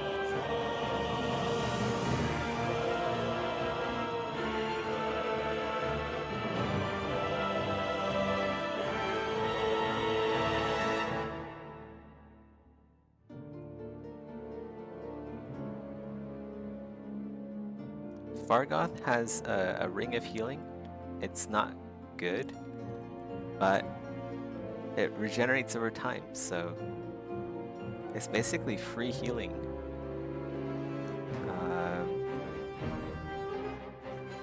You can steal it back from him after you give it to him eventually. Yeah, no worries. Yeah, Morrowind is like Morrowind is a game you want to take your time with. It's almost like a cozy game, I'd say. It's a very cozy game. What am I making? I am redoing the geometry on the antennae of the lobster rays. I'll show you in a sec. Gonna smooth out the rest of this.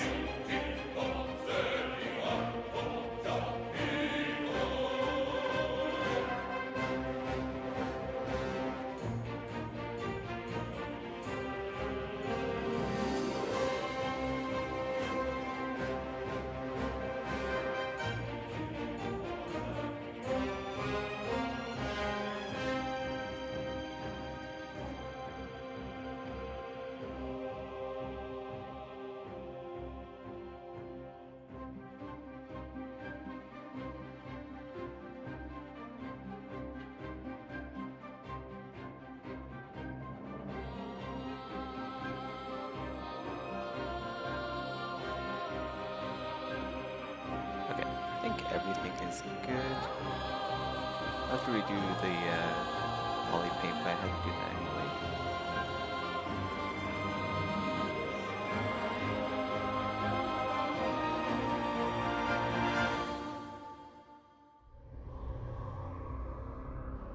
There we go. Lobster race.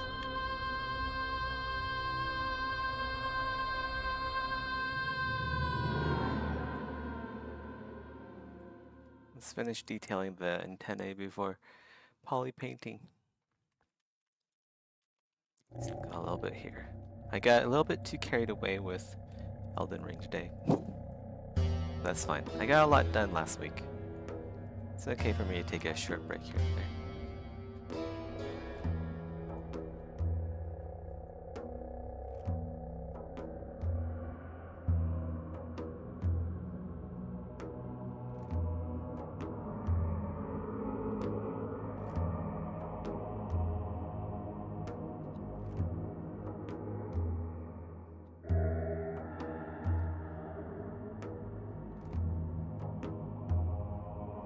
Thanks.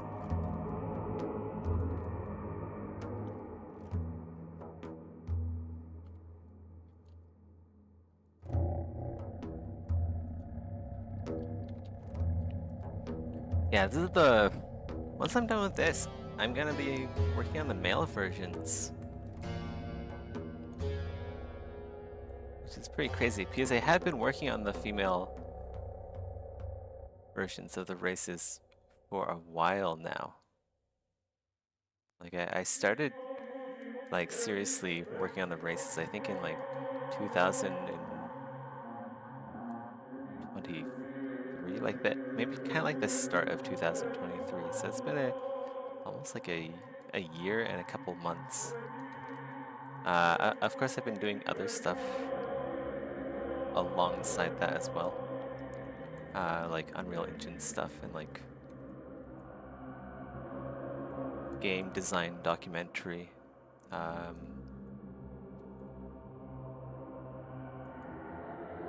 yeah, it's been a lot of sculpting in my off time.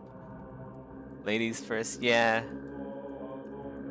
Yep, ladies first.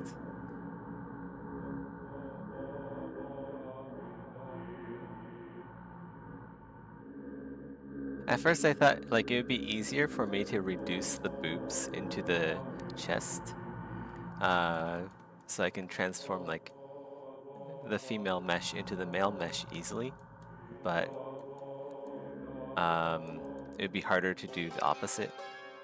But then I realized it actually doesn't matter which gender I choose first. But I'm glad I chose the female versions first, because like it gives me more views. I think if I started on the male versions first, this project would have gained less traction. Less traction and less publicity. Just ask Rusty. He'll agree.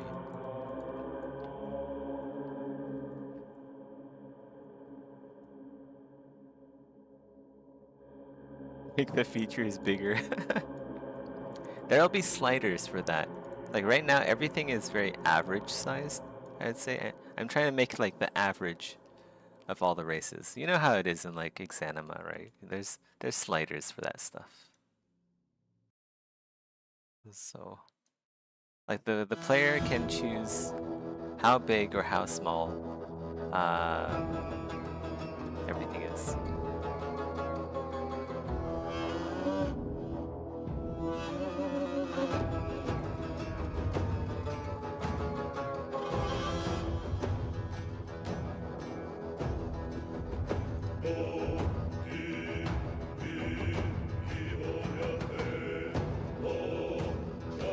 There's gonna be sliders and jiggle physics to see. You're gonna love this game.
You have to delete the old ones, I don't need them anymore.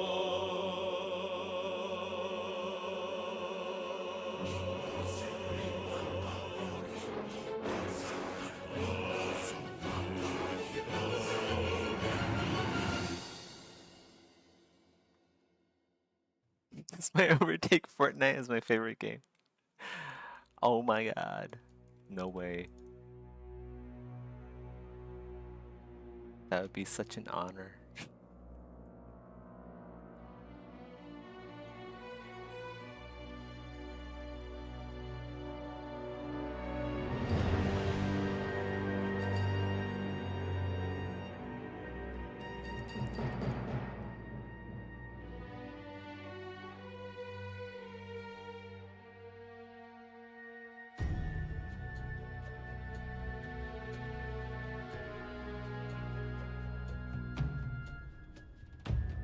There needs to be like a twist here or something. Let's go. Give it a twist.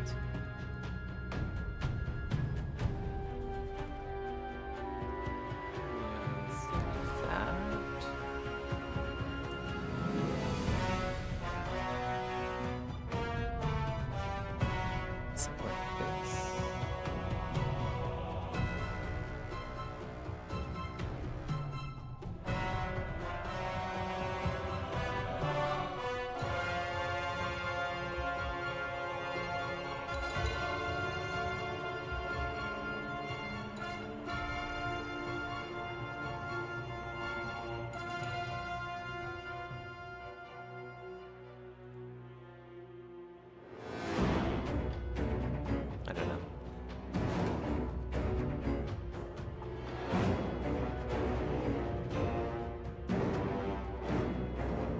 that does actually look better. But then we have to like twist this area as well.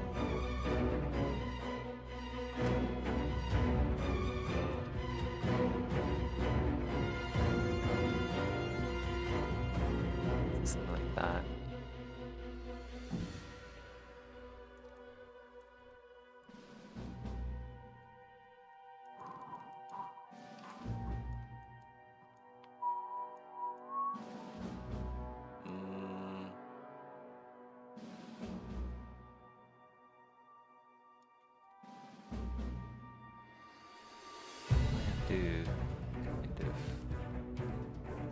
It's getting a little bit too unique almost, which is nice, but I am trying to make like the bog standard lobster, not like a heroic, super heroic lobster.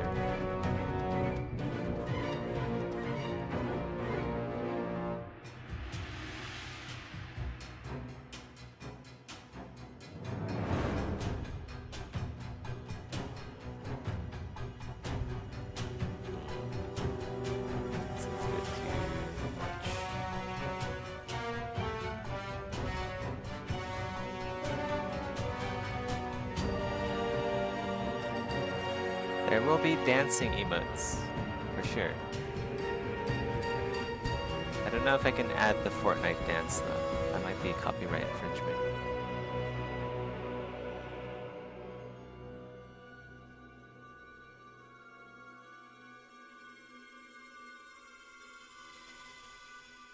They might have a copyright on that dance in particular.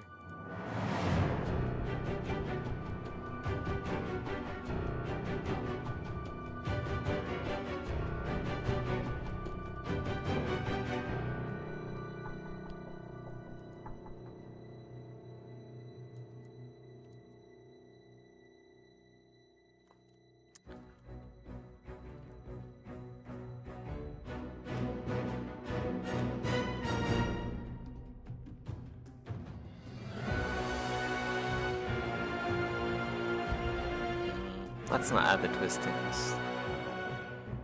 It's interesting, but we can experiment with other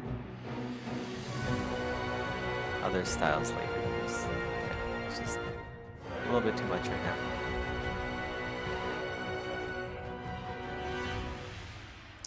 Straightening this out a bit does look nice though.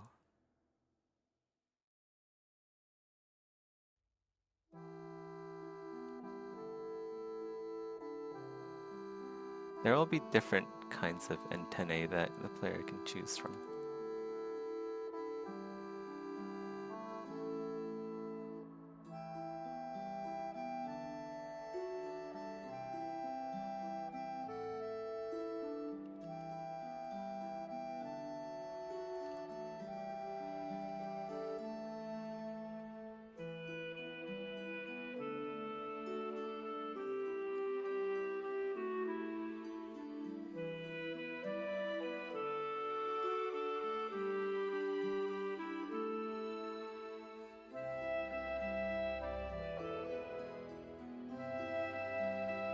Yeah, it's Baldur's Gate music. The one other game that has fantasy nudity.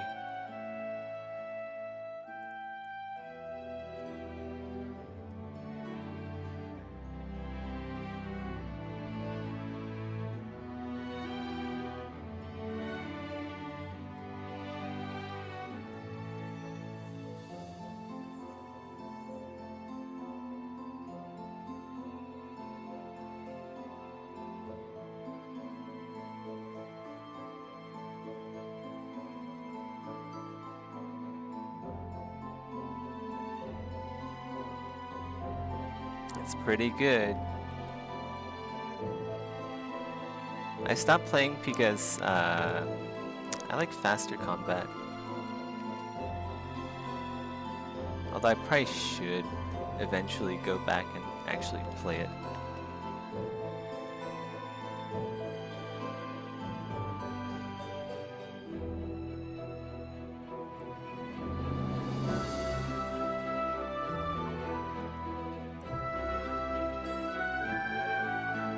I'm not a huge fan of turn-based combat.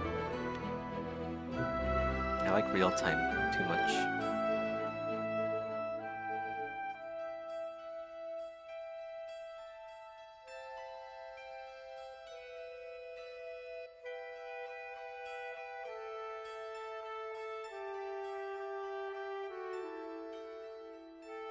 Also, I feel like the game needed a little bit more, needed a bit more polish. Like, at least when I first played it.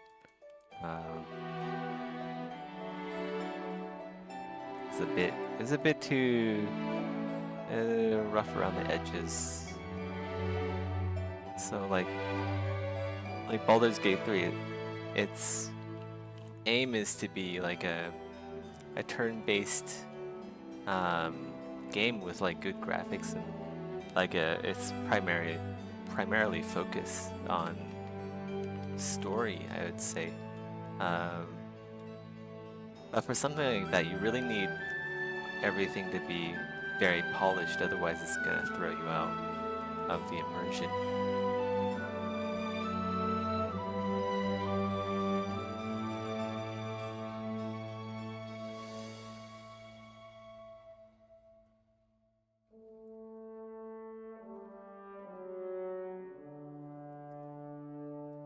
There is a cool build that you could do if you're not a fan of the turn-based combat, which is to play as like a stealth archer and just like go through the game one-shotting everything. I think that's how I'll play the game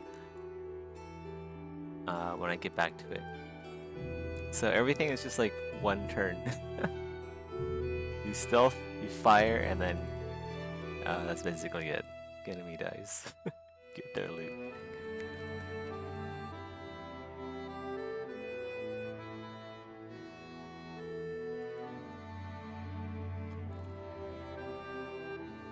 There's a lot of ways to build your character in that game.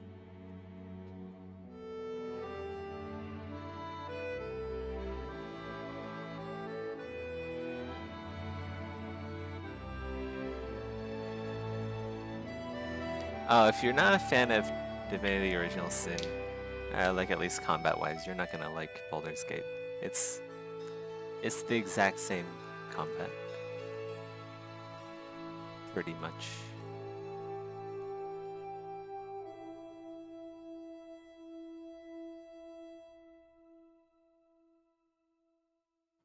It's like, I feel like they kind of went a step back with the combat just because Divinity Original Sin's combat is good. But then they added the inferior version of Dungeons and Dragons combat, which is not as good as what they created in the past. I think that's like I remember hearing in an interview, like, they've always wanted to do, like, Dungeons and Dragons. But the thing is, like, they don't realize how good they've gotten to get to a point where, like, Wizards of the Lost Coast would hand over that license. They've already surpassed Dungeons and Dragons in terms of mechanics, I think. Like, I think like the surfaces and stuff and the combat was just way better in the original Sin 2.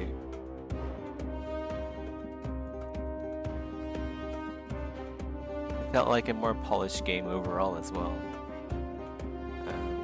I feel like they almost very nearly bit off more than they could have chewed with Baldur's Gate.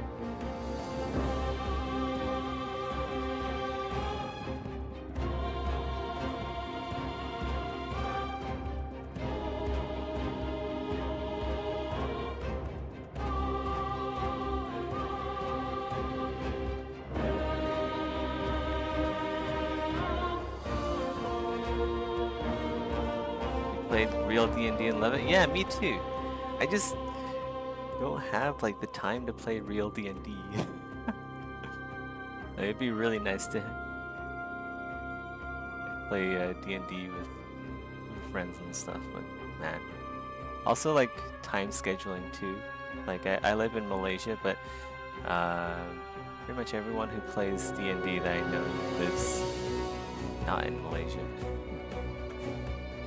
Live on the opposite side of the world. So I have to stay awake until like 1 a.m. and then play until 4. It's just not viable for Dungeons and Dragons. I got stuff to do.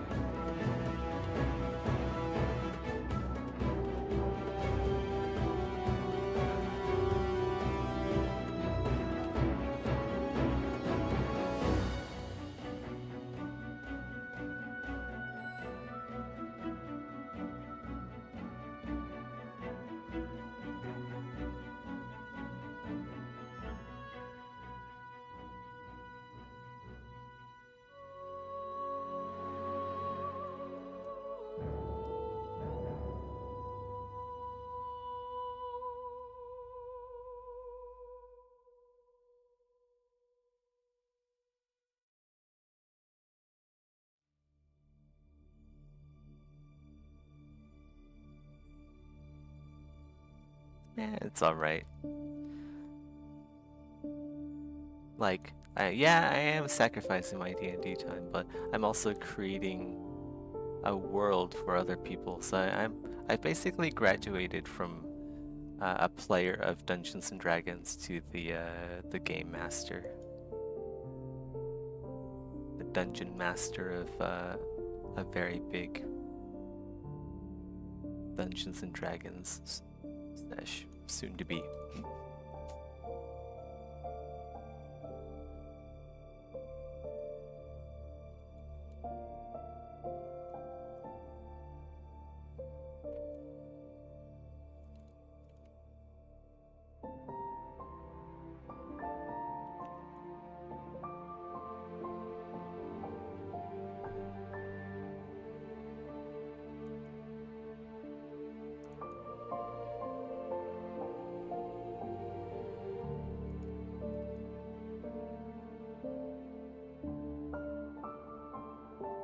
Man, these antennae were really messy before I started today. Lumps everywhere. None of the lines lined up.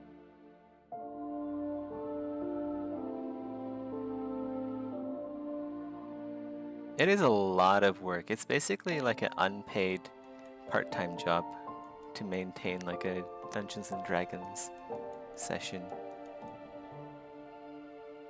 or group.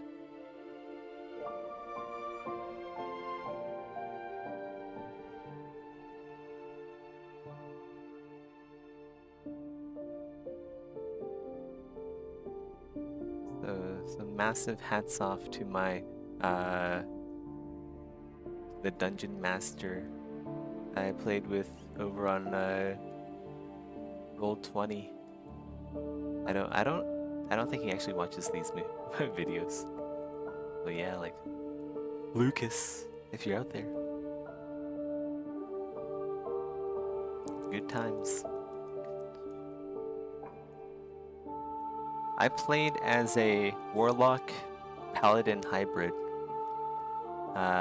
Warlock Paladin multi-class drow race. That was one heck of a... That was a lot of explaining to do as to how something like that could come into being.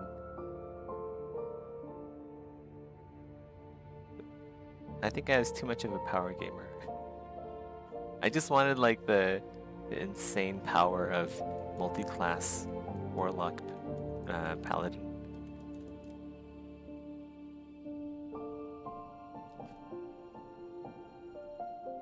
Yeah, just like Eldritch Blast everything, and then like you do like smite or something. Smite with rapier.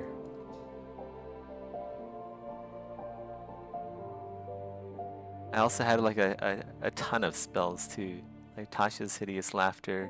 Wait, that was a different character. I also played like a illusion wizard.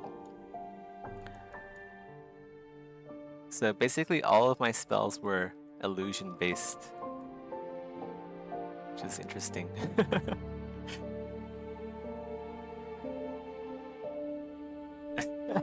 Anything goes, but Warlock and Paladin multi-class is banned. Yeah.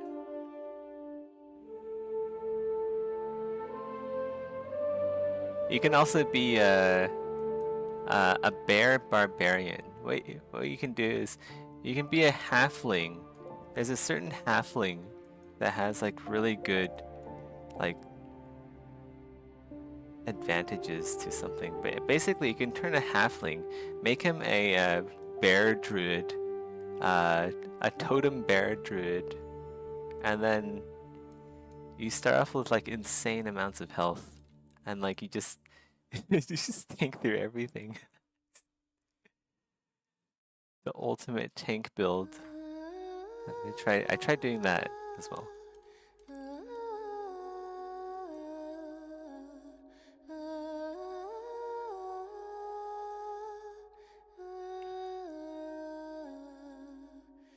Yeah, I'm just like way too much of a power gamer, and I like action games more than turn-based. So yeah.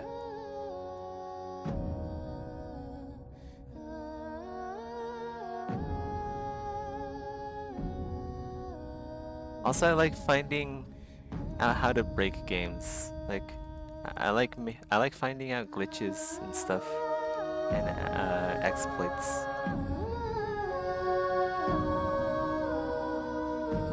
So Dark Souls is like full of them. I wonder if they do it intentionally. Like, I wonder if like they make Elden Ring in particular so ridden with bugs that you can it's like more fun for people who hunt for these exploits, right? I wonder if that's like a feature.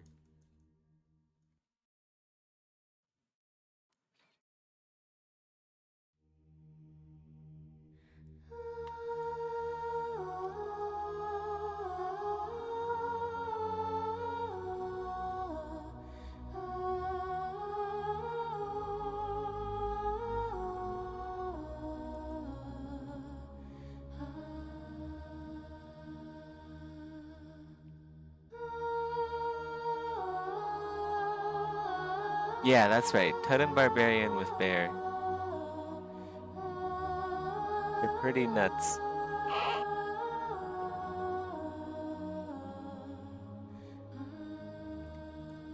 I think there's a race called Stoutheart Halfling or something, but they have some really good bonuses for Totem Bear.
Yeah, it's funny.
Ooh, I should probably go to sleep.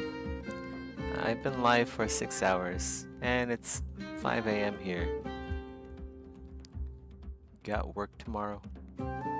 Stream more tomorrow, and also on the weekend.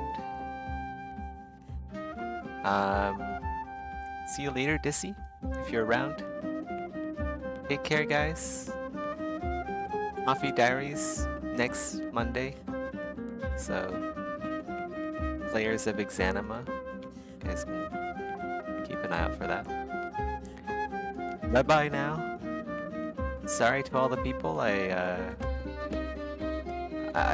killed at first step, especially when I was AFK camping the roof. Yeah, bye bye.